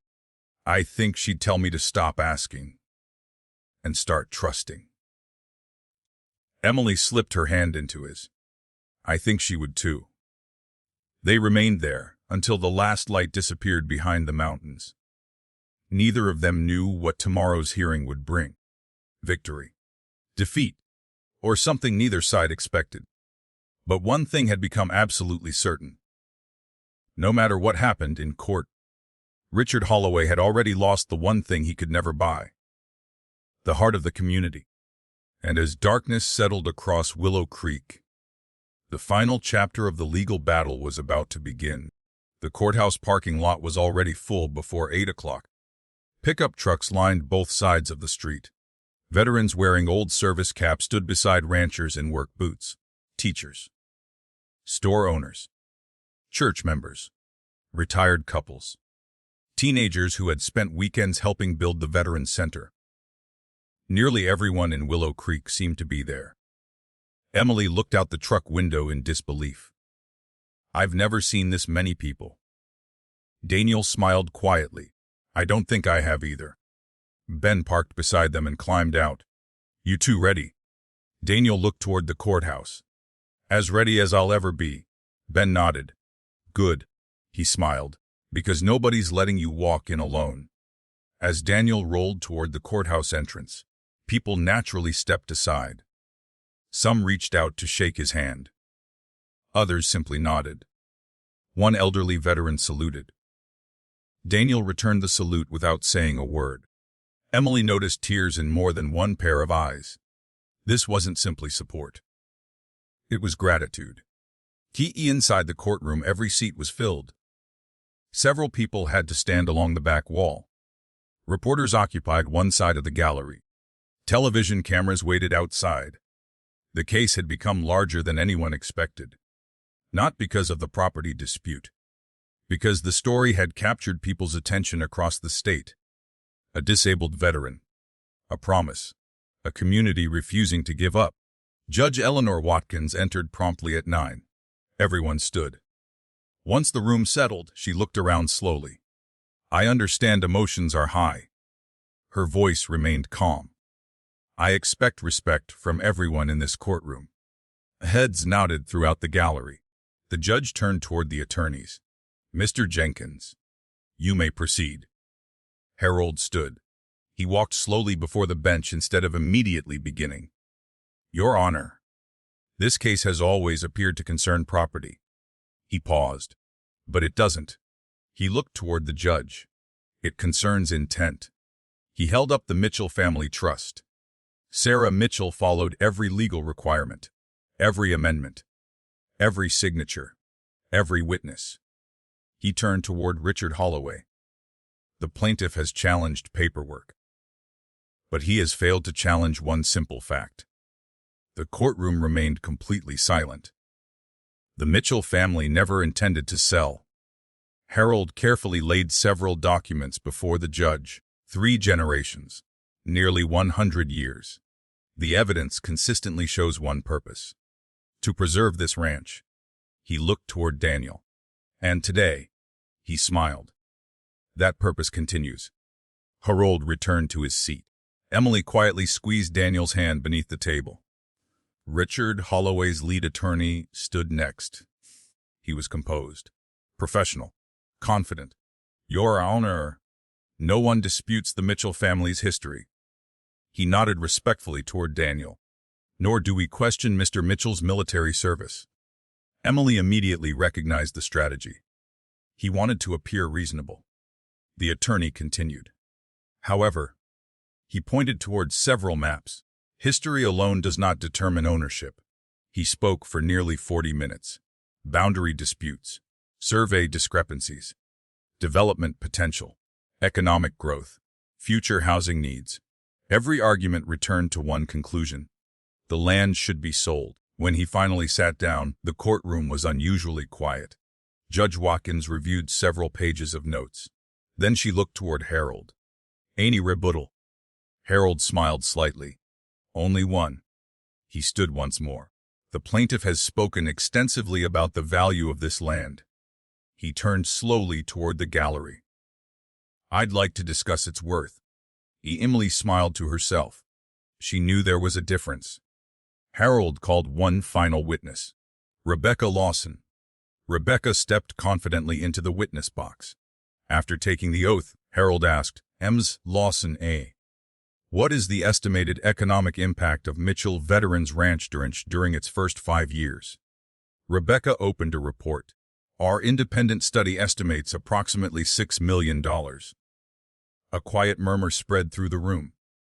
Harold continued. Jobs: 23 full-time positions. Visitors: more than 2,000 veterans and family members. Community partnerships: 37. Harold nodded. So preserving this ranch, he smiled, also serves the public interest. It absolutely does. Richard's attorney stood for cross-examination. Ms. Lawson. These are projections. They aren't guarantees. No. Rebecca smiled calmly. But neither is real. A state speculation. Several people quietly smiled. Even Judge Watkins seemed to hide the corner of a smile before quickly returning to a neutral expression. Richard's attorney ended his questions. The judge called a short recess before closing arguments. Emily and Daniel stepped into the courthouse hallway. Neither spoke immediately. Finally, Emily looked toward him. You okay? Daniel nodded. I've been thinking. She smiled. Dangerous. He laughed. I know. He became serious again. If we lose today, Emily stopped him. We're not doing that. I'm serious. So am I. He looked into her eyes. If we lose, I don't want you regretting any of this. Emily didn't hesitate. I won't. Not one day. Not one decision. She stepped closer. I came here because of a promise. She smiled warmly. I'm staying because I found my life. Daniel felt emotion rise in his chest. Before he could answer, the courtroom doors opened. The court is back in session. The bailiff's voice echoed through the hallway. It was time. Neither of them realized that Judge Watkins had spent the entire recess reviewing one final piece of evidence, a document that neither legal team had considered especially important. Within the next hour, that single document would determine the future of the Mitchell Ranch forever. Daniel and Emily returned to the defense table. The courtroom was even quieter than before the recess. Every seat remained filled. No one seemed willing to move. Judge Watkins looked toward both attorneys. Counsel, you may proceed with your closing arguments. Richard Holloway's attorney stood first. He buttoned his suit jacket and walked slowly toward the center of the courtroom. Your Honor, this case has become emotional. He paused, and understandably so.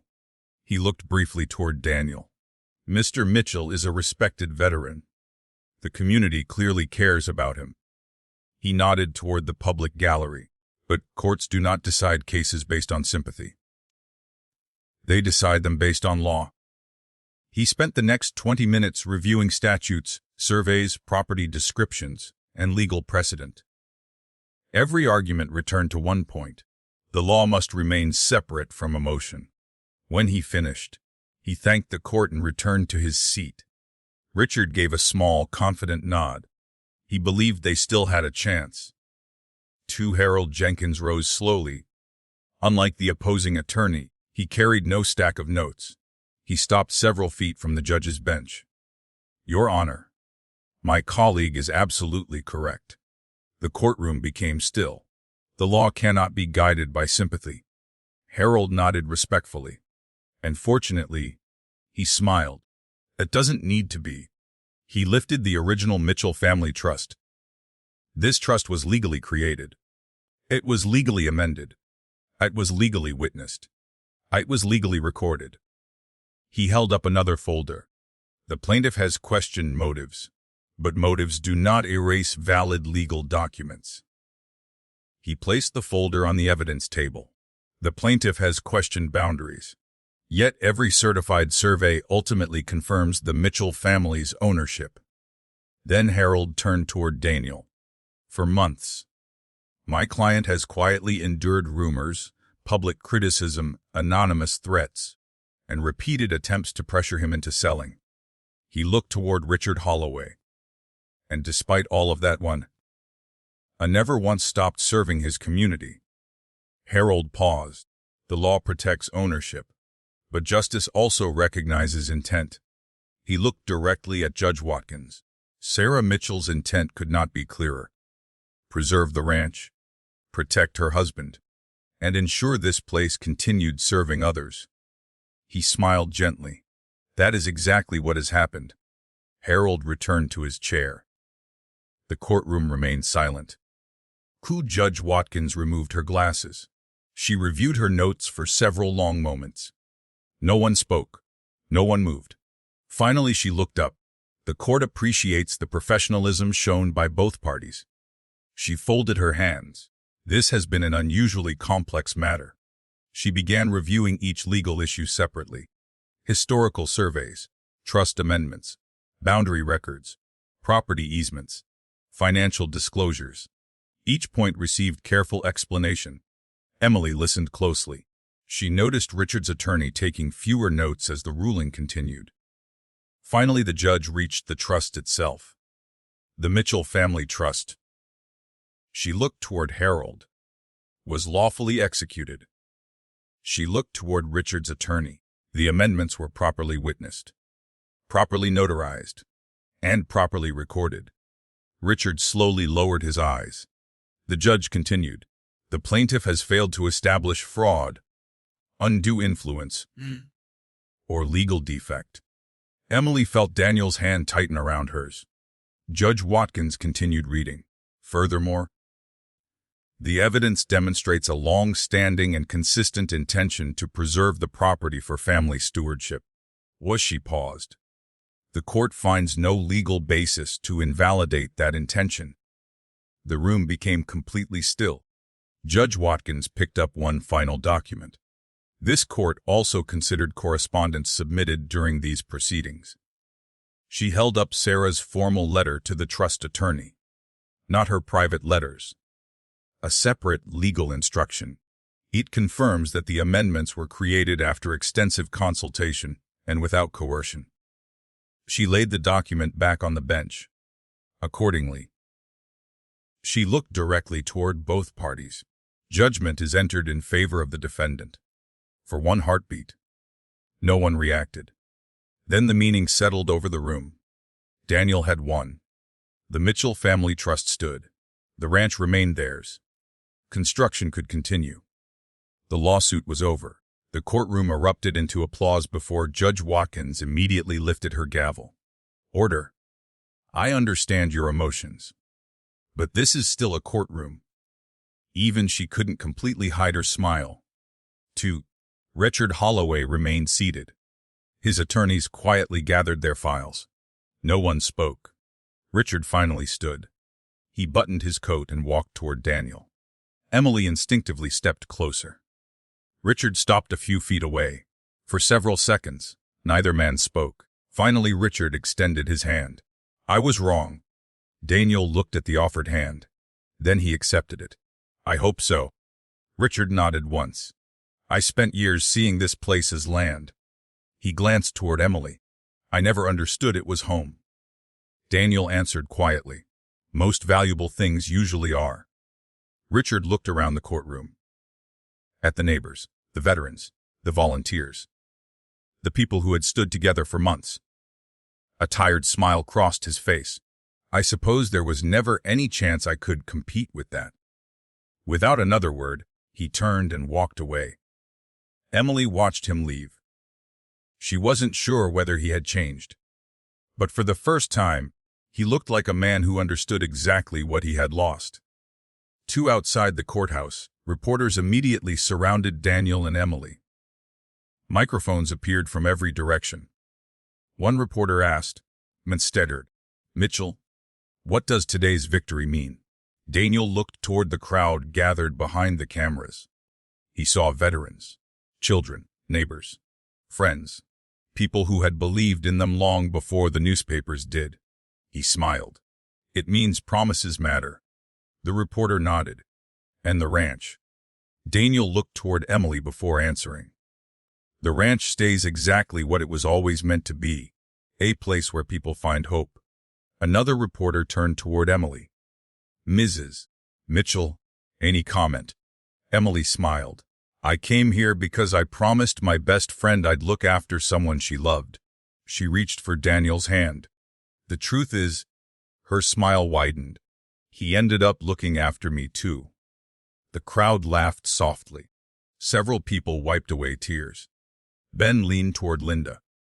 I told you they'd be all right. Linda smiled. I think Sarah did. As applause spread across the courthouse steps, the church bell in Willow Creek began ringing noon. Its sound echoed across the valley. The legal battle was over. But the greatest chapter of the Mitchell Ranch was only just beginning. Spring arrived with bright green fields and long, warm afternoons. The snow had disappeared from the mountains. Wildflowers lined the fences. Fresh paint covered every building. The old red barn was almost impossible to recognize. The once forgotten structure now stood proudly at the center of the property. Above the entrance hung the hand-carved sign everyone in Willow Creek now recognized. Mitchelvet Rans Ray NCH. Emily parked her truck near the main building and smiled as she watched the morning unfold. Several veterans were already drinking coffee on the front porch. Two families sat at picnic tables overlooking the valley. Children laughed as Scout happily chased tennis balls across the grass. Daniel rolled out of the workshop carrying a wooden toolbox. He looked around the ranch with quiet satisfaction. Emily walked over. Busy morning. He laughed. We've only been open for an hour. And I've already answered the same question 6 times. She smiled. What question? Where's the coffee? Emily laughed. I guess some things never change. No, they definitely don't. Course Rebecca Lawson arrived carrying another clipboard. Daniel immediately groaned. More paperwork. Rebecca grinned. Always. She handed him several forms. The Department of Veterans Affairs completed their inspection. Emily looked interested. How did it go? Rebecca smiled. They loved everything. Daniel blinked. Everything. They especially loved the woodworking program. Daniel looked toward the workshop. I wasn't expecting that.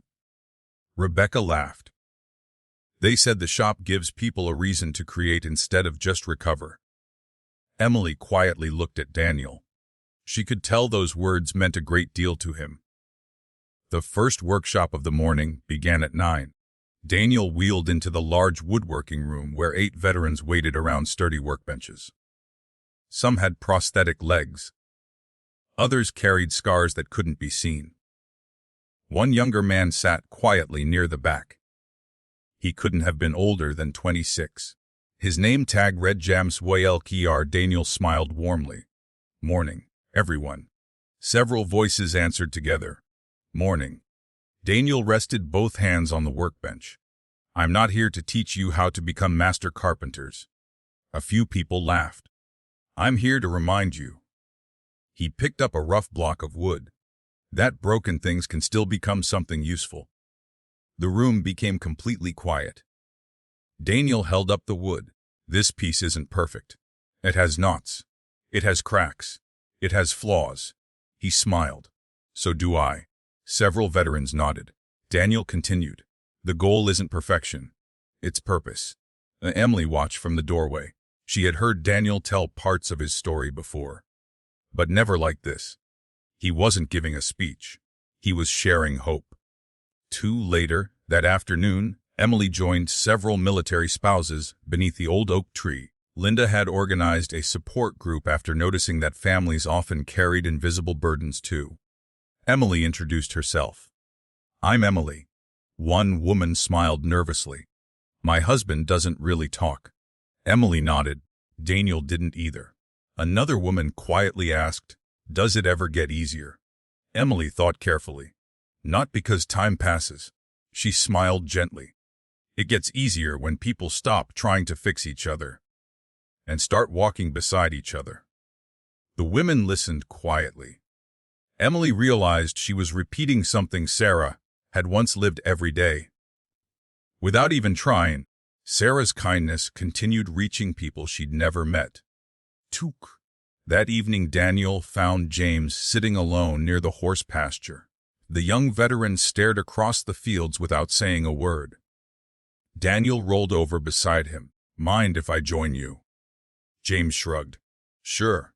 For several minutes they simply watched the horses. Finally Daniel spoke. They're calmer than people. James smiled faintly. They don't ask questions. No. They just expect honesty. James looked down. I don't know why I'm here. Daniel nodded. I said the same thing. You did. My first counseling appointment. James looked surprised. What happened? I sat there for 45 minutes. And I barely spoke. James laughed quietly. What did the counselor do? Daniel smiled. He handed me another appointment card. That was it. That was it. James shook his head. Seems pointless. Daniel looked toward the pasture. It wasn't. Why? Because he showed up again the next week. And the week after that. He didn't give up. James remained silent. Daniel continued. So, he smiled. I'm not giving up on you either. For the first time all afternoon, James smiled. It wasn't a big smile, but it was real. Emily watched from the farmhouse porch. She quietly wiped away a tear. She had seen that exact smile before. Years earlier, in old photographs of Daniel, hope had a way of returning slowly, one ordinary conversation at a time. Oh, as sunset painted the valley in shades of gold, Daniel locked the workshop for the evening. Emily walked beside him toward the farmhouse. Tired? He smiled. The good kind. She slipped her hand into his. You were amazing today. Daniel laughed softly. I mostly talked. You listened. Emily corrected him. And sometimes way. She smiled. That's the harder job. Daniel looked across the ranch. Families were still sitting around the fire pit. Children laughed nearby. Veterans shared stories on the porch. The place Sarah had dreamed about them. The place Daniel had nearly lost was finally alive. Neither of them noticed a familiar pickup truck pulling into the driveway. An elderly man stepped out carrying a leather folder. Daniel frowned slightly. I know him. Emily looked closer. Who is he? Daniel smiled with surprise. That's Colonel Frank Dawson, my commanding officer. The retired colonel slowly walked toward them. His expression was warm, but serious. He held the old folder tightly beneath his arm. As he reached Daniel, he smiled. I've been looking for you. Daniel returned the smile. It's been a long time, sir. The colonel nodded. It has. Then he looked at the folder. I found something that belongs to you. Daniel frowned. What is it? The colonel gently patted the worn leather cover. A promise someone asked me to keep. Emily glanced between the two men. Whatever was inside that folder, it had been waiting a very long time to come home. Colonel Frank Dawson followed Daniel and Emily onto the farmhouse porch. The evening air was cool, carrying the scent of fresh, cut grass and pine. Scout wandered over, sniffed the colonel's boots, then decided he approved. Good judge of character, Frank said with a smile. Daniel laughed. He usually is. Emily brought 3 mugs of coffee onto the porch before taking a seat beside Daniel. Frank rested the old leather folder on the table between them. For a long moment, he simply looked at it. You've carried that all this way? Daniel asked. Frank nodded. For almost 12 years. Daniel frowned. 12. Frank smiled sadly. I made a promise. Carefully, he opened the worn folder. Inside were military reports, photographs, letters, and one sealed envelope with Daniel's name written neatly across the front. Daniel stared at it. I've never seen that. You weren't supposed to. Frank slid the envelope toward him. It arrived 3 weeks after the explosion. Emily looked at Daniel. You never got it. Frank answered. You were unconscious. When you finally woke up, he paused. Your doctors asked us to limit anything that might overwhelm you. Daniel looked at the unopened envelope. So it stayed with you. Frank nodded. I intended to deliver it once you recovered. He smiled sadly. But life has a way of getting ahead of us. Daniel carefully turned the envelope over. The handwriting wasn't familiar. There isn't a return address. Frank nodded. No. But I know exactly who wrote it. He looked at Daniel. It was Sergeant Michael Harris. Daniel froze. Emily immediately recognized the name. The soldier whose photograph still rested inside the old red barn. One of the men who hadn't come home. Daniel whispered, Mike. Frank nodded. He wrote it the night before your convoy left. Daniel swallowed hard. He knew. No. He simply had a habit. Frank smiled faintly. He wrote letters before every mission. One for his parents, one for his wife, and one for the person he trusted most. Daniel looked down at the envelope. His hands trembled slightly. I don't know if I can open it. Emily gently rested her hand over his. You don't have to tonight. Daniel looked toward Frank. What do you think? The colonel answered quietly. I think Mike wanted you to read it when you were ready. Daniel took a slow breath. I think... He looked at Emily. I'm ready now. Very carefully he opened the envelope. The paper inside had yellowed with age. He unfolded it, His eyes immediately filled with tears before he'd even reached the second sentence. Emily quietly asked, "Would you like me to read it?" Daniel nodded. His voice wouldn't come. Emily accepted the letter carefully. She looked down at the page, then began reading. To Hey, Danny, Sierras. If you're reading this, then something probably went sideways. Daniel smiled through tears. He always called me Danny. Emily continued. First things first, go on. Stop blaming yourself. Setis. Daniel closed his eyes. Emily read on. You've always had this bad habit of trying to carry everyone else's mistakes. Don't. Where doesn't work that way. Frank quietly looked out across the pasture. He had never read the letter. Emily continued. You know what I always admired about you? You never cared who got the credit. You just wanted everyone to get home. Daniel wiped his eyes. Emily's own voice began to shake. Yes. If you're the one who makes it, Seth, don't waste time asking why. None of us gets that answer. Seth. Instead, Seth live enough for all of us. Thus the porch fell completely silent. Emily continued reading. Get married someday. Daniel laughed softly through tears. Mike had written that long before Sarah. Build something worth leaving behind. Dulcie. Emily looked toward the Veterans Center standing proudly across the field. She smiled. Without realizing it, Daniel had done exactly that. She continued. And if life ever gives you a second chance, take it. The final line was shorter than all the others. I'll see you again someday. See you then. Cease. Live well, brother. Signed simply. Mike. Emily carefully folded the letter. No one spoke. No one needed to. The evening seemed almost sacred. Finally, Frank broke the silence. He would have been proud of you. Daniel looked across the ranch. Families laughed near the fire pit. Veterans shared stories on the porch. Children played catch with Scout. He smiled quietly. I hope so. Frank shook his head. No.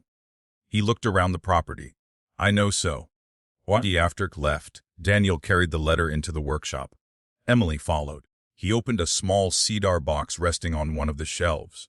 Inside were photographs of Mike, Carlos, Ben Foster, several challenge coins, military patches, and a folded American flag. Daniel carefully placed Mike's letter inside, then closed the lid. Emily looked at him. You've been carrying survivor's guilt for a long time. Daniel nodded. Too long. She stepped closer. Do you think Mike just gave you permission to put some of it down? Daniel stood quietly for several moments. Finally, he smiled. I think he did. He wrapped one arm around Emily's shoulders. Together they walked outside. The sun had disappeared behind the mountains. Lights glowed warmly throughout Mitchell Veterans Ranch. Music drifted softly from the main lodge. For the first time since the explosion, Daniel no longer felt like he was living because he survived. He felt like he was living because he had something left to give. And somehow, that made all the difference. Neither he nor Emily noticed Rebecca walking toward them with her phone in her hand. She looked excited. Daniel. He turned. What happened? Rebecca smiled broadly. You'd better sit down. Daniel laughed. That usually means something big. It is. She held up her phone. The governor's office just called. Daniel frowned. The governor. Rebecca nodded. They're coming to visit Mitchell Veterans Ranch. Emily blinked. When? Rebecca smiled. Next week. The little ranch that almost disappeared was about to be seen by the entire state of Montana. News of the governor's visit spread through Willow Creek in less than a day. By the following morning, the ranch looked busier than it had ever been. Not because anyone was trying to impress politicians. Because everyone wanted the place to look its best. Ben arrived before sunrise with 2 trailers full of flowers. Carl Benson organized a crew to repaint the entrance fence. Linda showed up carrying enough baked goods to feed half the county. Emily stood on the farmhouse porch holding a clipboard. She laughed. I've completely lost control again. Linda smiled. You never had it. Emily shook her head. I walked right into that. You certainly did. Scout raced past them with a work glove in his mouth. 3 children immediately chased after him. Daniel watched the scene from the workshop doorway. He smiled. I think Scout believes he's helping. Ben laughed loudly. He's supervising. And by mid-morning, Rebecca arrived carrying the official schedule. She gathered everyone inside the main meeting hall. The governor will spend about 3 hours here. She pointed to the itinerary. First, a tour. Then a meeting with veterans. After that, she smiled. A short speech. Daniel immediately looked uncomfortable. Emily noticed. What? They want me to speak. Rebecca nodded. They do. Daniel rubbed the back of his neck. I'd rather build furniture. Ben laughed. We know. Emily smiled. You'll do fine.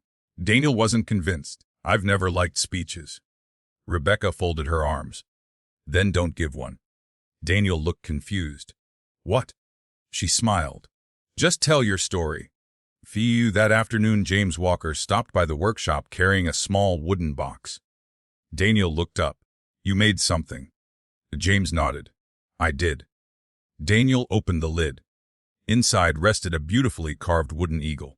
Every feather had been carefully detailed. Daniel looked genuinely impressed. This is incredible. James smiled nervously. I almost quit the first day. I remember. You wouldn't let me? Daniel looked toward him. No. James took a slow breath. I've been sleeping through the night again. Daniel didn't speak. James continued. For the first time since I got home. Emily quietly listened from across the room. James smiled. I just thought you should know. Daniel reached out and shook his hand. I'm proud of you. James shook his head. No. I'm proud of me. Daniel laughed. That's even better. The governor's motorcade arrived the following Tuesday. Several state vehicles rolled slowly through the ranch entrance. Television cameras followed close behind. Reporters gathered near the main barn. Emily stood beside Daniel as the governor climbed out of the lead SUV. Governor Laura Mackenzie smiled warmly. I've heard wonderful things. Daniel shook her hand. We're glad you're here. The tour lasted nearly 2 hours. They visited the woodworking shop, the therapy trails, the meeting hall, the horse barn. Everywhere they went, someone had a story. A Marine who had found purpose again. A military spouse who no longer felt alone. A young veteran who had decided against giving up on life. The governor listened carefully. She asked questions. She took notes. More than once. Emily noticed her quietly wiping away tears. Finally, everyone gathered beneath the old oak tree. Rows of folding chairs filled the open field. Veterans sat beside their families. Neighbors stood along the edges. Children played quietly beneath the trees. Television cameras pointed toward the small wooden stage. Rebecca leaned toward Daniel. You ready? He smiled nervously, not even close. Emily squeezed his hand. You don't need a perfect speech. You just need the truth. Daniel nodded. I can do that. He slowly rolled toward the microphone. The crowd became completely silent. Daniel looked around. He saw familiar faces everywhere. Ben, Linda, Carl, Harold, Rebecca, James, Margaret Ellis, Earl Simmons, Emily, and beyond them, the old farmhouse, the workshop, the veterans center, the ranch Sarah had fought to protect. Daniel smiled. I've written this speech 6 times. Soft laughter spread through the crowd, and I threw every version away. More laughter. So, he rested both hands on the podium. I'll just tell you what this place means. The crowd grew still. I used to think strength meant never needing anyone. He looked toward the veterans seated in the front row. I was wrong. Strength sometimes looks like asking for help. Sometimes it looks like accepting it. He looked toward the volunteers. And sometimes, he smiled. It looks like an entire town showing up with hammers before sunrise. The audience laughed warmly. Daniel continued. This ranch isn't special because of the buildings. He pointed toward the meeting hall, or the workshop. He pointed toward the fields, or even the land. He looked toward Emily. It's special because every person who comes here leaves believing tomorrow might be better than yesterday. Silence filled the valley. Daniel's voice softened. I know what it feels like to believe your life is over. I also know what it feels like when someone quietly refuses to give up on you. He looked toward Sarah's memorial bench beneath the oak tree. One person did that for me. Then toward Emily, and another person helped me believe it again. Emily wiped away a tear. Daniel smiled. So if you remember anything I say today, he paused. Remember this. No one heals alone. The crowd rose to its feet. Applause echoed across the valley. Some people cheered. Others simply stood clapping with tears in their eyes. The governor stepped forward. Daniel thought she was about to shake his hand. Instead, she hugged him. The applause grew even louder. Emily smiled through tears. Sarah had once hoped Daniel would find a second chance. Standing there beneath the old oak tree, she realized he had found far more than that. He had found a purpose bigger than himself. And that purpose was only beginning. The applause lasted much longer than Daniel expected. He stood quietly beside the podium, looking out across the crowd. For a moment, he couldn't believe they were clapping for him. Then he realized they weren't. They were applauding every veteran who had found hope on the ranch. Every volunteer who had donated time. Every family that had refused to give up. Governor Laura McKenzie stepped back to the microphone. I've visited recovery programs across this state. She looked toward Daniel. And today I discovered something different. She turned toward the audience. This ranch doesn't simply provide services. She smiled warmly. It provides belonging. The crowd applauded again. The governor reached into a leather folder carried by one of her staff members. I also have the honor of making an announcement. Emily exchanged a curious glance with Rebecca. Neither of them knew what was coming. The governor unfolded an official document. On behalf of the state of Montana, she paused. Mitchell Veterans Ranch will receive designation as an official state veterans community partner. For one heartbeat, no one reacted. Then the audience erupted. Daniel looked stunned. Rebecca laughed out loud. Ben slapped Carl on the shoulder so hard he almost lost his balance. Linda covered her mouth with both hands. Emily simply stared. The governor smiled. This designation includes long-term operational support, expanded outreach, and state cooperation for future veterans programs. Daniel leaned toward the microphone. I don't know what to say. The governor laughed. You've already said enough. The celebration continued well into the afternoon. Food trucks from nearby towns arrived unexpectedly. Local musicians volunteered to play. Children organized an impromptu baseball game in one of the pastures. Scouts somehow managed to become the unofficial mascot of the event.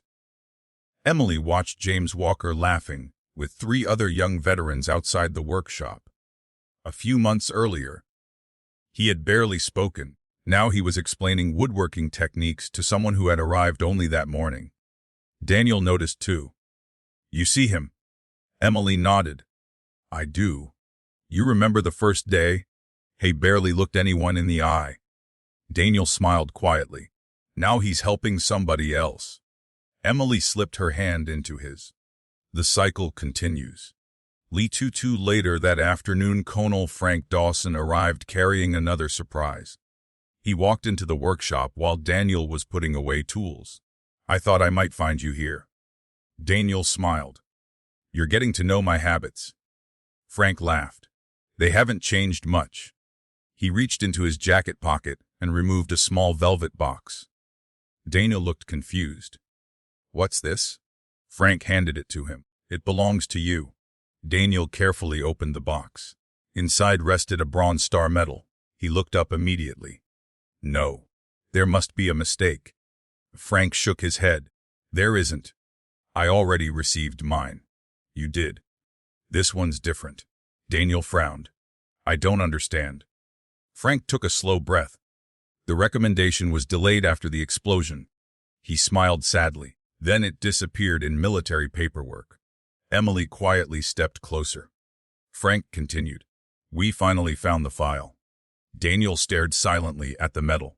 Frank's voice softened. Michael Harris nominated you.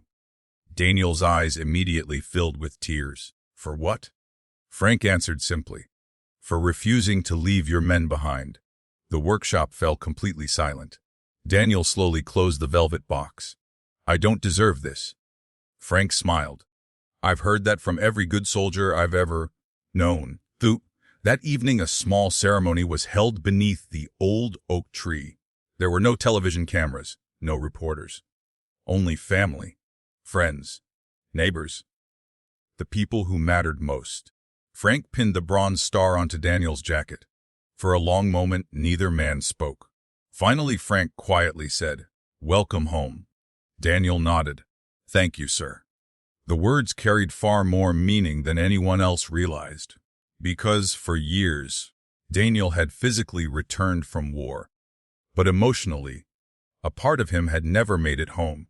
Tonight, that finally changed. After the ceremony, everyone gathered around the large stone fire pit. The evening sky slowly darkened. Stars appeared one by one above the valley. Linda passed around slices of apple pie. Ben somehow convinced several children that his exaggerated fishing stories were true. Carl argued with him anyway. Laughter filled the ranch. Emily sat beside Daniel watching the fire. You've been smiling all day. He looked toward her. So have you. I know. She leaned her head gently against his shoulder. I've been thinking. Daniel smiled. That's becoming dangerous. She laughed. I remember the first night I arrived. He nodded. You were ready to leave. I was. She looked across the ranch. I couldn't imagine living here. And now? Emily smiled. I can't imagine living anywhere else. Daniel quietly kissed the top of her head. I was hoping you'd say that. She looked at him. I have something else to tell you. What? I called the school district. Daniel waited. I resigned. He blinked. You what? She smiled. I'm still a teacher, but I want to teach here. Daniel looked confused. Here. Emily nodded. There are military families. There are children. There are spouses. There are people who need tutoring. She smiled. I think this ranch needs a teacher. Daniel laughed softly. I think this ranch just got very lucky. Emily squeezed his hand. No. She looked around at the people gathered around the fire. I think I did. As the flames danced beneath the night sky, the ranch felt more alive than ever before. The promise Sarah had made Emily keep had grown into something none of them could have imagined. A place where strangers became family, where grief became purpose, where broken hearts slowly learned to trust again.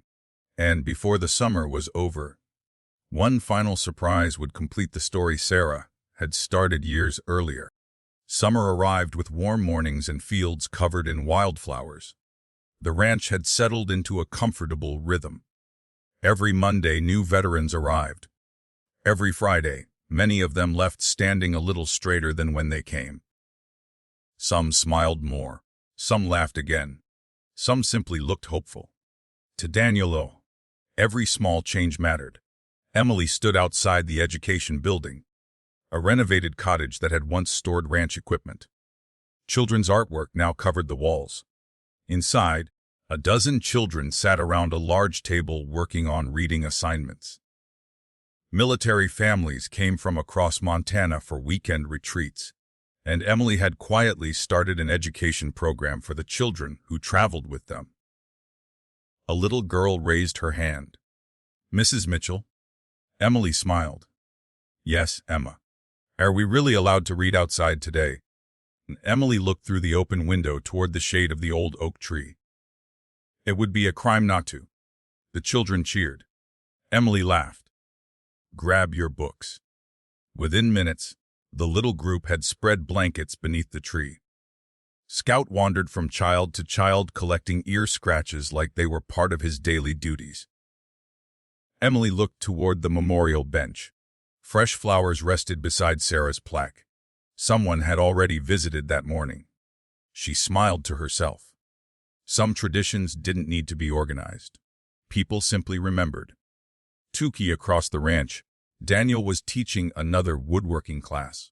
James Walker now stood beside him instead of sitting in the audience. Daniel smiled. Everybody, he looked toward James. I'd like you to meet today's instructor. James immediately shook his head. No.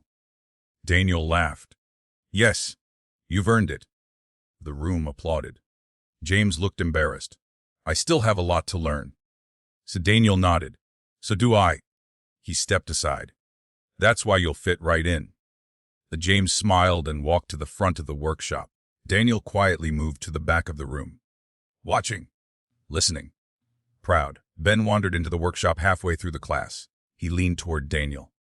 You know. What? You've replaced yourself. Daniel smiled. That's the idea. Ben nodded. I figured.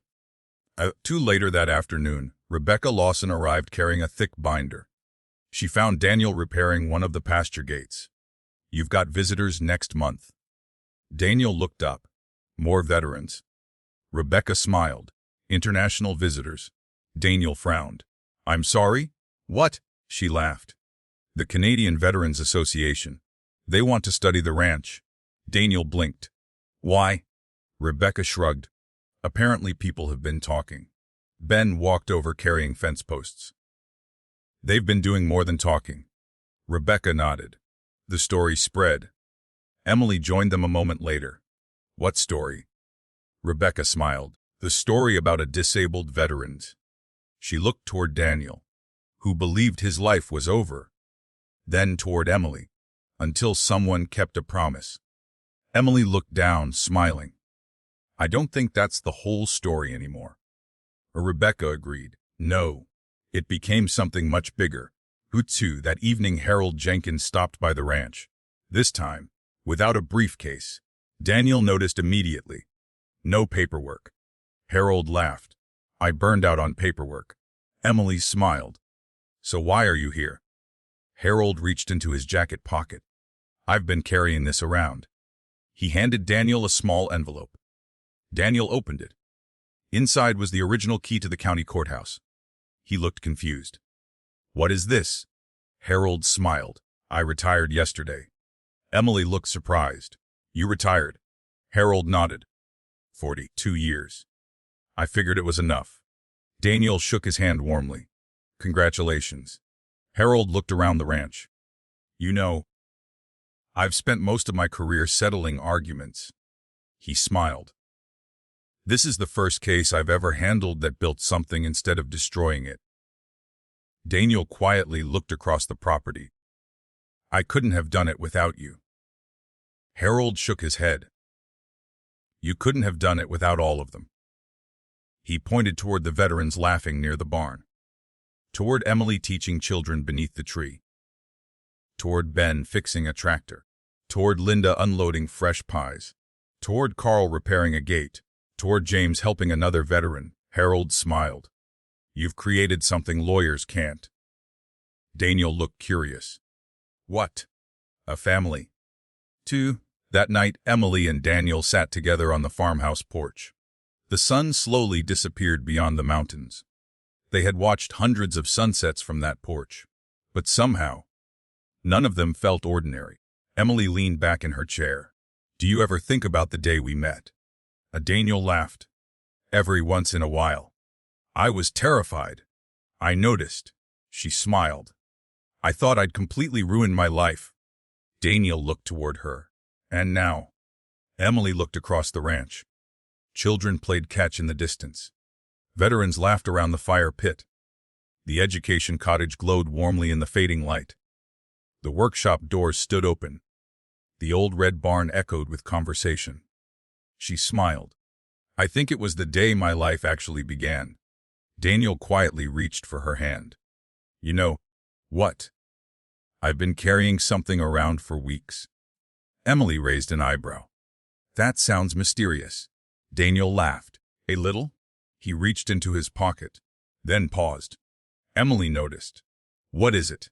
Daniel smiled nervously. I wanted to wait until the ranch felt stable. She looked at him curiously. I wanted to wait until the legal battle was over. He slowly removed a small velvet box. Emily stared, then looked at him. Daniel. He smiled. Our marriage started because of a promise. She felt tears immediately filling her eyes.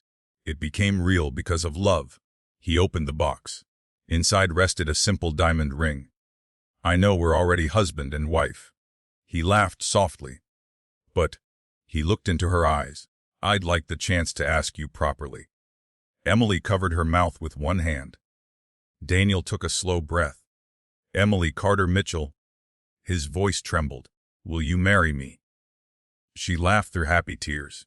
I already did. Daniel grinned. I know. But this time, he smiled warmly.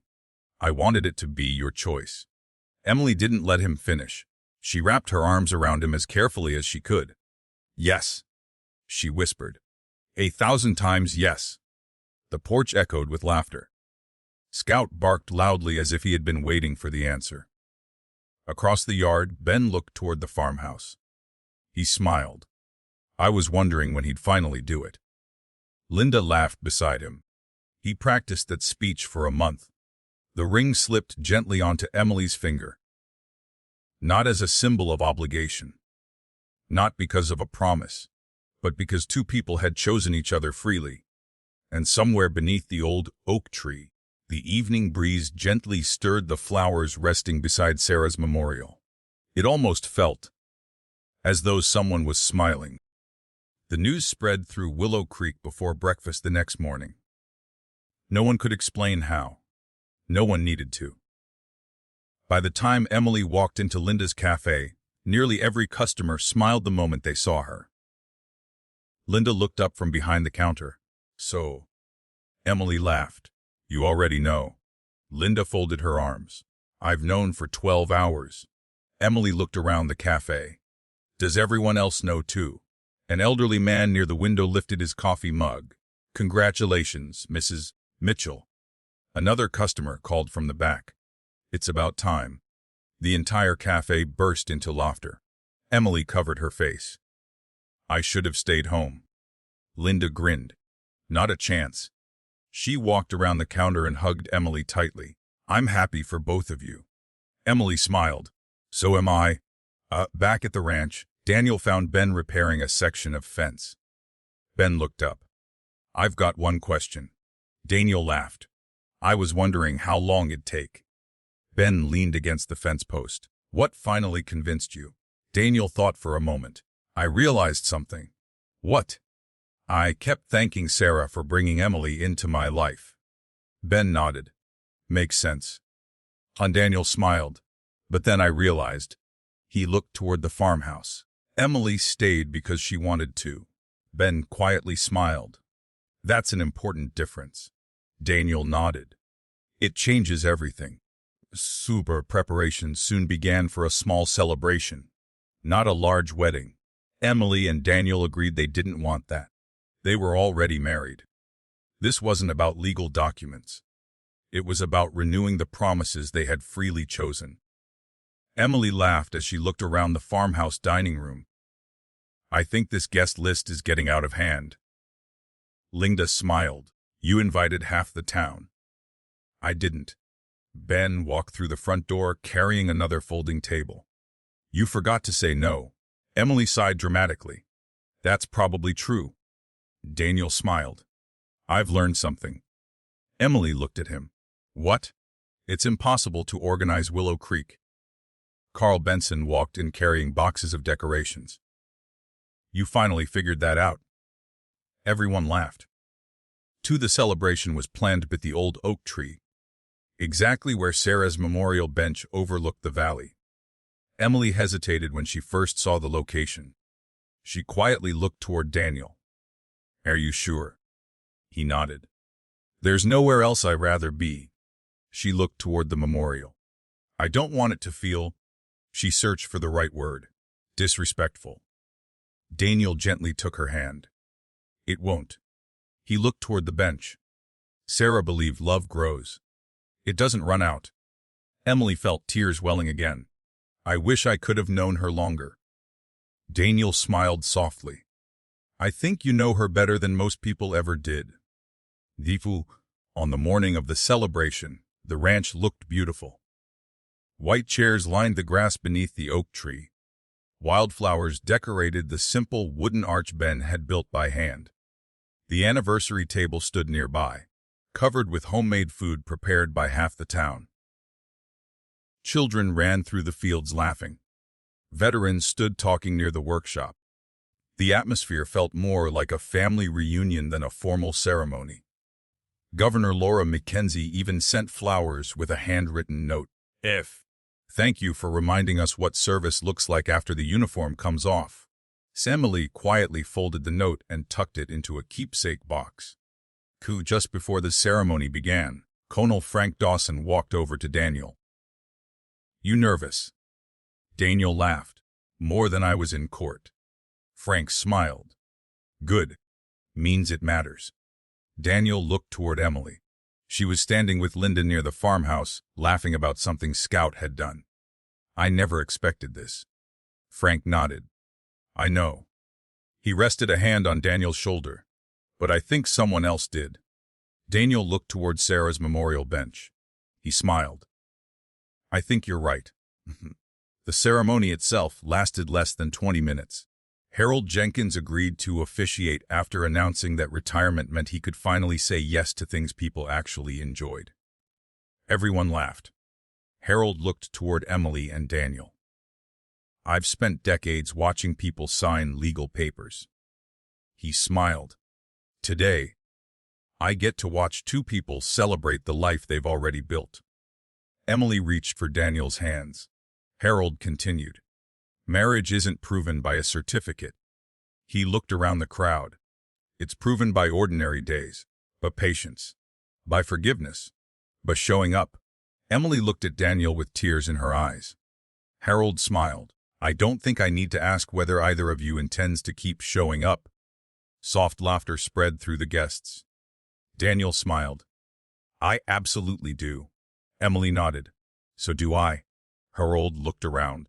Then I believe the rest is simply celebrating what everyone here already knows. The guests applauded warmly.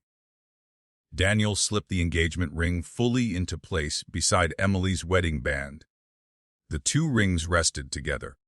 One given because of a promise, the other because of a choice. Emily quietly looked down at them. I like that. Daniel smiled. So do I.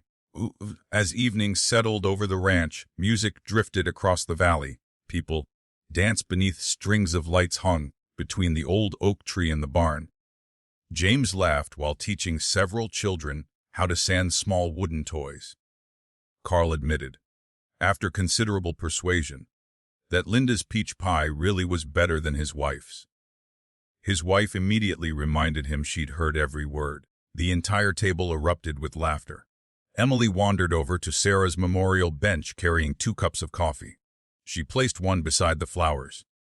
Daniel joined her a moment later. You made 2. Emily nodded. I know. He looked at the untouched cup. Neither of them spoke for a while. Finally, Emily smiled. Thank you.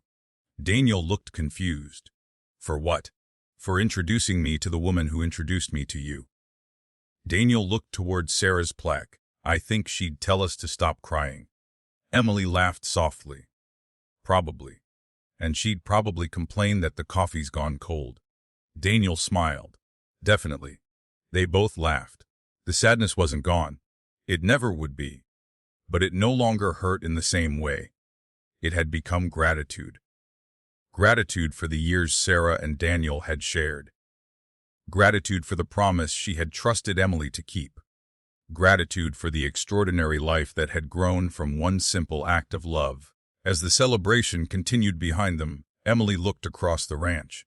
Families, friends, veterans, children, neighbors. It wasn't just a ranch anymore. It had become exactly what Sarah had once imagined. A place where people came to begin again. And tomorrow, one final chapter would show just how far that promise had reached. 5 years passed more quickly than Daniel or Emily ever imagined. The seasons continued to change. Spring wildflowers covered the hillsides. Summer evenings filled the valley with laughter. Autumn painted the ranch gold. Winter still brought snow to every fence post. But the Mitchell Veterans Ranch never stood still. It grew. Not because anyone planned for it to become famous. Because people kept telling its story. Veterans arrived from every corner of the country. Military families returned year after year. Some came needing hope. Many returned to give it away. Emily stood on the farmhouse porch one bright September morning, holding a mug of coffee. She smiled as she watched the ranch wake up. The woodworking shop was already open. James Walker, now the full-time program director, was welcoming a new group of veterans. The education cottage had doubled in size. More than 100 children attended family learning weekends every year. The old red barn had become the heart of the property. Every wall inside held photographs. Not of famous people. Of ordinary people. Smiling, laughing, living again. Daniel stepped onto the porch carrying 2 more coffee mugs. Emily laughed. I already have one. I know. This one's warmer. She accepted it anyway. I've spoiled you. Daniel smiled. I was hoping you wouldn't notice. A familiar pickup truck pulled into the driveway. Ben climbed out carrying lumber. Emily laughed. Do you ever stop working? Ben shook his head. I've been asking Daniel the same question for 30 years. Daniel smiled. We're consistent. Ben looked around the ranch. I remember when this was just an old barn. Daniel nodded. So do I. Ben quietly added. Sarah would have been speechless. Emily smiled. I've been thinking about that. Ben looked toward her. I don't think she would have been surprised. Emily tilted her head. No. Ben smiled warmly. She always believed this place would become bigger than any of us. Late that morning, a young veteran named Ethan approached Daniel outside the workshop. He looked nervous. Mr. Mitchell. Daniel smiled. It's just Daniel. Ethan nodded. I wanted to thank you. Daniel shook his head. You don't owe me anything. I do. Ethan looked toward the main lodge. When I got here. He hesitated. I honestly didn't think I'd make it through the year. Daniel listened quietly. Ethan smiled. Now my wife and little girl are moving here next month. Daniel felt emotion rise in his chest. That's wonderful. Ethan nodded. You gave me my life back. Daniel gently placed a hand on his shoulder. No, he smiled. You decided to keep living. I just walked beside you. Emily watched the conversation from the porch. She smiled. Daniel still said the same thing to every veteran. He never took credit. He simply reminded people of their own strength. That afternoon, the annual community picnic began. Hundreds of people gathered across the ranch. Veterans, families, neighbors, children, old friends, new friends. The governor returned. So did Rebecca Lawson, Colonel Frank Dawson, Harold Jenkins, Linda, Carl, Margaret Ellis, Earl Simmons, even Tyler, the childhood friend from Texas, flew in for the weekend. Laughter echoed from every corner of the property. Scout, now older and slower, still insisted on greeting every visitor personally. Emily knelt to scratch behind his ears. You've earned retirement.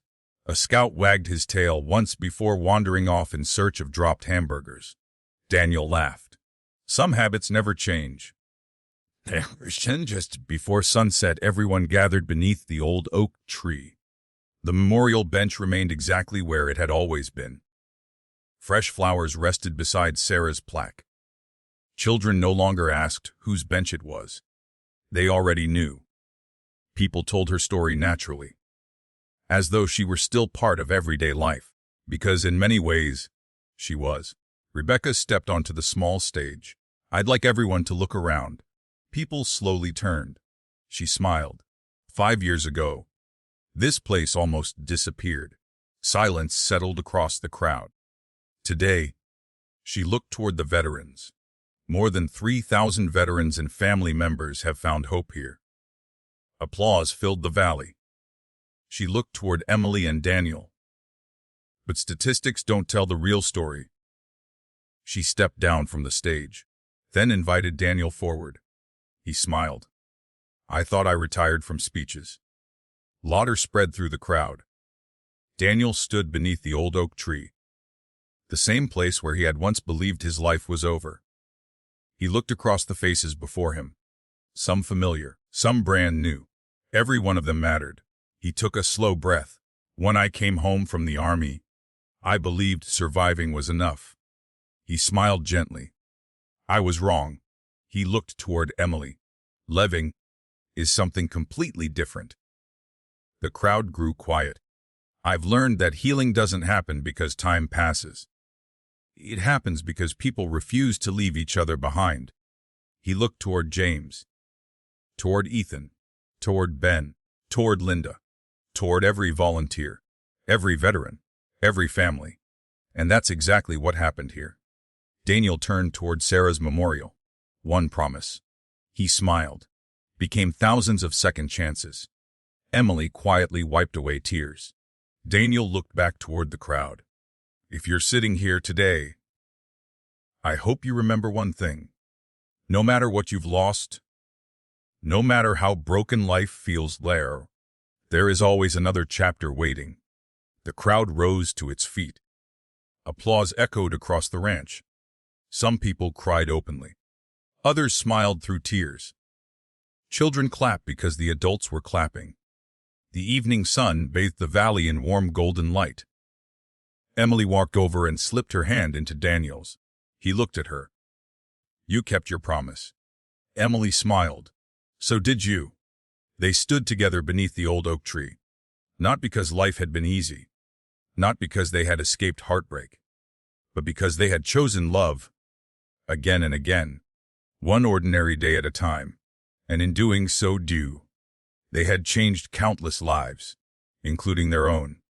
If this story touched your heart, we'd love to hear from you. Share in the comments where you're watching from or someone who has inspired you with kindness and resilience.